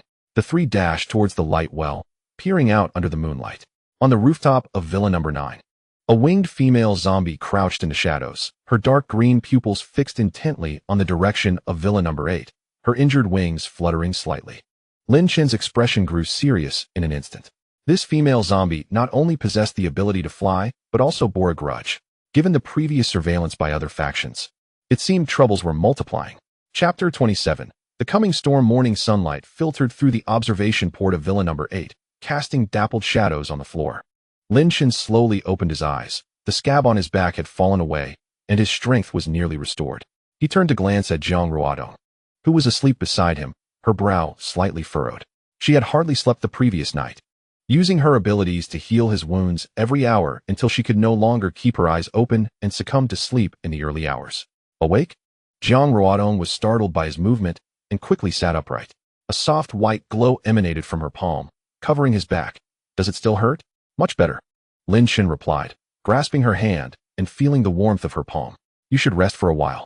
He made his way to the basement level of the villa, and the sight before him brought a smile to his face. Jiang Ruoshi was seated with her eyes closed, her mental energy radiating outward like rippling water.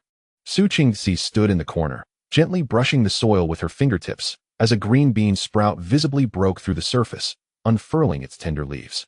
Su Xinyue was practicing with a bucket of water, dozens of small water arrows hovering before her.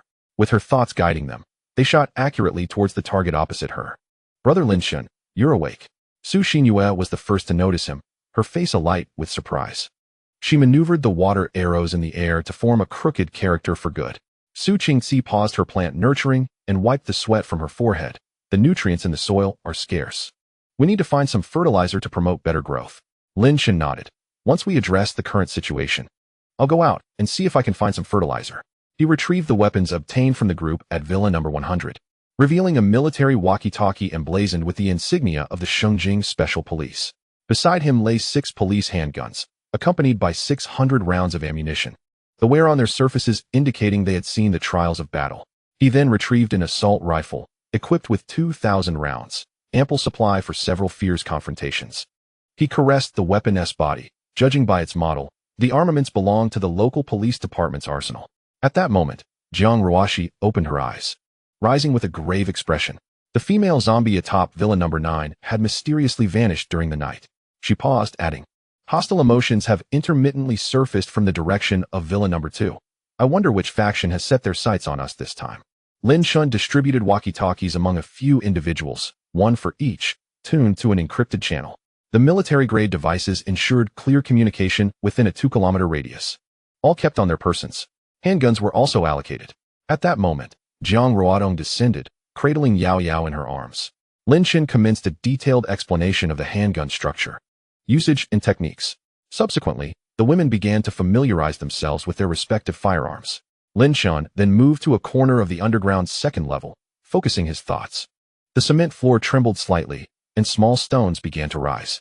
Perhaps we could excavate a 3rd level beneath. His eyes brightened. There was ample space here. Digging 3 meters downward and reinforcing it with steel plates would not only expand their operational area, but also allow Qingxi to cultivate some vegetables later on.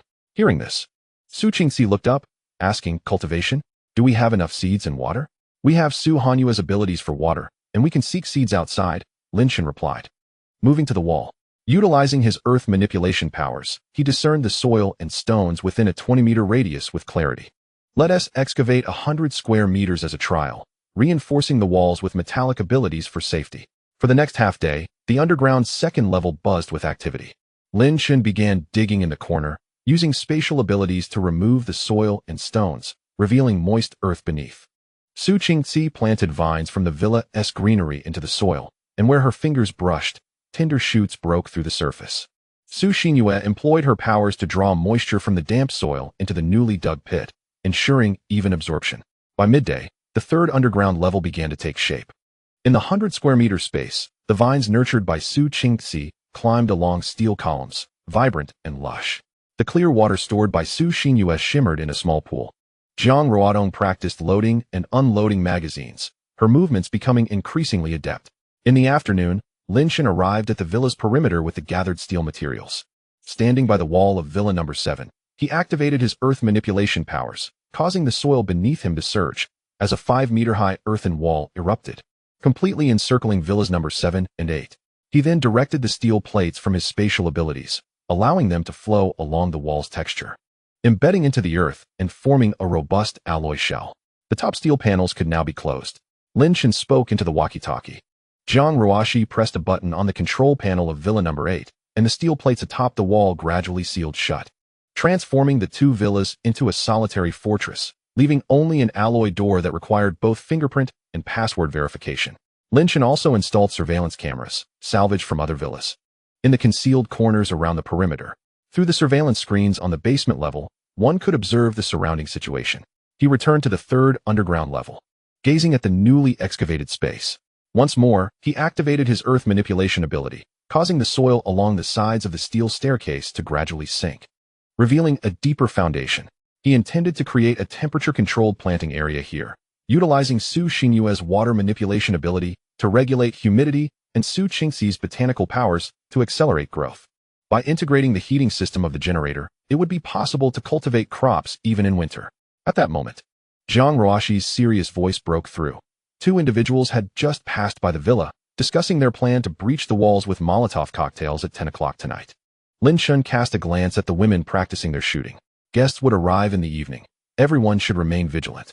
Su Xinyue tightened her grip on the pistol, a flicker of anxiety crossing her eyes, yet she nodded firmly. We will not be a hindrance. The evening sunlight bathed the century-hooting villa area in a golden hue. In the living room of Villa Number 56, brother who toyed with the flame dancing at his fingertips. Feng Ying, are you certain that your wind manipulation ability is swift enough to capture that Lin Chen? The young man seated across from him grinned, tiny whirlwinds swirling around him.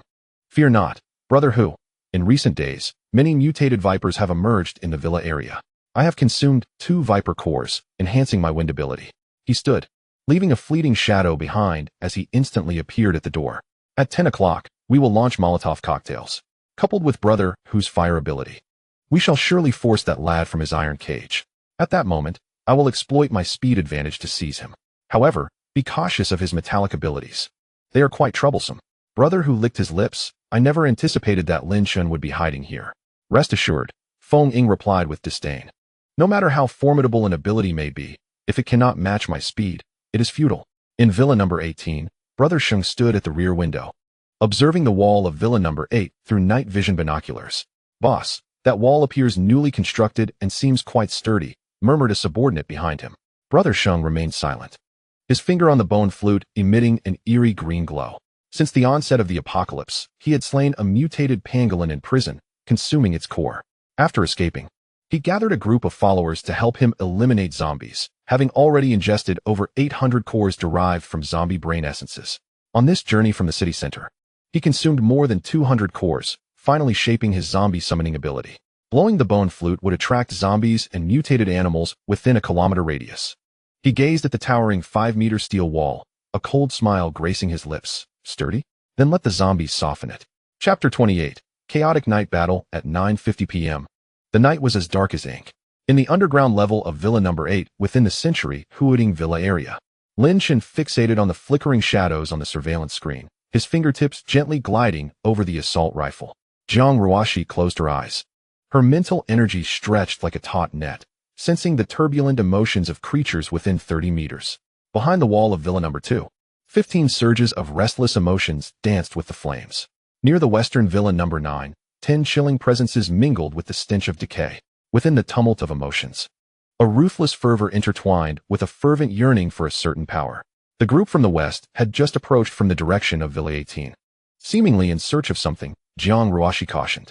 Lin Chen recalled the young men and women engaging in a debauched party within Villa 18, and his thoughts began to crystallize. His gaze fell upon the middle-aged man in the surveillance footage, brandishing a bone flute. Was it Shenggu? He recalled the band of thugs he encountered while rescuing Jiang Ruoshi in the city center. The appearance of this middle-aged man bore a striking resemblance to the description of the Shenggu substitute they had apprehended. Regardless of what they sought, the night heralded ill intent. Lin Chen lifted the steel plate in the corner of the underground third level, revealing a dark passageway. This tunnel had been excavated earlier that afternoon, leading directly to the basement of Villa 9, 30 meters away. You guard the door. Do not open it at the slightest sound, he instructed. Jiang Ruodong grasped his arm, her palm illuminating white light across his back. Your injury has yet to heal. Do not overexert yourself. Rest assured, Lin Chen reassured her, squeezing her hand before slipping into the tunnel. His earth manipulation ability compacted the soil and rock along the tunnel's walls. At precisely 10 o'clock in the evening, Hu Gu crouched in the shadows of Villa 2. Feng Ying stood beside him. The Molotov cocktails are ready. We will throw them together. Just as the words left his mouth, a piercing shriek rent the night sky. A dark figure suddenly dove from the rooftop of Villa 2, its jade-green pupils glowing ominously in the darkness. The flying female zombie had returned. Her injured wings had nearly healed, and her speed surpassed that of the previous day, her claws slicing through the air as she lunged towards Hu Ji's subordinate. With a sickening thud, blood erupted as the young man's chest was entirely cleaved open. Hu Gu wiped the blood splattered on his face, bellowing in rage as he hurled a Molotov cocktail towards Villa 8. That Lin scoundrel dares to plot against me. Brothers, burn down his lair. 20 Molotov cocktails arced through the air, crashing against the alloy walls, flames erupting to a height of 3 meters. Meanwhile, beside Villa 9, Shenggu observed the unfolding spectacle in silence. Boss, the assailant is the local gang leader known as Hu Gu, whispered a subordinate. Shenggu was poised to use the bone flute to attract nearby zombies when he suddenly witnessed the female zombie pounce into Hu Ji's ranks, her eyes igniting with a green luminescence. The female zombie had undoubtedly awakened her flight capabilities by consuming the crystalline core of a mutated creature. If he could master her for his own purposes, it would be a tremendous boon. Alternatively, should he eliminate her and acquire her brain core, his zombie summoning ability would likely see a significant enhancement. However, before he could issue a command, Hu Ji's men unexpectedly opened fire towards his direction, bullets whizzing perilously close. Damn it, these fools!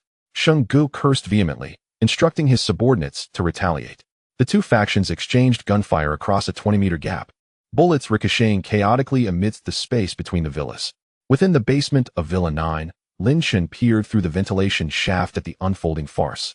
A cold smirk gracing his lips, he stealthily emerged, activating his metallic abilities, causing a subordinate of Hu Gu, 15 meters away, to experience a jammed pistol. Damn! The young man had barely lowered his head before Lin Chen's thrown tang sword pinned him against the wall. The silent slicing of space claimed 2 of Sheng Ji's subordinates, who clutched their necks as they collapsed. Lin Chen maneuvered through the shadows of the villa, his earth manipulation causing the soil beneath his feet to sink, tripping the advancing foes. The metallic distortion of the gun barrel caused bullets to turn against their own team. In less than 5 minutes, both factions suffered significant losses. Brother Hu's side finally sensed something was amiss and was about to inquire further when, at that moment, a flying female zombie abruptly turned her head, her dark green eyes locking onto Lin Chen, who was hidden in the shadows. The pain from having her wings torn apart just yesterday still lingered, and with a piercing scream, she abandoned her immediate prey and lunged toward Lin Chen. You wretched scum! Brother Hu roared upon spotting Lin Chen, his rage surging. Let us take him down together. Brother Sheng squinted. You're here too. What a narrow path for enemies to cross. After a brief exchange between Brother Sheng and Brother Hu, they formed an alliance, unleashing bullets and wind blades simultaneously towards Lin Chen.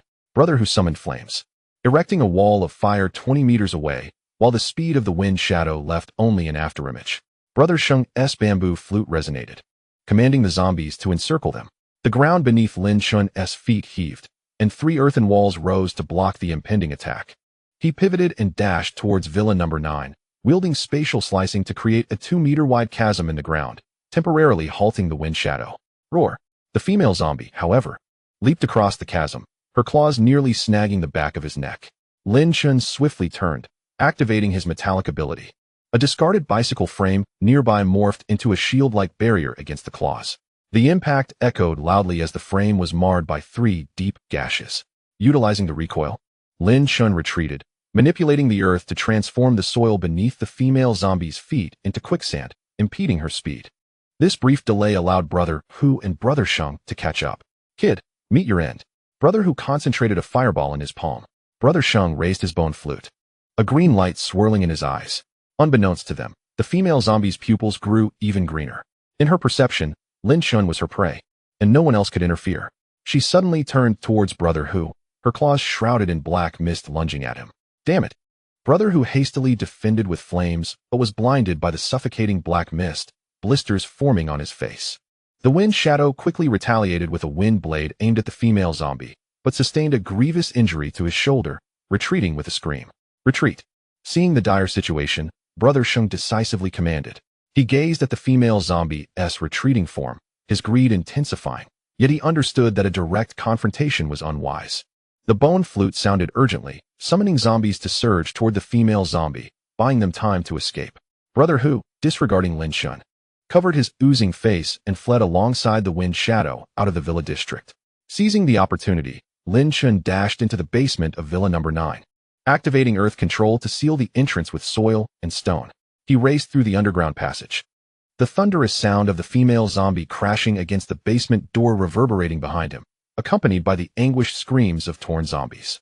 Upon returning to the 3rd underground level of Villa Number 8, Lin Chen leaned against a steel pillar, panting, as his back wound reopened, blood soaking through his shirt. How are you? Zhang Ruodong hurriedly applied her healing ability to his back. I'm fine, Lin Chen replied, observing the battlefield, which had calmed down in the surveillance feed. Zhang Ruox's complexion turned pale. The middle-aged man playing the bamboo flute had a gaze towards the female zombie, as if he were eyeing a consumable energy block. It was terrifying.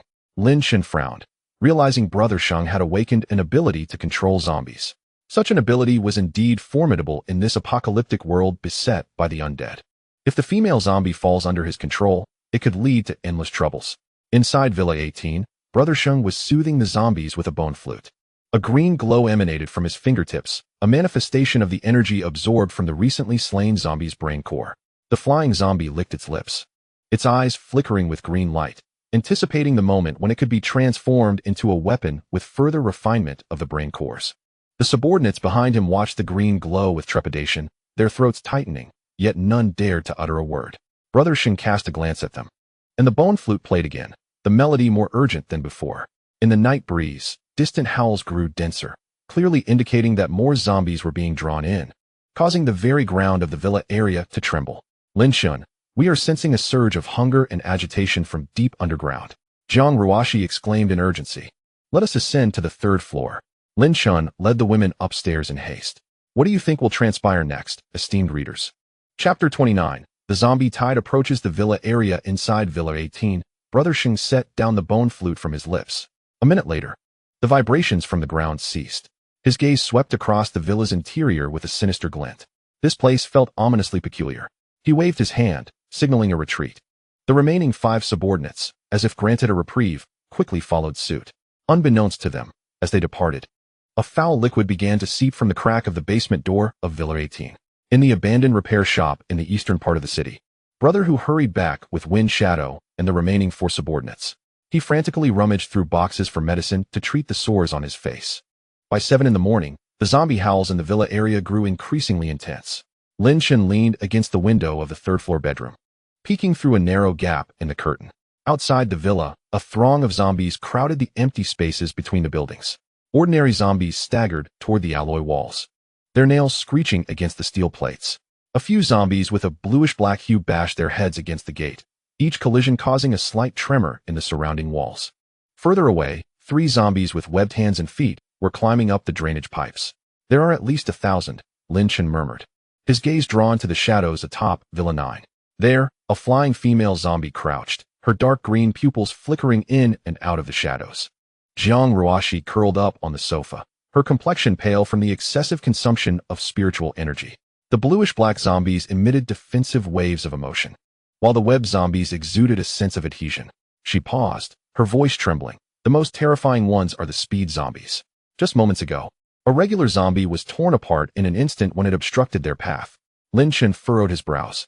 On the surveillance screen, several gaunt zombies roamed aimlessly, their fingertips still glinting with metallic luster, indicating they had consumed crystal cores infused with metallic abilities. What alarmed him further was that these awakened zombies surrounded the corpses of ordinary zombies, using their claws to pry open skulls and devour the brownish brain matter within. They were evolving by consuming the brain cores of ordinary zombies. If they continued to feed, it would only be a matter of time before they birthed monsters capable of breaching defenses. Jiang Ruodong brought a cup of hot water, the white light of her palm sweeping across Lin Chen's back. After a night of treatment, the wounds on his back had formed scabs. Do not be overly anxious. Our defenses can withstand the pressure. We have enough food to last 3 months, and the diesel will keep the generator running for half a year. Yet, we cannot remain trapped here indefinitely.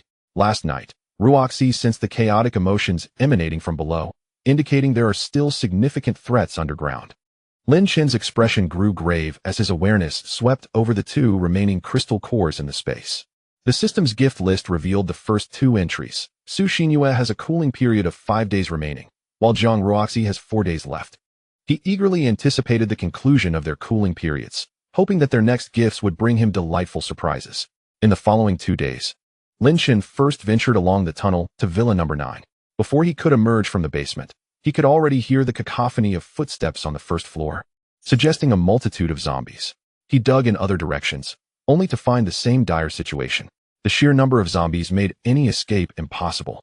On the morning of the 3rd day, Lin Chen was awakened by Jiang Ruoxi's soft exclamation. Lin Chen, the flying female zombie, is attacking the other awakened zombies. The surveillance footage revealed the flying female zombie's claws tearing apart a skeletal zombie's head, feasting upon its brain core. A flash of crimson flickered in her dark green pupils, and the edges of her wings shimmered with a faint golden light. Clearly, consuming the brains of her kind was rendering her even more formidable. She was devouring the abilities of other zombies. Lin Chen's heart sank. If this continued, it wouldn't be long before she could breach the metallic walls. The atmosphere on the 3rd floor of the villa became palpably tense. Outside the window, the relentless sounds of growls and crashes echoed, while within, a deathly silence prevailed. Su Xinyue curled up, her small face pale. Su Qingxi gripped her daughter's hand tightly, her knuckles trembling. Jiang Ruoxi closed her eyes, her brow furrowed in concentration. Although Yao Yao did not fully understand, she could sense the adult's gravity and nestled closer to her mother. Jiang Ruodong's gaze swept across the faces etched with worry and fear, finally resting on Lin Chen's taut profile. He was fixated on the monitor, his eyes sharp as a blade. Yet Jiang Ruodong could discern the weight of despair lurking deep within him. He bore the hopes of everyone, shouldering the greatest pressure. Everyone, let us not lose heart. Jiang Ruodong's voice shattered the silence. She stood, forcing a gentle smile onto her face. There is always a way out. We must remain hopeful. She surveyed the group. We have been so consumed with dealing with the zombies and living in constant fear that we have hardly enjoyed a proper meal. Tension can lead to mistakes.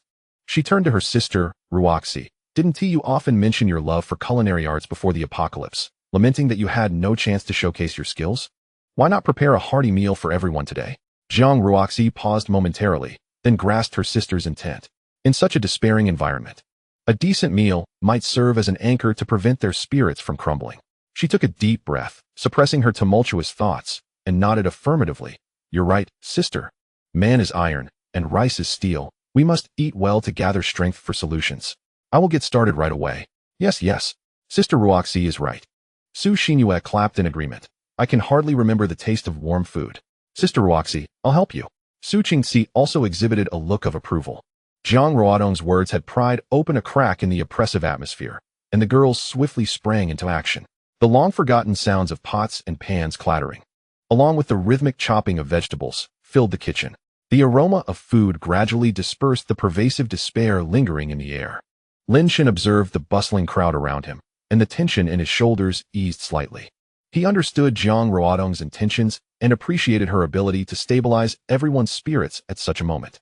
He moved to the window to reassess the situation outside. The flying female zombie had vanished, yet the tide of corpses continued to surge. He delved into his consciousness, scanning 2 crystal cores. Jiang Ruoxu's cooldown period would end tomorrow, and he hoped for a breakthrough. Indeed, Jiang Ruoxu possessed remarkable skills, as dinner turned out to be unexpectedly lavish. The atmosphere at the dining table was unusually lively. After a few glasses of wine, the repressed emotions seemed to find an outlet. Su Xinyue's cheeks flushed as she raised her glass, remarking, before the apocalypse, "I was still worrying about the college entrance examination. Who could have imagined this?" Su Qingzi, her gaze somewhat dazed, added, "My company is developing a new drug. But amidst this crimson fog, everything has vanished." Jiang Ruoxu swirled her wine glass and chuckled bitterly. "I used to study patient psychology daily, and now I'm sensing the emotions of zombies every day. It's driving me to the brink of madness." Jiang Ruodong, abstaining from alcohol, silently regarded Lin Chen, lost in her thoughts. "Lin Chen, what about you?" Jiang Ruoxu, emboldened by the wine, inquired curiously, "What did you do before the apocalypse? You seem so capable, knowledgeable in so many things." Lin Chen paused, his hand holding the glass momentarily faltering as fragments of memories from his previous life flashed through his mind. He ultimately replied nonchalantly, "Just an ordinary person, possessing some skills and a bit of cleverness." Dinner concluded. Su Qingzi and her daughter supported each other as they returned to their room on the 2nd floor. Jiang Ruoxu, despite her flushed face, maintained clarity in her gaze as she assisted Jiang Ruodong in tidying up. At 11 o'clock in the evening, Jiang Ruodong rose from her bed. "Ruoxu, Yao Yao will sleep with you tonight." Jiang Ruoxu looked at her sister, her eyes filled with inquiry and a hint of understanding. "Sister, are you truly prepared?" Jiang Ruodong nodded. "Yes, I promised him before. He has always been considerate of my feelings, retreating at the last moment. His suppression causes me distress as well." With that, she exited the room. The door to the adjacent room soon echoed with sound. Jiang Ruoxu sighed as she glanced at her little niece beside her. Chapter 30. I feel like I've been forced to row. At 8 in the morning, Lin Chen's consciousness floated in a state of chaos. The lingering effects of alcohol had not yet dissipated completely, and his throat felt parched and tight. He attempted to raise his hand to massage his temples, only to discover his arm was pinned down. Looking down, his breath hitched abruptly. Jiang Ruodong curled up beside him, her long hair sprawled across the pillow, her cheeks still bearing a lingering blush. After confirming his own condition, he let out a bitter laugh. "Goodness, I feel like I've been forced to row." The system rules flashed instantly in his mind. Engaging in relations with the gift target may cause its drop rate mechanism to malfunction. Lin Chen remained unfazed. With more high drop rate targets nearby and ample resources at hand, he longed for an outlet after enduring the pressures of the apocalypse for too long. The rapport with Jiang Ruodong felt natural and inevitable. He accessed the system panel, his gaze landing on Jiang Ruodong's avatar. As anticipated, the once shimmering golden high multiplication prompt vanished, replaced by a line of gray text. Target Jiang Ruodong. High multiplication rate invalidated. Basic rate retained at 50 times. Cooldown period unchanged. A probability of 50%. And yet it had been achieved. Lin Chen murmured softly, feeling far from disheartened. At that moment, a series of system notifications echoed in his mind. Ding. Host detected deep integration with S-class healing ability. Jiang Ruodong's healing powers harbor rare life source energy, triggering SSS-class ability fusion conditions. Host's spatial ability, SSS, Earth manipulation, SSS, and metal control, SSS, are merging. Fusion materials, 100 cubic meters of underground soil stored in space, 5 tons of various metals, and all resources contained therein. Ding. SSS class, Earth manipulation ability fusion complete. Lin Chen felt a complete severance of his connection to the Earth, unable to manipulate it any longer. Ding. SSS class metal control ability fusion complete. He could no longer sense any metal in his vicinity. Ding. SSS class spatial ability fusion complete. Daily one-way teleportation enabled twice. With a distance of 200 meters. Spatial cutting range of 20 meters. Ding. Fusion complete. Initial survival space unlocked. Lin Chen's entire being was abruptly drawn into a realm of darkness. He switched on his flashlight, discovering damp, glistening black soil beneath his feet. As he surveyed his surroundings, he realized he was in an enclosed space, 5 meters high and spanning 200 square meters. Initial survival space attributes. Area, 200 square meters. Height, 5 meters. Environment, dark, no light source. Requires external oxygen. One-time storage of 24 hours of air sufficient for one person to breathe for 1 hour. Function, basic storage. Soil suitable for planting, requires oxygen, light, and water. Expansion conditions, fusion of 2 new SSS class abilities and deep integration with an unrelated gift target. Lin Chen's heart raced with exhilaration. This was an unexpected boon. In a chaotic apocalypse, this space would serve as a sanctuary. Regrettably, all items stored within had vanished due to the fusion. The 2 crystalline cores and remaining restorative agents were gone, as were the assault rifle and leftover handgun. Fortunately, his Tang Dao, typically kept by his bedside, had survived. The basement still contained some supplies, sparing them from returning to square one. He attempted to lift a bottle of water with his mind, and it instantly appeared in his hand. Within this survival space, he was the sovereign. Reflecting on exiting, his body returned to the bed, still clutching the bottle of water. The spatial storage function remained unaffected, yet bringing living beings into the space required their voluntary compliance. Lin Chen, Jiang Ruotong stirred from sleep, rubbing her eyes as she sat up. Noticing the water in his hand and the brightness in his eyes, she tilted her head in confusion. Lin Chen grasped her hand, and with a mere thought, he pulled her into the space. "Where's this?" Jiang Ruotong asked, her face a canvas of bewilderment. "My world." Lin Chen's gaze swept over her jade-like skin, and her complexion flushed crimson. "Ruotong, come and experience my world." Lin Chen smiled, extending his hand. Uncertain whether it was due to the profound fusion of their abilities, Jiang Ruotong's healing essence remarkably alleviated Lin Chen's hangover in an instant, sweeping away the exhaustion accumulated over several days, filling him with vigor. "Ruotong, you always manage to astonish me," Lin Chen exclaimed with a smile. Yet, before his words could fully dissipate, the villa suddenly jolted violently, causing a picture frame on the wall to crash to the ground. A voice, tinged with tears, emerged from outside the door. "Lin Chen, sister, come out quickly. A multitude of mutated vipers has crawled out from Villa 18. Countless numbers." Lin Chen grasped Jiang Ruotong's hand and hurried back to the room, hastily throwing on some clothes before arriving at the surveillance screen in the basement. The sight made his pupils constrict in terror. Thousands of mutated vipers were surging from the doors and windows of Villa 18, their scales gleaming with a metallic sheen. Each snake measured nearly 3 meters in length, their fangs glinting with an eerie blue light. They resembled a tide of darkness flooding the streets, ensnaring ordinary zombies in an instant, reducing them to mere skeletons. Even the hardened zombies were devoured to the point of being nothing but bones by dozens of vipers. It appeared that the bamboo flute played by Shanggu that previous night had disturbed the serpent's nest beneath Villa 18, triggering the subterranean tremors. Lin Chen quickly pieced it together. Jiang Ruoxu burst into the room, her face ashen. "They are approaching. They've already coiled around the walls.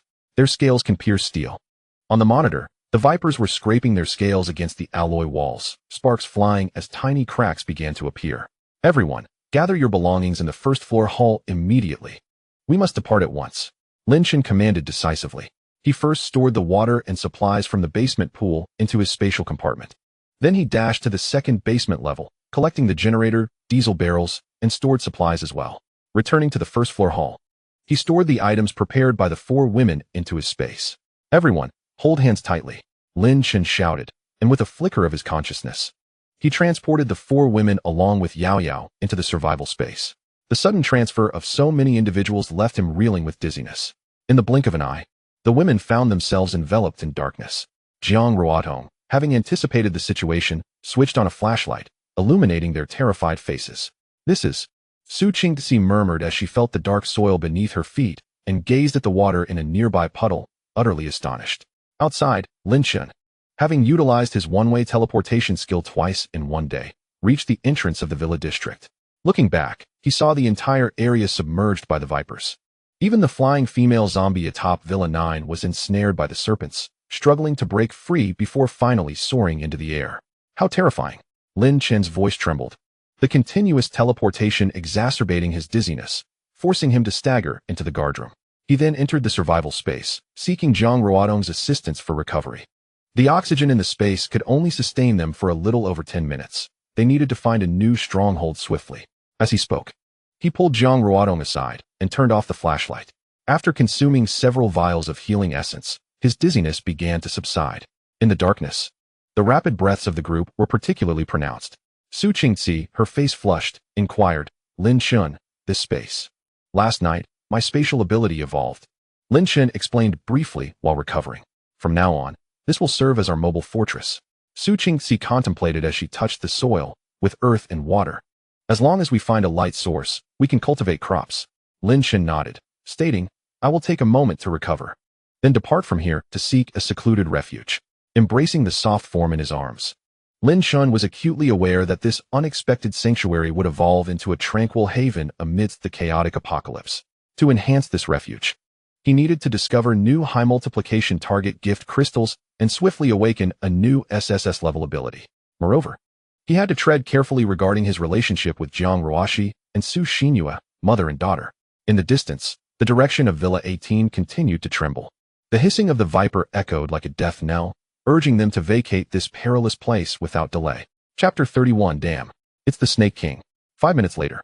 Within the sanctuary, Lin Chen's dizziness had completely subsided.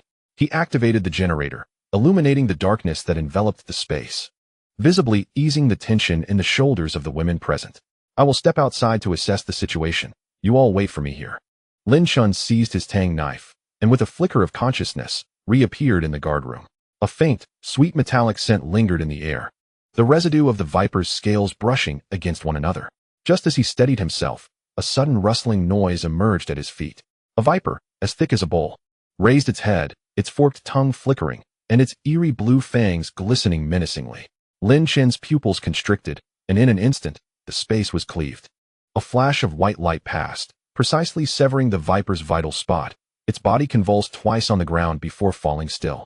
He crouched down, preparing to pry open the serpent's head when an explosive roar erupted from behind him.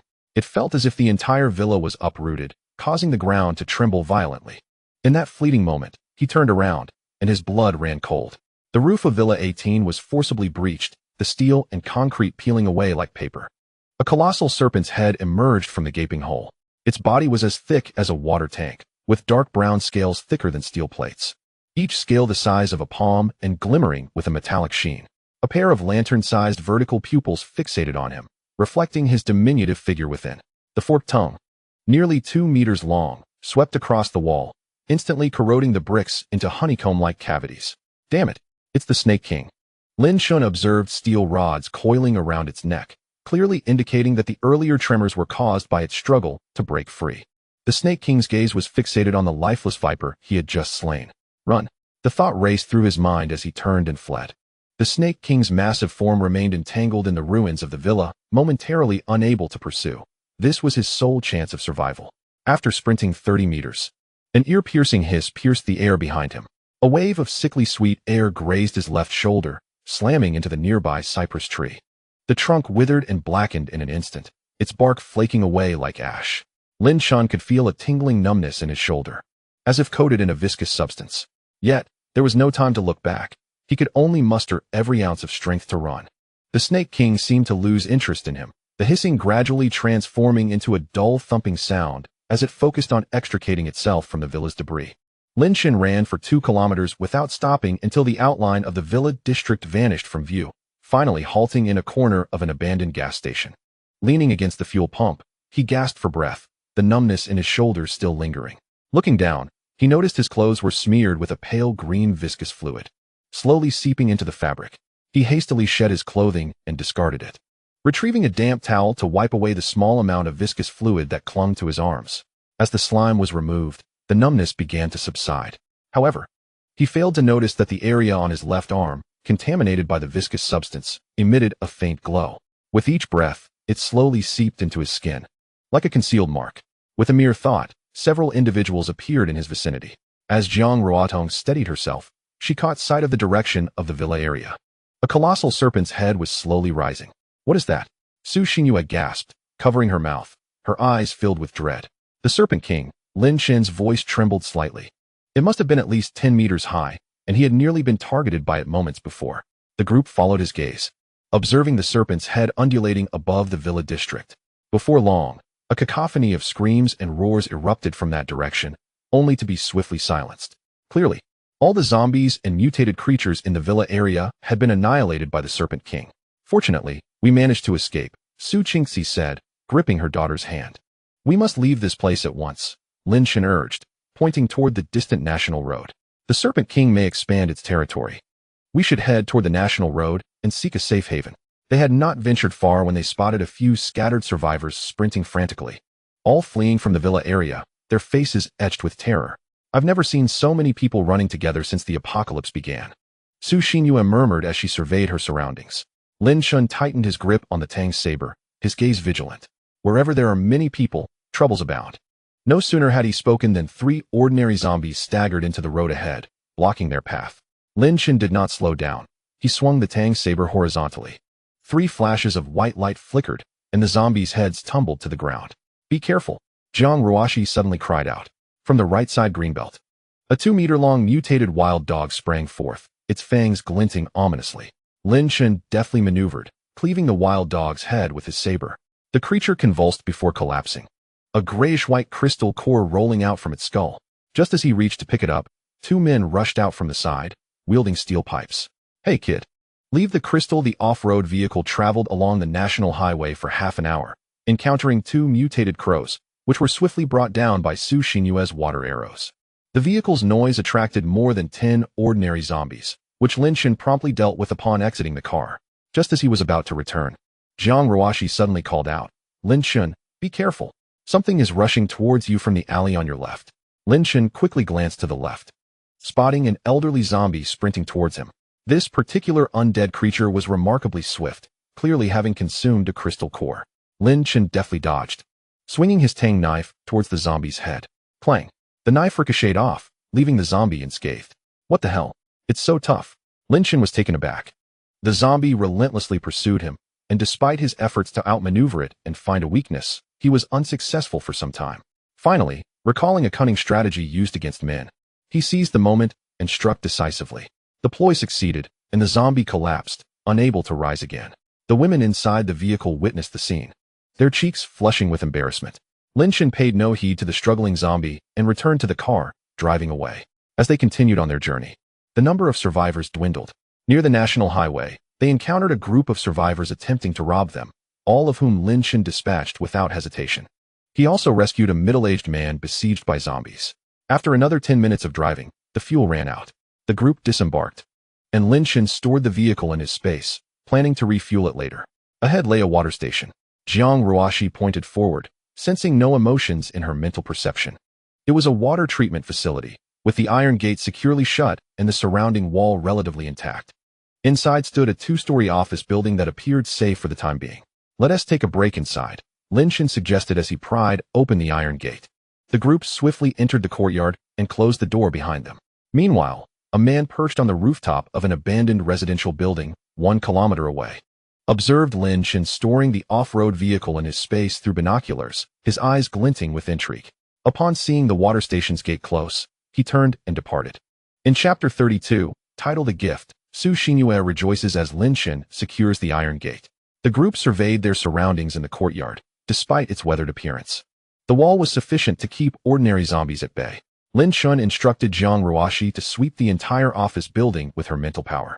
Once assured there were no living creatures present, he gestured for the others to follow. The lobby on the first floor of the office building was coated in a thin layer of dust, with cobwebs in the corners, yet the doors and windows remained intact. Lin Chen found an office with windows and pried open the locked door with metal scraps. "Let us rest here for the night." Jiang Ruodong settled down with Yao Yao, allowing the little one to eat. Strangely, ever since Yao Yao met Lin Chen, she hadn't cried or fussed. Previously, in the villa area, Jiang Ruashi had jokingly remarked that Yao Yao might have taken Lin Chen for her father, feeling secure with such a protector. At that time, Lin Chen had playfully encouraged Yao Yao to call him daddy, and to everyone's surprise, she did so in her sweet, childish voice, which brought a smile to Lin Chen's face, while Jiang Ruodong's eyes glistened with unshed tears. In this apocalyptic world, Lin Chen shone like a beacon of light in the lives of the mother and daughter. Inside the office, Jiang Ruashi sat by the window, occasionally using her mental power to sense the surrounding situation. Su Qingzi and Su Xinyue were in the survival space with Lin Chen, sorting through supplies. Lin Chen leaned against the doorframe, gazing at the encroaching dusk outside. In the distance, the silhouette of a villa complex loomed like a black rock, glimmering with a cold light in the setting sun. Half an hour later, Su Qingzi was diligently making a list on the wall with a charcoal pencil. The inventory of supplies was nearly complete. 10 bags each of rice and flour, 5 boxes of various frozen meats, 5 boxes of compressed biscuits, 5 boxes of instant noodles, 50 cans of assorted preserves, and enough bottled drinking water to last 30 days. There were 8 barrels of diesel fuel remaining, sufficient to power the generator for another 30 days. The clothing and miscellaneous biological supplies were also adequate to last for a while. She paused and glanced at Lin Chen. Noting the oxygen levels in their space were still insufficient, the soil was unfit for cultivation, and living organisms could not remain there for extended periods. Jiang Ruodong, wiping Yao Yao's face, suddenly spoke up. An oxygen generator might work. If we could find one and connect it to the generator, could it supply oxygen to the space? Su Qingxi's eyes brightened. Exactly. With oxygen, the soil could sustain crops, and even if we are surrounded, we could endure longer. Lin Chen nodded. We need to look for an oxygen generator at a hospital or a medical equipment store, and we should also gather more fuel. Once my abilities are restored, I'll scout the nearby area first thing in the morning. Since their food supplies were temporarily sufficient, Lin Chen decided to utilize the opportunity to enhance the abilities of the women. As night fell, they arranged 3 desks to form beds, laying down the mattresses from their space. Yao Yao had already curled up in Jiang Ruodong's arms, fast asleep, while Jiang Ruoxi lay on the outer side, her breathing gradually becoming steady. Su Qingxi and her daughter shared the middle bed, with Su Xinyue still toying with drops of water on her fingertips. Clearly not ready for sleep, Lin Chen approached the bed and quietly said to Su Qingxi, Sister Qingxi, I need to speak with Xinyue about enhancing her abilities. Su Qingxi hesitated, her gaze darting between her daughter and Lin Chen. The noises from Lin Chen's room last night had woken her in the middle of the night, and she remembered he had mentioned that his spatial abilities had evolved. How they evolved was all too clear now. Her heart tightened, but she eventually nodded. Her voice hushed. Be gentle. Lin Chen was momentarily taken aback, not contemplating the deeper meaning behind her words, and beckoned Su Xinyue. Xinyue, come out for a moment.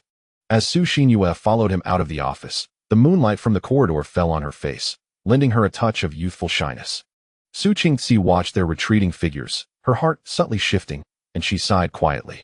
In a world where survival was uncertain, having a reliable companion might not be such a bad thing. As soon as the door to the adjacent office closed, Su Xinyue clenched the hem of her clothing, her ears burning with embarrassment. Last night, she had distinctly heard Jiang Ruodong's muffled moans from the 3rd floor of the villa. Now 18. She was no longer an ignorant girl. Being called into a vacant room by Lin Chen made her heart race like a drum. Don't be nervous. Lin Chen retrieved a crystal core from the space, a grayish-white one obtained from slaying a mutated wild dog earlier that afternoon. This is for you. Su Xinyue was taken aback. A crystal core? For me? Yes, your water-based abilities need strengthening. This will provide you with support. Take it. Lin Chen pressed the crystal core into her hand. Su Xinyue gazed at the crystal core in her palm, recalling Lin Chen's words about hoping her powers would evolve to assist him. No longer hesitating, she swallowed the crystal core. It melted upon entry, transforming into a cool stream of energy that coursed throughout her body. Her pupils shimmered with a pale blue luminescence, and delicate droplets of water began to swirl around her, with several ice crystals forming at her fingertips. Her water-based abilities were rapidly evolving. Beep. Detected the gifting of a mutated wild dog crystal core to a female with a beauty score of 98. Base multiplier, 200 times. Detected target's emotional fluctuation, surprise, and trust. Triggered extreme burst rate. Return. S-rank spatial crystal core. Host has directly fused. Unlocked new skill, spatial anchor point. Allowing the setting of one coordinate, enabling one-way teleportation daily, disregarding distance, with the option to reset coordinates. Su Xinyue's water ability enhancement can manipulate water vapor to condense ice blades. Lin Chen's eyes gleamed as he read the skill description of the spatial anchor point on the system panel. Currently, humanity's survival space was not conducive to prolonged habitation. He needed to secure a safe place for Jiang Ruodong and a few others. With this skill, he could return to them at any moment, akin to the convenience of a teleportation stone in a game. I can condense ice blades now, Su Xinyue exclaimed in delight, raising her hand. The ice crystals at her fingertips glimmering with a chilling brilliance, completely oblivious to Lin Chen's excitement. Lin Chen chuckled, ruffling her hair and gently tapping her forehead. That's wonderful. Su Xinyue's face flushed crimson, thinking Lin Chen was about to make a further move.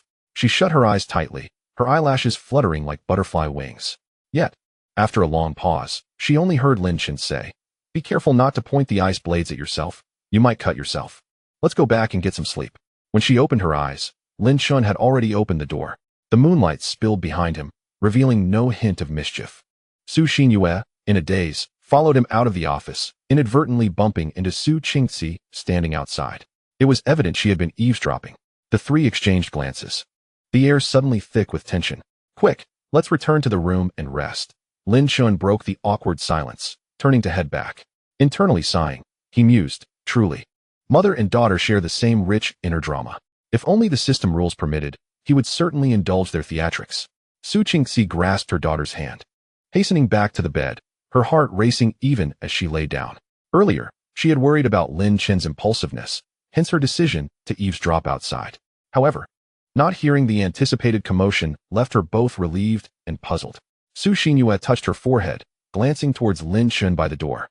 The moonlight outlined his tall figure, and suddenly she felt her face grow warm. She quickly shut her eyes, but her heart raced uncontrollably. At that moment, Jiang Ruoxi abruptly sat up in bed, her voice barely above a whisper. Lin Chen, 5 people have entered the courtyard, their emotions tinged with greed and tension. Lin Chen's body tensed instantly, his fingertips charged with spatial cutting energy. The moonlight streaming through the window highlighted the cold glint in his eyes. It seemed that tonight was destined to be anything but peaceful. Chapter 33. Gratitude and Betrayal. In the underground casino, the footsteps in the courtyard drew ever closer. Lin Chen stood by the window, illuminated by the moonlight as he observed the scene outside. Upon recognizing the leader among them, he let out a deep sigh. In this apocalyptic world, compassion had become the most perilous of luxuries. The man before him was none other than Uncle Wang, the middle-aged man he had rescued from a horde of zombies earlier that day. At this moment, he brandished a steel pipe, his face devoid of any trace of the earlier timidity. "Kid, stop hiding," Uncle Wang shouted, directing the steel pipe towards the office building. His voice pierced the stillness of the night. "Hand over the supplies in your space, or you will meet your end here tonight. As for those 4 beauties, we will treat them well and sell them at a good price." The shout from the adversary caused Lin Chen's gaze to sharpen, his eyes fixating on the steel pipe in Uncle Wang's hand, an item he had casually handed over earlier that day, for which Uncle Wang had expressed immense gratitude, claiming he had encountered a good person. Unbeknownst to him, the old man had discovered the secret of his space and was now coveting it. "Ruotong, take Yao Yao into the space," Lin Chen commanded, his voice icy as he prepared to unleash the spatial cut. Jiang Ruotong, cradling the startled Yao Yao, swiftly joined Lin Chen's side. In an instant, the mother and daughter vanished from sight. Lin Chen opened the door, his Tang Dao gleaming coldly in the moonlight. "This is how you repay a life saved?" He confronted Uncle Wang. The 4 accomplices behind him quickly encircled Lin Chen, wielding iron rods and machetes. One lanky man spat disdainfully. "In this apocalypse, there is no such thing as gratitude. Only supplies matter." He added, "Those who are wise will surrender their supplies, or they will experience the agony of losing a limb." Lin Chen chose silence. The spatial cut sliced through the air soundlessly, 2 beams of white light precisely severing the wrists of the foremost 2 men. A sudden scream erupted, and 2 severed hands, still clutching their iron rods, fell to the ground, blood splattering across Uncle Wang's face. He trembled in fear, the steel pipe clattering to the ground, his pants instantly soaked. The other men internally lamented their greed. Surely, a man capable of venturing out with 4 beauties in such dire times could not be easily dealt with. Lin Chen pressed the Tang Dao against Uncle Wang's throat, the blade's chill causing the man's teeth to chatter. "Why must you?" The scent of blood permeated the yard. He stowed away the weapons of the 5 individuals into his spatial compartment and proceeded to search their pockets for any usable supplies. To his dismay, the other 4 were utterly devoid of resources, save for a piece of stiff cardboard he discovered in Uncle Wang's pocket. Upon extracting it, he found it to be a hand-drawn map, with a location circled in red ink, situated in a forest across the way. Perhaps this was the stronghold Uncle Wang had mentioned. Lin Chen ran his fingers over the map, his gaze growing more somber. This place appeared quite concealed. If safety could be assured, it might serve as a new stronghold for their group. Upon returning to the office, Jiang Ruoxi's mental energy continued to expand with vigilance. Lin Chen summoned Jiang Ruodong and her mother from the spatial compartment. "It's resolved," he stated succinctly. "We need to relocate. The scent of blood will attract trouble." He unfurled the map on the table. "This location seems well hidden and is not too far away. Shall we investigate?" The women nodded in unison, having already regarded Lin Chen as their pillar of support. The marked position on the map lay deep within the forest across from them.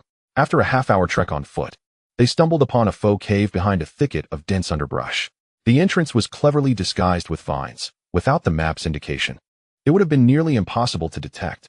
Jiang Ruoxi first sensed the area, confirming the absence of any biological emotions before Lin Chen pushed open the heavy stone door. With a creaking sound, a wave of damp, musty air enveloped them. Illuminating the path with his flashlight, he stepped into the cave ahead of the others. Beyond the stone door lay a 5-meter-long passage that opened into a spacious area.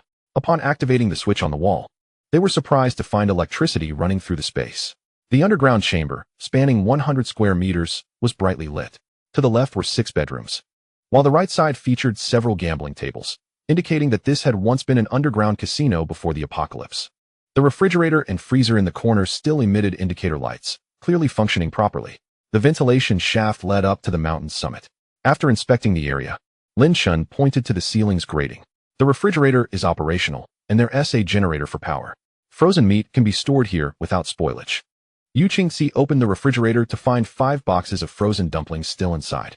Lin Chen then ventured into the innermost guest room, which included a small balcony remodeled from a ventilation shaft, offering a view of the surrounding forest. Focusing his mind, a system prompt resonated in his ears. Spatial anchor point has been established, allowing for one-way transportation once daily. For the next 7 days, the group remained in the underground casino without venturing outside. Throughout this time, Lin Chen replenished their supplies through gifts to the 4 women: 200 barrels of bottled water, 100 bags of rice, 70 bags of flour, and 50 cans of food. The women were curious about the sudden abundance of resources, but shared a tacit understanding not to inquire further. Lin Chen placed the supplies designated for gifting in one corner of the spatial compartment while retrieving most of the returned resources for the women to store. After all, in this post-apocalyptic world, anything could transpire. Should he venture out and be unable to return promptly, it was imperative to leave ample supplies for them. On the 8th day, at 3 o'clock in the morning, within the main guest room of the underground casino, I shall venture out shortly, under the cover of darkness. To avoid being discovered at dawn, Lin Chen remarked to the women. Jiang Ruodong's eyes brimmed with tears. You must return safely. Do not worry, Lin Chen reassured her, gently squeezing her hand before turning his gaze to Jiang Ruoxi. Do not exhaust your mental energy. Remain vigilant. I shall return by night at the latest. If I do not return by then, do not venture out in search of me. I possess a space where no one can bring me harm. The women nodded solemnly. Armed with his tang knife, Lin Chen exited the underground casino. As the stone door closed behind him, he heard the muffled cries of Yao Yao and Jiang Ruotong's soothing voice from within. He paused momentarily before the artificial rock cave, ultimately turning to delve into the forest. Behind him were those he needed to protect. Ahead lay the apocalyptic reality he must confront. There was no retreat. As dawn broke, Lin Chen reached the roadside. He cast a glance back toward the forest, which concealed his anchor point and the sole concern he had in this dystopian world. His next destination was the central hospital in the development zone. He needed to locate an oxygen machine post-haste, not only for the sake of the space, but also to return home sooner. A gust of wind swept by, carrying with it the distant howls of zombies. Lin Chen tightened his grip on the tang knife and quickened his pace, fully aware that this journey would be fraught with challenges. In this world of chaos, danger often lurked in the shadows. Chapter 34. Awakening. Do zombies really have crystal cores? At 9 in the morning, Lin Chen stood at the entrance of the central hospital in the development zone. To save time, he had skillfully avoided zombies along the way, only engaging with mutated animals for the sake of their crystal cores. Unfortunately, the 2 pet cats and a crocodile he encountered yielded no cores. The sign for the fever clinic on the hospital's column was smeared with blood. The zombies in the courtyard had long since decayed into mere skeletons, a testament to the countless survivors who had passed this way. Clutching his tang knife, he moved stealthily like a cat and pushed open the door to the outpatient building. Most of the colored glass windows were shattered, and medical records lay scattered across the floor. The roller shutter door of the pharmacy was pried open, with the medicine shelves in disarray, clearly having been ransacked. The oxygen machine should be in the inpatient department. He murmured to himself as he made his way down the corridor toward that section. Corpses of doctors, nurses, and patients had rotted away throughout the premises. The stairwell was permeated with a nauseating blend of formaldehyde and decay, stinging his nostrils. The 3rd floor of the inpatient department was eerily quiet.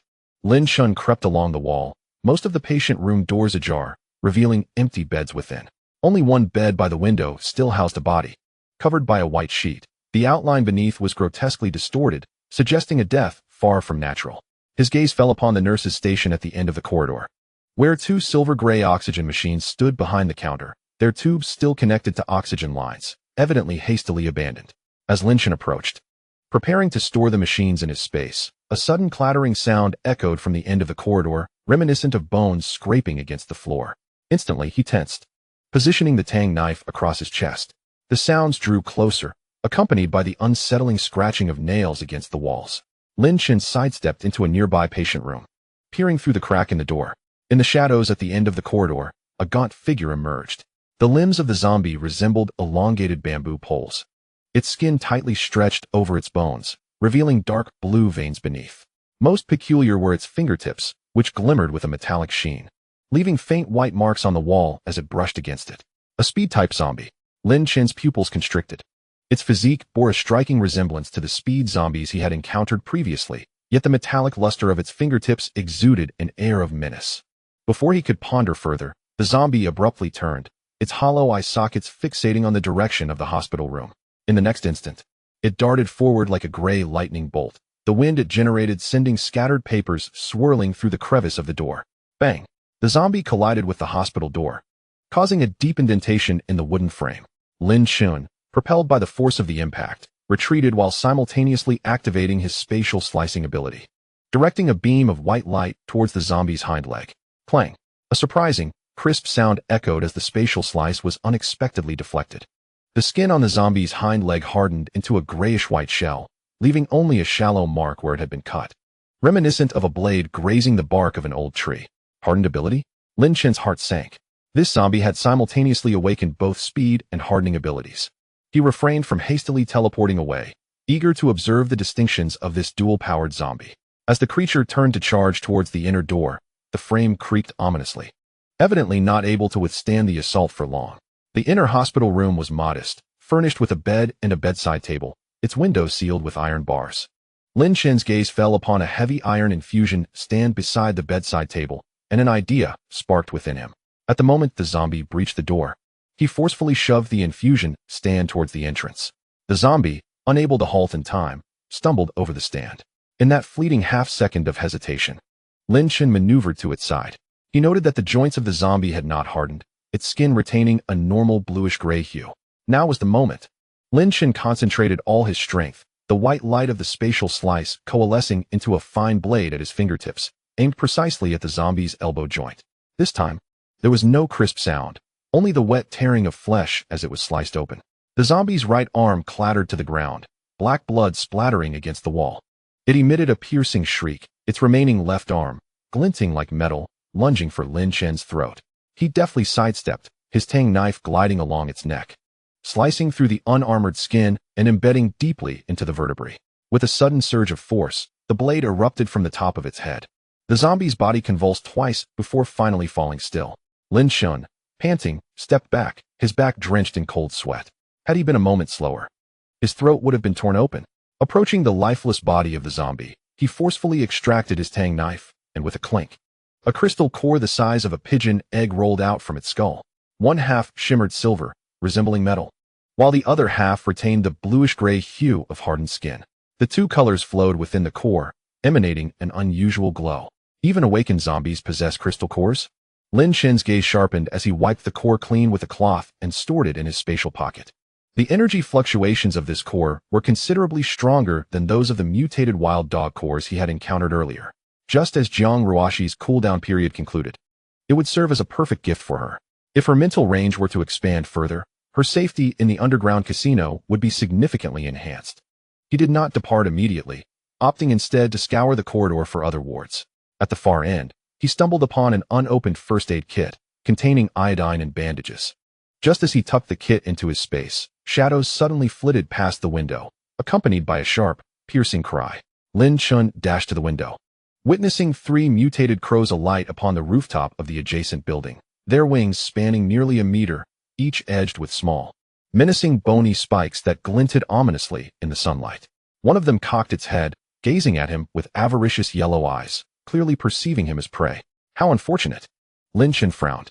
Having just emerged from a fierce battle, with his spatial abilities yet to fully recuperate, he wished to avoid further conflict and prepared to turn away.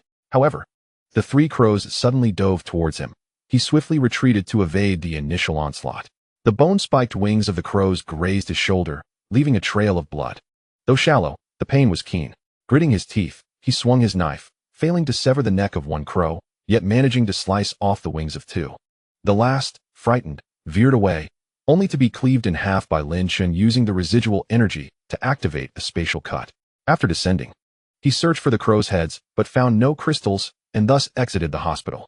Passing by a maternity and infant store at the corner, Lin Chen ventured inside.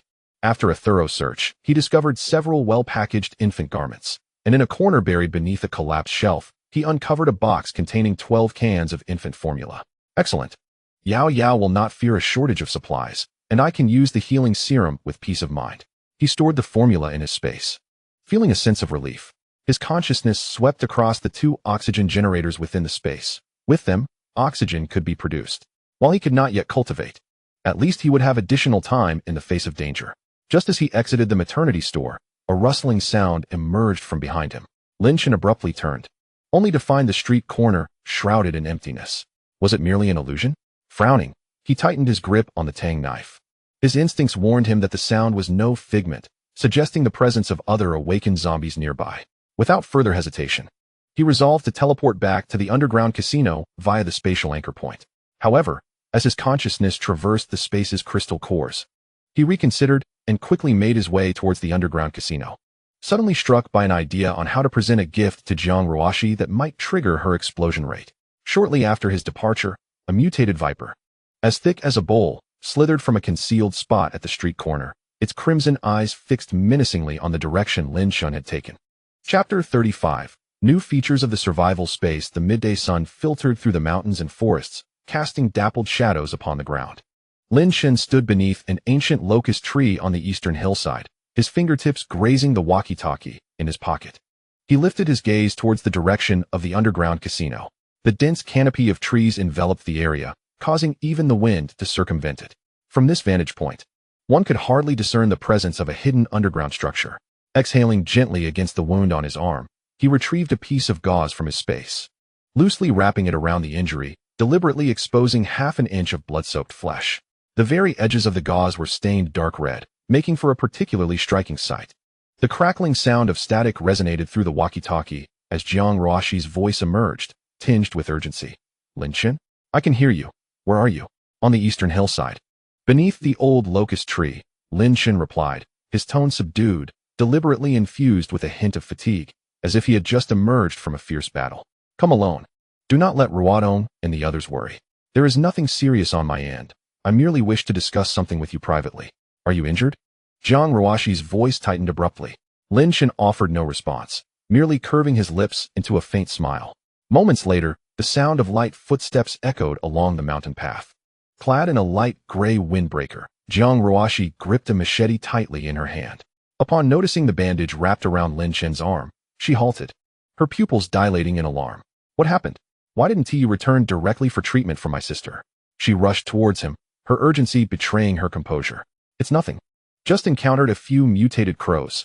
Lin Chen waved his hand dismissively, intentionally shaking his arm, causing the blood stains on the bandage to deepen. They were too fast. I couldn't evade them. Just some superficial wounds. Jiang Ruoxi furrowed her brow, reaching out as if to touch the injury. However, her fingers hovered in midair, her concern almost overflowing. Are there injuries elsewhere? Does your old back wound still hurt? Not at all. Lin Chen lowered his gaze to her reddened eyes. Feeling a stir in his heart, he retrieved a dual-colored crystal core, which shimmered with silvery gray hues under the sunlight. I called you out here specifically to give you this. As he extended the crystal core towards her, his fingertips brushed against her palm, and his voice softened. I also wanted to see you, just the two of us.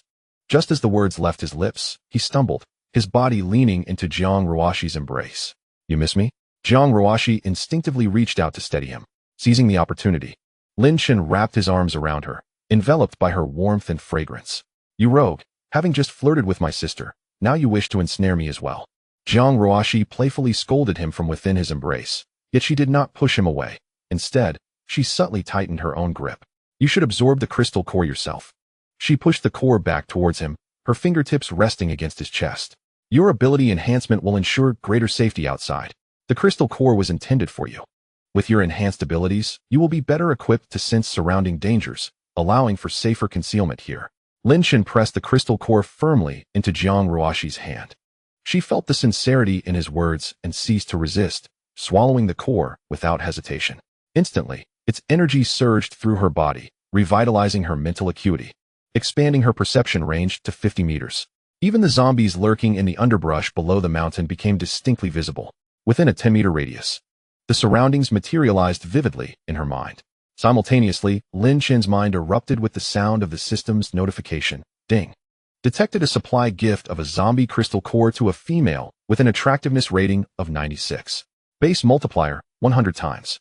Detected fluctuations in the target's emotional state, concern, joy and gratitude, triggering high multiplier explosion. The return.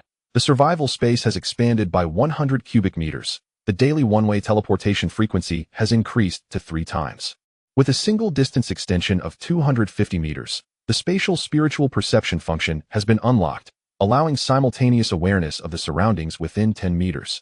Zhang Ruoxi's psychic sensing range has extended to 50 meters, unlocking the ability to obscure perception, temporarily diverting the attention of zombies within 10 meters. Lin Chen felt a gentle tremor of the supernatural energy within him. The energy, previously depleted, had now fully restored. With her eyes closed and her eyelashes fluttering delicately, Zhang Ruoxi attempted to expand her mental power. After a series of explorations, she opened her eyes in delight, astonished to see an ant crawling on the ground 10 meters away. My perception range has once again enlarged. She paused, realizing, I seem to have the ability to make zombies temporarily oblivious to my presence.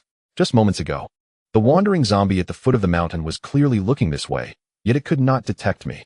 It is the obscured perception. Lin Chen nodded. In the future, when you venture out, you can first conceal your aura for enhanced safety.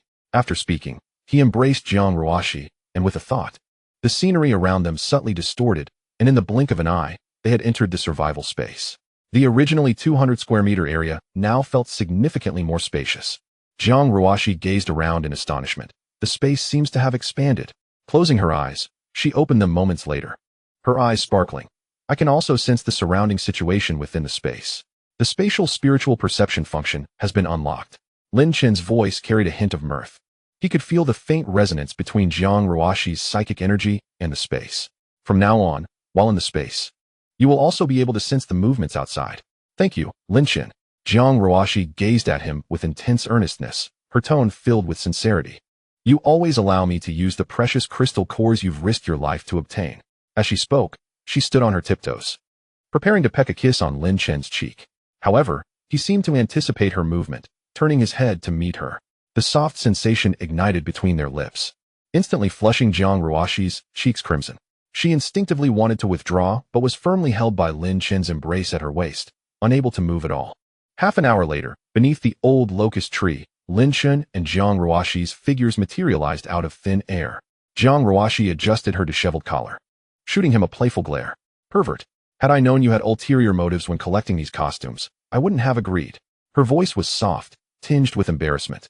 Yet she was not genuinely angry. Lin Chen chuckled, offering no response. Let us head back. We don't want Ruodong and the others to worry. Lin Chen patted Zhang Ruoxi again, causing her to blush with indignation. He further advised, although your psychic power has increased, do not overexert yourself. I understand. Zhang Ruoxi nodded, taking a few steps before turning back. She waved the walkie-talkie in her hand, blushing as she said, next time, use the walkie-talkie to contact me first. With that, she turned and hurried away.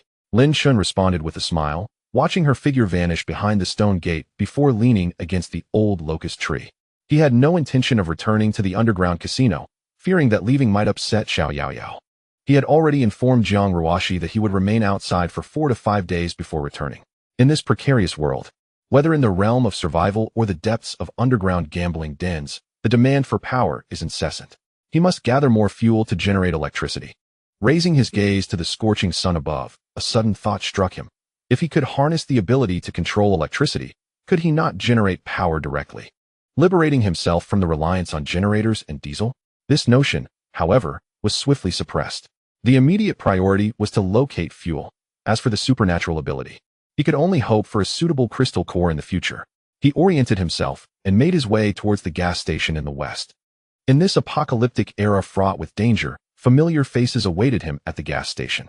Chapter 36. Encounter with the flying female zombie. As the sun dipped below the horizon at 6 in the evening, Lin Chen arrived at the gas station in the west, a place he had visited before the world fell into chaos. He inspected each fuel tank, only to find them desolate and emptied, clearly having been scavenged by other survivors. With nearly 40 days since the outbreak, The race to collect fuel had intensified. Within the office, he discovered a map detailing the locations of gas stations in the suburbs. The nearest one was 3 kilometers away. Night was falling, and he decided to rest in the gas station office for the night. Should he fail to find diesel at several consecutive stations, he intended to check the logistics park east of the city, as suggested by Su Qingxi. Just as he reclined on the sofa, a rustling sound of wings flapping echoed from the roof. The noise was sharp and urgent, akin to blades slicing through the air. Lin Chen's heart raced as he abruptly lifted his head, peering through the shattered window above. His pupils constricted. A flying female zombie hovered ominously above the gas station. Her dark green eyes fixated on him. The glimmer of gold at the edges of her wings was several times brighter than their last encounter, indicating she had consumed numerous crystal cores or awakened zombie brains. Dark red bloodstains marred her claws, and the breeze stirred by her wings carried a faint, sickly sweet scent. With a piercing scream, the flying female zombie dove towards him, her claws slicing through the air, aimed directly at his neck. This time, her speed was nearly 30% faster than during their last encounter, tearing through the air and leaving invisible trails in its wake. Space transfer. As Lin Chen's thoughts initiated the movement, his body materialized atop a truck 250 meters away. The flying female zombie missed her target and swiftly altered her course to pursue him once more. Not daring to linger, he activated the transfer again, landing atop the roof of an abandoned warehouse. The flying female zombie followed closely, her wings beating furiously as she ascended to the rooftop. Her dark green eyes filled with fury. The pain from their previous encounter, where Lin Chen had torn her wings, had evidently become an obsession for her. Lin Chen rolled through the skylight into the warehouse, absorbing the impact with a roll upon landing. He quickly rose, crouching as he slipped into a neighboring storage area. The air was thick with the scent of rust and mildew, stacked with half-empty boxes that appeared to contain expired snacks. Suddenly, voices from the other side heightened his alertness. Someone was there. Who could it be? From that direction emerged several men wielding steel pipes, the leader's face wrapped in bandages, revealing a visage marred by blisters. It was Brother Hu. He stood beside a shadowy figure, his shoulder wrapped in thick bandages, accompanied by 8 robust subordinates. Upon seeing Lin Chen, Tiger Gu's eyes instantly turned crimson. How dare you show your face again? He snarled. I never imagined that while out gathering supplies, I would encounter you. Truly, the heavens are on my side. The venomous glint in Feng Ying's eyes matched his fury as he endured the searing pain in his shoulder, a whirlwind swirling around him. Tiger Gu, stop wasting time. Eliminate this brat. Lin Chen ignored them, his gaze fixated on the skylight above. The shadow of a flying female zombie crept across the ground, resembling a dark stain that moved slowly. He had but one opportunity to teleport, and he needed to conserve it. Go. Tiger Gu bellowed, waving his hand. The 8 subordinates immediately closed in, wielding steel pipes. Lin Chen deftly sidestepped the foremost attacker. The spatial cut activated, a flash of white light slicing through the man's throat. He clutched his gushing neck and collapsed. Seizing the moment, Lin Chen dashed deeper into the warehouse, where stacks of shelves provided the perfect cover. Trying to escape? Feng Ying sneered, his hands slicing through the air as 2 wind blades aimed for Lin Chen's ankles. The blades whistled sharply, their speed evidently enhanced since their last encounter. Lin Chen leaped, the wind blades grazed his shoe, striking the ground and sparking fiercely. He landed atop a shelf, ready to catch his breath, only to see the claws of the flying female zombie suddenly reach in through the skylight, grasping the shelf's beam like an iron hook. With a resounding crack, the steel beam bent under her grip. Damn it! How did this monster get here? Tiger Gu's subordinates turned pale, their hands trembling as they clutched their pipes. The flying female zombie's half-formed body had penetrated the warehouse, her dark green eyes scanning the chaotic crowd before finally locking onto Lin Chen. She let out a piercing shriek, her wings flapping violently. Boxes in the warehouse were swept into a whirlwind, obscuring visibility in an instant. Now is my chance. Lin Chen seized the opportunity, executing a horizontal spatial cut that severed the support column of the shelf. The shelves, laden with boxes, collapsed with a thunderous crash, blocking Tiger Gu and his men's line of sight. He sprinted to the far end of the warehouse, hiding behind a shipping container. Over there! Feng Ying's furious shout echoed. 3 wind blades pierced through the wooden boards of the container, whizzing past Lin Chen's ears just as he dodged. He then saw Tiger Gu launch a fiery projectile from his fingertip. You won't escape this time, brat. As the flames surged toward him, a thunderous crash reverberated from above. The flying female zombie shattered the warehouse roof, her entire form crashing into the space below. Her claws struck first at the nearest subordinate of Tiger Gu, who was unable to utter a single scream before being torn asunder, blood and innards splattering across Tiger Gu's face. What the hell? Tiger Gu, terror-stricken, abandoned all thoughts of Lin Chen and bolted toward the back door of the warehouse. Feng Ying, too, panicked, wildly slashing at the flying female zombie with wind blades, only to have them effortlessly deflected by her wings. His old shoulder injury split open under the strain, causing him to grimace in agony as he followed Tiger Gu toward the exit. Lin Chen surveyed the chaotic scene, his eyes narrowing with determination. Seizing the opportunity, he unleashed a spatial cut, the radiant beam precisely cleaving towards the last 3 subordinates of Brother Tiger. 2 were struck in the throat, while 1 had his knee severed. They collapsed to the ground in silence. Lin Chen, I curse your ancestors. Feng Ying, witnessing this scene, felt his eyes redden with rage. Yet, he dared not linger and staggered through the back door. Brother Tiger had long vanished, evidently having used his subordinates as bait. Lin Chen intended to pursue and eradicate the threat completely. However, the flying female zombie had once again locked onto him. With a shrill scream, she lunged forward, the gale from her wings rendering him unsteady. Lin Chen could only initiate one last teleportation, landing behind a truck at the warehouse entrance. He leaned against the truck's tire, gasping for breath. He watched as the flying female zombie crashed through the back wall of the warehouse, yet stopped merely 3 meters away from him. She took a deep sniff, a flicker of evident wariness flashing in her dark green pupils. To his astonishment, she slowly retreated 2 steps. Her gaze oscillated between Lin Chen's left arm and the warehouse's back door. Finally, with a piercing screech, she soared into the sky, no longer pursuing him. Lin Chen stood frozen. He glanced down at the wound on his arm, where the bandage had long been soaked with blood. The flying female zombie's gaze had clearly lingered on the injury, as if it had detected a scent that instilled fear in her. What scent could provoke such trepidation? Could it be the essence of the Serpent King? As this thought crossed his mind, a chill ran down his spine. He recalled that his left arm had previously been tainted with the Serpent King's slime.